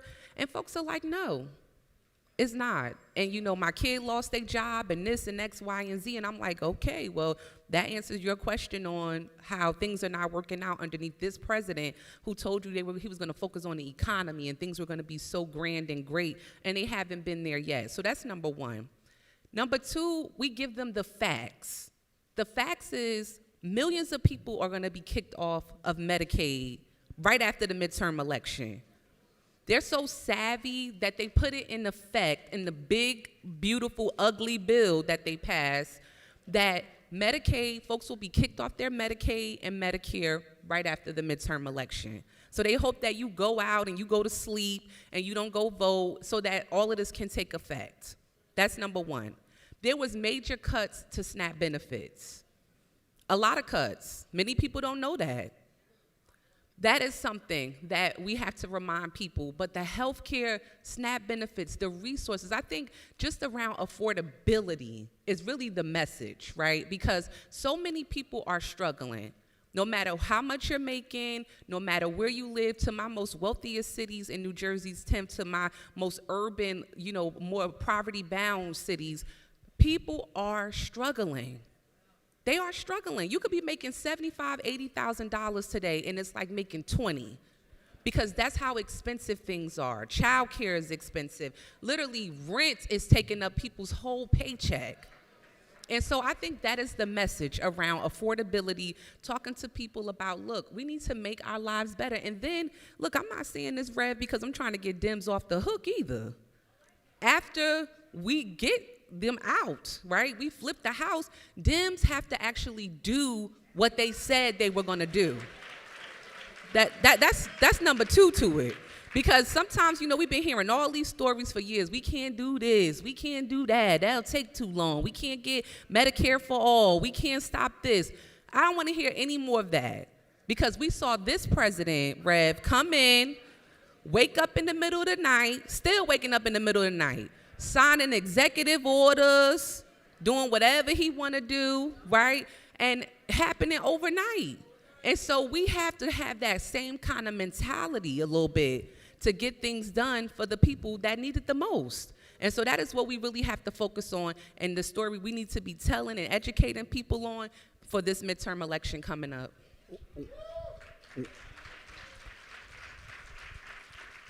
One of the things that occurs to me, and your colleague Congressman Green preceded you, and I mentioned the word to Governor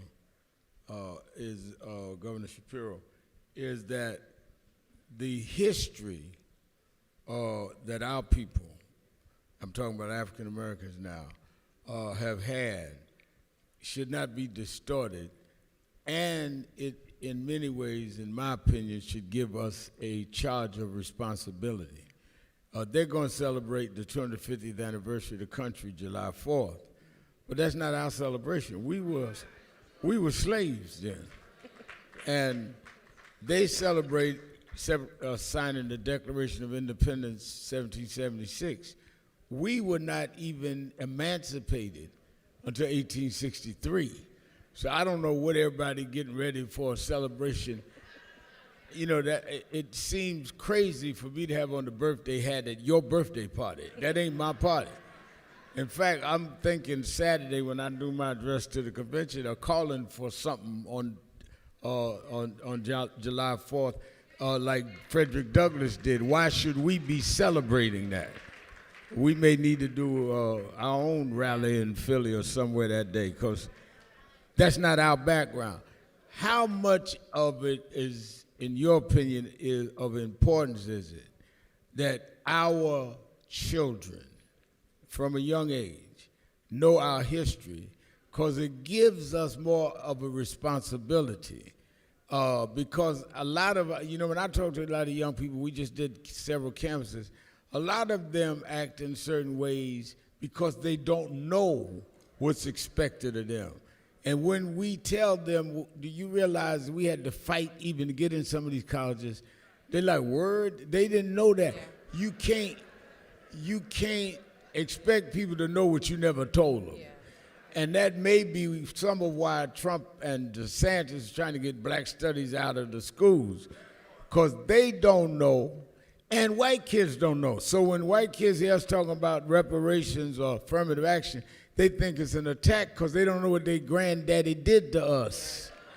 And I think, talk about that, Congresswoman, the importance of that, and then how can members of the Congressional Black Caucus and others push this through to protect the record of our history, since they want to go back to American history. Let's tell the whole story. So, one, I agree, right? We should be teaching our history to our young kids, but honestly, Rev, I'll take a step even before that. They parents don't know the history. That's right.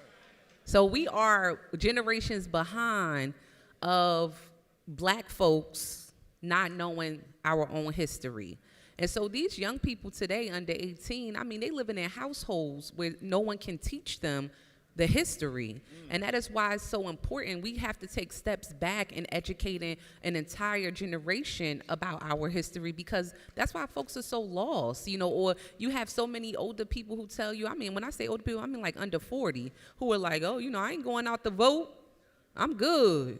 I don't be doing politics. I'm like, you don't be doing politics, but politics be doing you. Like, and that's the problem. Like, they just don't understand. And so, once again, it goes back to what I said about the educational piece, right? It's the same thing with history. That's why the CBC has been so strong, the Congressional Black Caucus, on fighting to make sure that they can't ban history, the teaching of our history, of Black history in schools, speaking out, fighting against it state by state, because some of these things are state-driven as well, right? I'm happy to live in New Jersey. I know you happy to be in New York, where we can still teach our kids curriculum that they can, relate to, and that they can get history. But there are a lot of states like Florida and others who've banned literally all Black history and Black studies. And so that's why we have to continue to raise our voice and be real champions of teaching, of learning our own history, but champion for our children to learn our history, but also having an outlet and an avenue where grown people who miss that opportunity under 18 to learn their history, because they don't. We assume they do, but they really don't. I know that there is the question of voting rights that we just talked about with Congressman Green. And I know that there's elements in our community that tell us or tell people that voting doesn't count and it doesn't matter. And yet they're spending billions of dollars to stop our vote. So nobody spends that kind of money if it wasn't important. Every chance they get. Every chance they get. Give us a message that everybody can take back to their city. What way should they message the importance of voting rather than just say it's our civil duty? That doesn't turn people on. What does voting mean, and why should people do it? Yeah, well, first of all, voting means everything, number one. In every election, people think they only got to get out there for the presidential election. No, you have to get out there for the council race, for the governor, for the state senators, for the state assembly. You got to get out there for your school board members. Every level of elections and government matters, especially more now than ever. And I'll give you a quick example. People always say, it doesn't matter. At the end of the day, elections have consequences. And we are living the consequence right now. Like, you literally have a racist and a bigot in the White House. I mean, one that is not hiding it from you will literally walk up on this stage today and tell you, I don't think Black people should have everything white people have. I mean, literally, comfortably. And if that is not enough for you to think that elections matter and your vote matters, I mean, I don't know what else could it possibly be. What other example you need for yourself? And that's why I think back about the history, and people don't understand how we got here to have the right to vote in the first place. And that's why they need to be taught it. But one, that's why elections matter, because they have really hard, critical consequences, number one. Number two, every election matters because right now, with everything that Donald Trump is doing in the White House, there have been numerous states, Rev, with governors, state senates, state assemblies that was like, oh no, heck no, y'all ain't doing that in our state. We gonna get together, we gonna file lawsuits, and we gonna get this stopped. And guess what? Some of those things have been stopped. We've had some wins against this government, against this president. And so that's why every election matters. You can't just go out and focus on voting for the president. You got to go out there and focus on voting for everyone, especially those who are going to protect you on the home front, to make sure that this man can't just come in and do whatever it is that he wants to do. So we have to teach people of what is at stake for them. I think when you can relate back to people about how they're going to personally hurt, then they say, oh, you know what? I'm going to go out and vote then. Because, I need this. I need that. And I think when people don't understand that and they don't know that, Rev, then they just disconnect. They think, it just dropped out of the sky. We have these things. No, it didn't just appear in the sky. We have these things because people fought for you to have them, and policy and people are protecting you to have them, and we have to continue to do so. So you have to go out there and teach people in your communities, in your organizations, and even in your own household why these things matter and how they got them in the first place.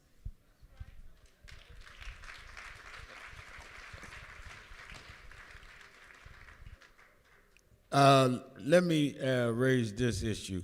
I know you can't talk about your case, but the surrounding issue that brought you to the center, can you talk about that and explain? Sure. I want people around the country. Many of you, all of us in New York, New Jersey, don't know Makya, but many of you may not have connected.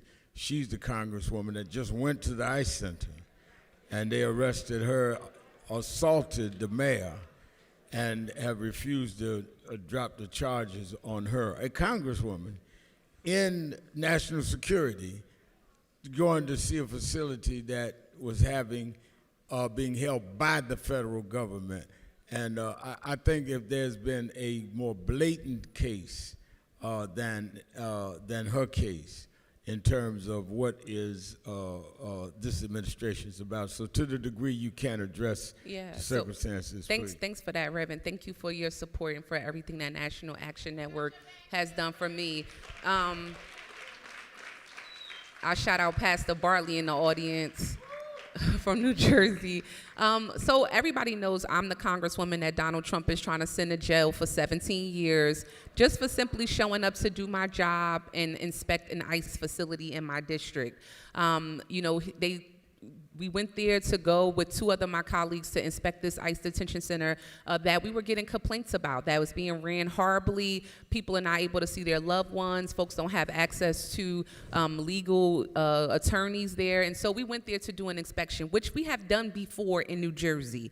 They sent an army of ICE people for us, including our mayor, who was not there to inspect the facility, but was there for a peaceful protest, and he had already been showing up there to go see this facility that does not meet the criteria that the city state for these facilities, number one, which they have to because it's not a federal facility, it's a privately owned detention center ran by the GEO group. And so we're fighting that case. We are asking for these charges to be dismissed. We've been fighting them since last May. And we're coming up on a year anniversary of these charges, but the case is very expensive. One, members of Congress, we don't get pro bono legal help.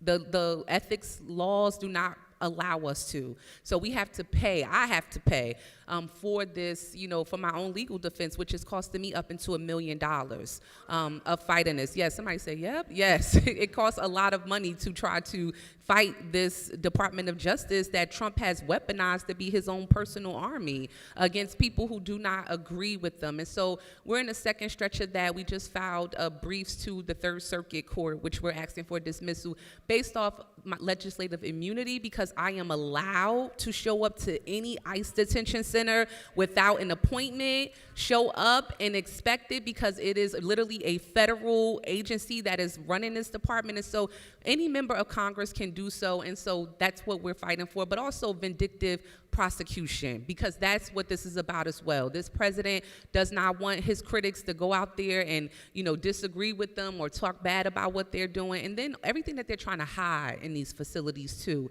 They are cruel, they are doing cruel things to people, and they don't want you to know that. And so everything that happened last May, people were like, wow, that's crazy. But then we see everything else that happened, right? They done killed 2 white people in front of everybody in broad daylight and then called them terrorists, and they were not doing anything, and literally just constantly being cruel to Americans and people all over this country, both undocumented and people who have the legal right to be here, treating them like they do. This was their plan all along. And so I'm in this fight. They will not intimidate me or scare me out of doing my job at all. At the end of the day, Rev, Donald Trump didn't appoint me to be the Congresswoman. The people of the 10th Congressional District in New Jersey voted me to be the Congresswoman. And so that's what I plan to keep doing, to do my job, standing up, not being silent about it, and protecting the people that elected me to do so. Well, and not that all preachers raise offerings, but for those that want to help your defense committee, how could they do that? Yeah, so you can visit LaMonicaForCongress.com if anybody wants to make a donation. We take donations as small as $5 to be able to support our, you know, our legal defense, to be able to fight these people. At the end of the day, God is still in control. And so You know, no matter what they try to do, we know that we're going to be okay, but we do have to have resources to fight them. And so, once again, LaMonicaForCongress.com if you can do anything there. Thank you.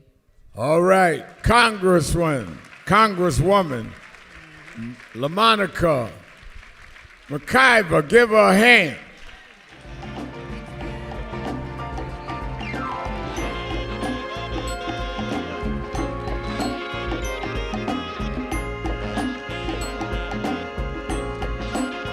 All right, we'll be right back.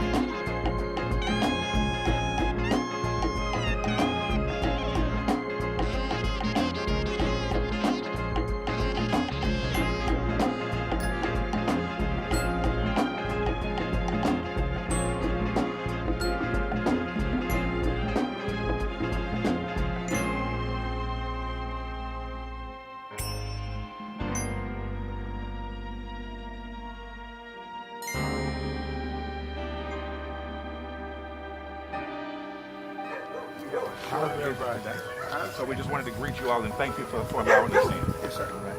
We want to go. Yeah, we was here. They were on the plantation. Our family was on the plantation. Wow. And that's, of course, that's the slave house. That's one of the slave houses. Sir, it's been 13 years. That's right. Good to How see you been? Doing fine.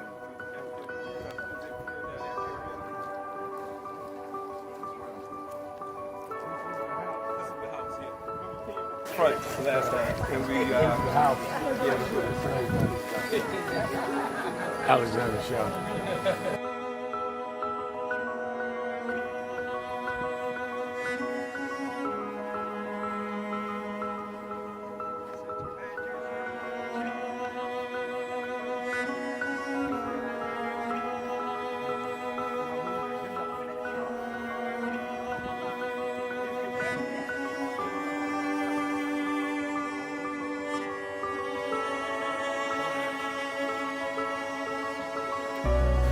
How many slaves were staying there? I have no idea. This is where they would have a slave. Yeah, that's when, exactly. That was, exactly.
The two people that most influenced my life were from South Carolina, James and Jesse. Jesse right up the road with me. I went over his mother's funeral. Jesse walked me to my mother's casket. Wow. From South Carolina. That's the balance of my life, James. Yeah. Civil rights, shoulders.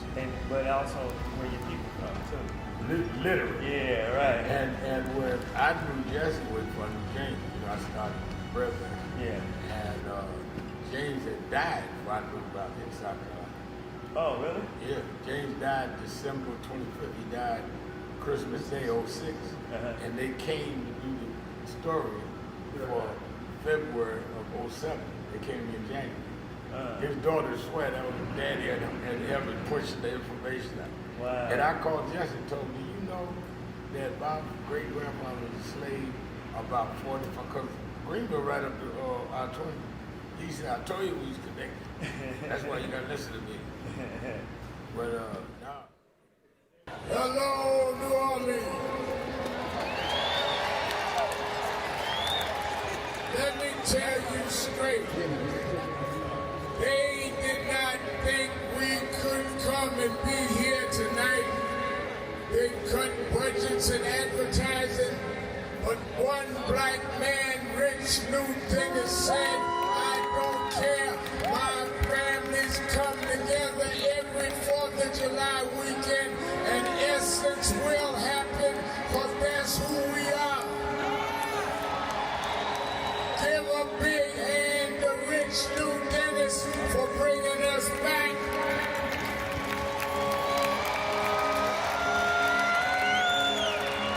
Why do we come?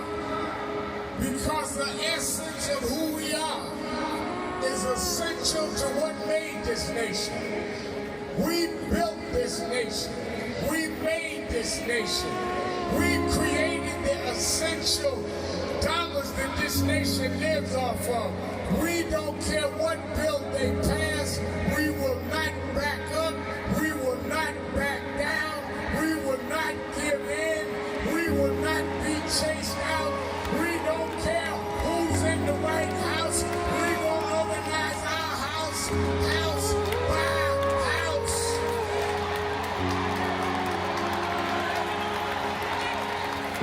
We came over the Middle Passage. We survived slavery. We survived Jim Crow. Don't you give up now. Don't you turn back now. Stand up, black man. Stand up, black woman. Reclaim your dignity. Reclaim your place. So we stand with the Global Black Economic Forum. We stand with Essence Magazine, because that's who we are. So don't give in now. Yes, there's some rough days, but we've been through rougher days than this. Yes, Trump is a bad dude, but we beat badder dudes than Trump. So let's party with a purpose, because our rhythm and our music reminds us who we are. Because we can smile through our pain and organize for our gain. Let's stand up and let's celebrate who we are. Thank you, God bless you.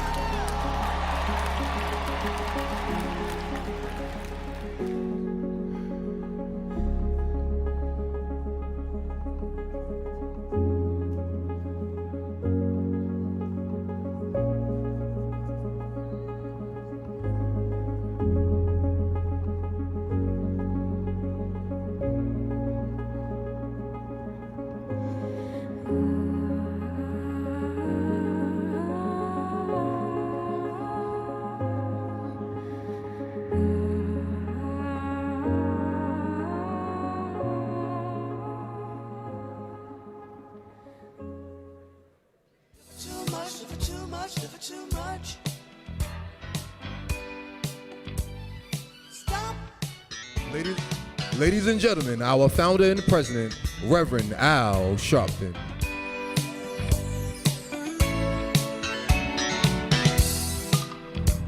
All right. Thank you, thank you. I had welcomed a lot of our chapter leaders, but I left out welcoming some of our distinguished guests and special guests. So I wish you would turn to the person to your right, shake the hand, and say, welcome, you're Reverend Al's special guest today.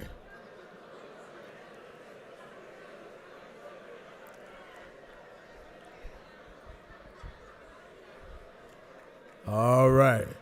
So now some folk be running around talking about I didn't welcome them. You can tell them I was there. He welcomed you. A significant part of our movement for civil rights, human rights, since the abolitionist movement has been labor since it started. Giants that made the labor movement and giants that fought civil rights at the same time. And that's why this panel is so important at this time in history. Let me bring on some of the most distinguished, effective, and respected labor leaders in the country. The president of the A. Philip Randolph Institute, a veteran leader and a sister beloved, We worked shoulder to shoulder for many years, Cleola Brown. Give her a hand.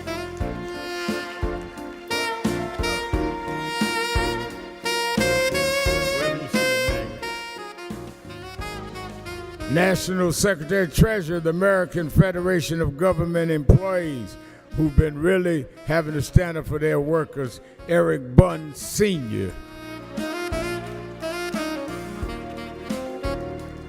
President of 32 BJ SEIU, Manny Pastrick. Come on, Manny. And one of the most respected and I think esteemed global activists extraordinaire.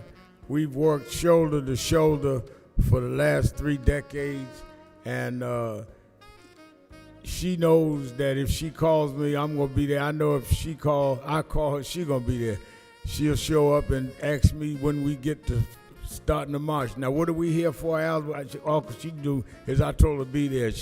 We got that kind of relationship. She is one of the masterminds of No King's Day, and she's one of the most progressive leaders America's ever known. The president of the American Federation of Teachers, Randy Weingarten.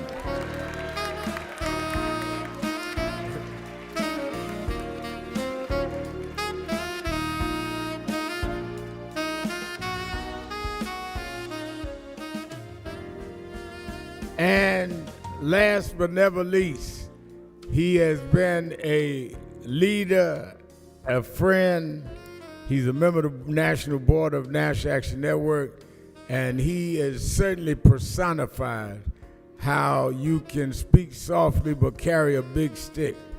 He has backed up every progressive movement this country has faced since he was right here in New York with DC 37 on to become the national leader of AFSCME.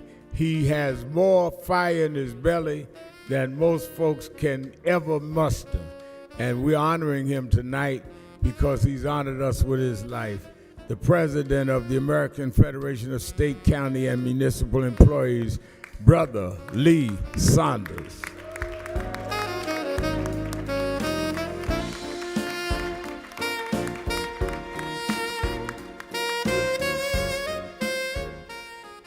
All right, I'm going to, let me start with, 4 days ago was the 50th anniversary of the assassination of Dr. Martin Luther King. And he was in Memphis, Tennessee, supporting garbage strike workers, members of your union, Lee, which says several things. One, Dr. King was certainly pro-union. The March on Washington of '63 was organized by E. Philip Randolph. Dr. King was one of the groups that was a part of it. Now, he got the iconic speech that day, but Randolph and Labor brought the 250,000 people to Washington. So there's always been this synthesis of labor and civil rights. And I think that when Nixon came in, he tried to play one against the other. And I think that there's been since the 80s, attempt to really reconcile that. So I want to start with each of you telling me where you see the nexus of civil rights and labor and why you think it is important today. Let me start with you, Cleola. Yes. Okay. Now, Rev, you got to remember now, I've been around a long time and I'm old. I don't hear real good unless I can see your mouth. I'm going to miss some of this, all right? Good morning, everybody. Good morning, everybody. Oh, my God. First, before I answer your question, let me say to you all here who are members of the National Action Network, y'all got the biggest, baddest, boldest leader in the country right now, the Reverend Al Sharpton. Absolutely, positively.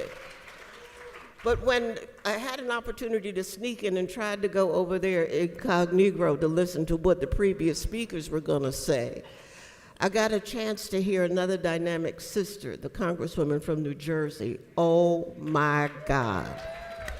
Oh my God. But first of all, thank you so very much for having me here this morning. I'm sitting on the stage with a bunch of giants.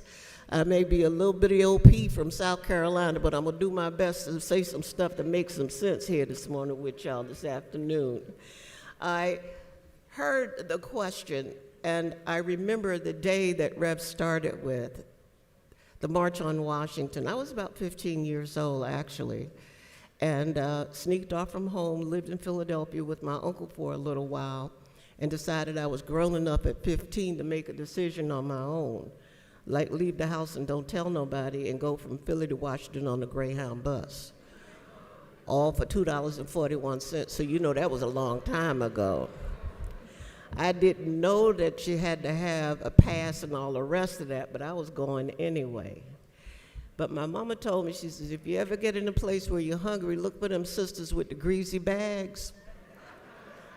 In them greasy paper bags gonna be some chicken and some pound cake. So that's exactly what I looked for. When I got on that bus, I went and sat by the greasiest bag I could find. By the time I got there, it was full as a tick. But I didn't have a pass to go near the stage. But when I got to the place, I saw that there were other young people who also were of like mind, that they were grown up enough to go and make a decision to go in. They were up in the trees. I'm a country girl, so I wasn't afraid to climb in no tree. I jumped right on up in that tree with the rest of them. And they made fun of us after the march, not the folks in the march, but the reporters who were reporting on it. They called us the bird chillin', not children, chillin', all right? But to this day, I was 15 then, I'm 77 years old now. I'm prouder than ever to have been one of them bird children, okay? When Rev asked the question, what do we need to look back at and think about getting stuff together now? Remember what the sister said to us just a little while ago? To know a little bit about who you are and where you come from, so that the lessons our young people get are not just talking at them, but talking with them, so that our history does not get lost in that whole conversation of trying to be all prim and proper. That's not who we are, y'all. We are a people of fighters. And as such, we have not just a debt to pay, but we have a ground to lay, so that all the stealing that's going on right now for our rights, our privileges, and those things that we're entitled to do not get wasted in the shuffle. Rev also reminded you about why some of the stuff that they're doing is not relevant to us. The 250th celebration, Lord Jesus, I hope you heard him and I hope he repeats it during this session. But those are the things that we have to be mindful of as we take a look about where we're going. So I hope I answered your question, You definitely did. Let me go to you, Lee. Lee asked me to organize a Get Organized campaign. And it shows what it looks like when political power and workplace organizing connect and deliver real results. Even in this environment, you secured major wins like collective bargaining rights in Virginia, life-changing for workers. Well, what is the lesson there, and how are you building that kind of momentum across the country? Well, I think it's getting back to basics and understanding the fact that we are being challenged every single day. And it's just not about labor. We are being challenged every day, labor. They're trying to take our rights away from us. They're trying to take that seat at the table away from us. But they are coming after all of the communities that we care about across this country. Why? Because they want more power, and they're greedy. They want more wealth at the expense of working people. And it's important for us to fight back, but not use the same tools that we've used in the past. We need to grow upon that moment, but we've got to get back to basics as far as talking with people, educating folks about the challenges that confront our members and working families across the country, being very aggressive in pushing for a seat at the table for workers all across the country. And the way that you do that is through unions, becoming a part of a union. being a union member, being an activist, because then you have a control over your wages and benefits and working conditions, your retirement, safety and health issues. You've got that seat at the table. So it's not surprising that the folks who want to hurt us and hurt our communities are coming after labor, because labor provides the opportunity for workers to come together and have one strong voice. And when we do that, when we talk with workers, when we ask them to be a part of this movement that's bigger than ourselves, it's all of us, then we can win. Al mentioned Virginia, where we just got collective bargaining rights for thousands of state and local government workers in Virginia. We've still got some work to do, and we're going to do it. But we have been fighting back. AFSCME has grown, my union, for the past 2 years under tremendous, tremendous circumstances. We have grown by more than 100,000 members across the country. And we're doing that by getting back to basics and talking with folks and bringing in not only our labor friends, but our allies. And one of our strongest allies is the National Action Network. They have stood with us, they continue to stand with us, and we will continue to stand with them. This is a challenge that I want to lay out for everyone in this room. We can't do it alone. These folks just want to take us out of the ball game completely. Yeah.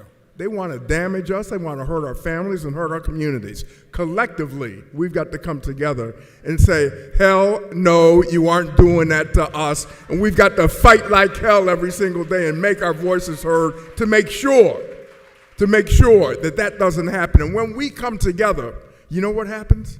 When we come together, we win, period. Lee Saunders. Eric, you're the Secretary Treasurer nationally of AFGE, the first DC local president ever elected to that position. Now you're helping to lead AFGE through one of the toughest fights in union history. On March 9th, the federal government made thousands of career civil servants at-will employees. That means they can be fired for any reason or no reason at all, with no right to appeal. At the same time, 50,000 TSA workers have missed 2 paychecks. Nearly 500 have quit. Airports across the country have long lines and are just lowering the lines now. How is AFGE fighting back, Eric, when federal workers are being fired without cause and asked to work without pay? Well, first of all, I want to thank you for having me. I think we need to go back a little further, because this fight's been going on through the first Trump administration, where he's come after our members, firing them without cause in various areas. But we've been very successful, and I think our success has caused him in this Trump 02 be more retaliation. Okay? I'm sorry, I said it's more retaliation, because we won there. I mean, when he terminated our VA contract, we won that. So let's be realistic. This administration wants to have unchecks and balances. EPA, they don't want any regulations. VA, want to contract their work out. But as I said, we've been very successful in fighting back with them. We won within the courts. Just recently, within the last week, our VA contract has been restored. He's still fighting that. You know, he wants to continue to appeal, like we're going to go somewhere, but we ain't going no damn well. We're going to be here.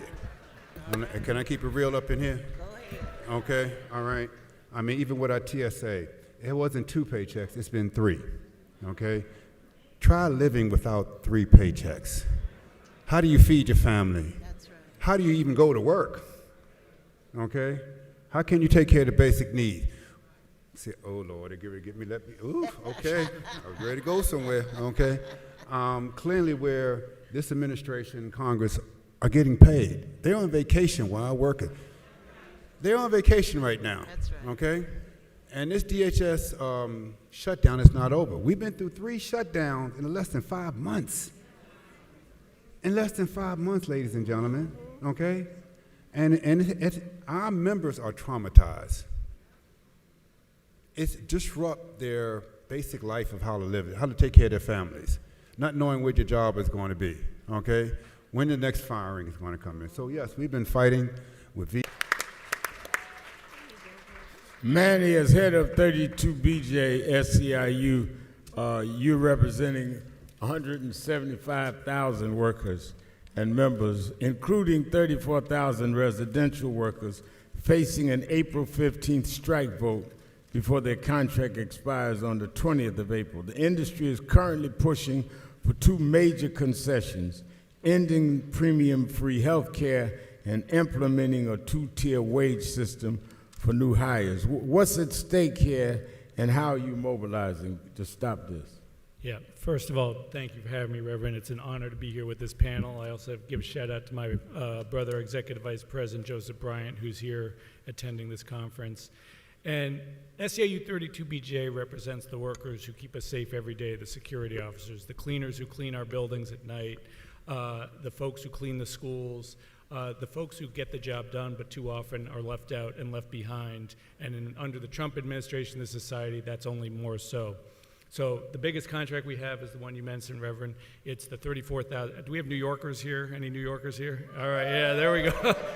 So the doormen, the porters, the concierges, the superintendents in New York City who do all the work. Yes, they keep us safe. Yes, they keep the buildings clean. Yes, they take out the trash, but it's deeper than that. They keep the systems working. They keep the buildings working. They're the folks that take care of the old folks. They might be the only person someone talks to in a whole day. And what they're fighting for is what so many Americans are fighting for, and what all the folks here on this panel are with. They're fighting for a fair wage, trying to make ends meet in the most expensive city in the world. They're trying to make ends meet in New York City. They're fighting to protect their health care. They're fighting to have a retirement, because most of our members put in decades of service because they truly love their jobs. And they're fighting to have a little bit of retirement when they're there. So we're fighting for all the basics. Our members are trying to live in New York, and we're just up against a set of employers that are trying to break us down, take away what everyone's fought for. And it's just the same fight that the folks here up against the Trump administration are fighting. It's just taken on a new thing. And you have to remember there's a connection. The real estate industry folks who are here in New York are the same folks now running the country. And it's the same fight, same folks, and we're going to win, as we're saying. All right. Randy Weingarten, between book bans and the dismantling of the Department of Education, the pressure on educators and civil service are immense. And, you know, AFGE has just won the landmark First Amendment case stopping the administration from compelling the speech of federal workers. And but Randy, what is the political pressure that is needed to stop what is hitting the classrooms, hitting the school districts, hitting the school boards, and how do you see our being able to effectively counter what they put on educators that are members of the AFT? Thank you, Rev, and I'm so glad to be with the hometown crowd here. And so, and teachers, teachers, just take the issues around ICE. And I'm really, many of us carry a whistle around all the time. Our ICE training, we have more trainings in the union around how we deal with ICE than probably trainings these days about how to read. Think about what that says. Because what is happening in so many cities, particularly areas that have a mayor that happens to have a Democrat, next to his or her name, it's creating fear and anxiety. And you see that in schools and hospitals. So it was the book bans, and now it's this, and at one point it was the masks.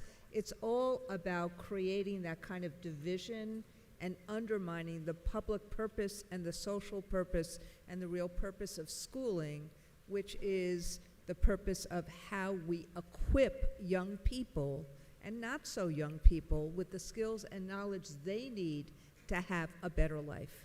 But that gets me to the second and third way I want to just answer this question is to piggyback on what my brother here said. And look, I just want to say for a second, I've been working with each other. That's how many decades all of us have been working with each other. Yeah. And the point about voice and coalitions is so important. But I want to bring it to a different level. Think about how we, people, middle class, working class, poor folk, have power in the United States of America. It's education, it's labor, frankly, it's faith, and it's politics. And think about how the Trump administration is trying to go after all of that.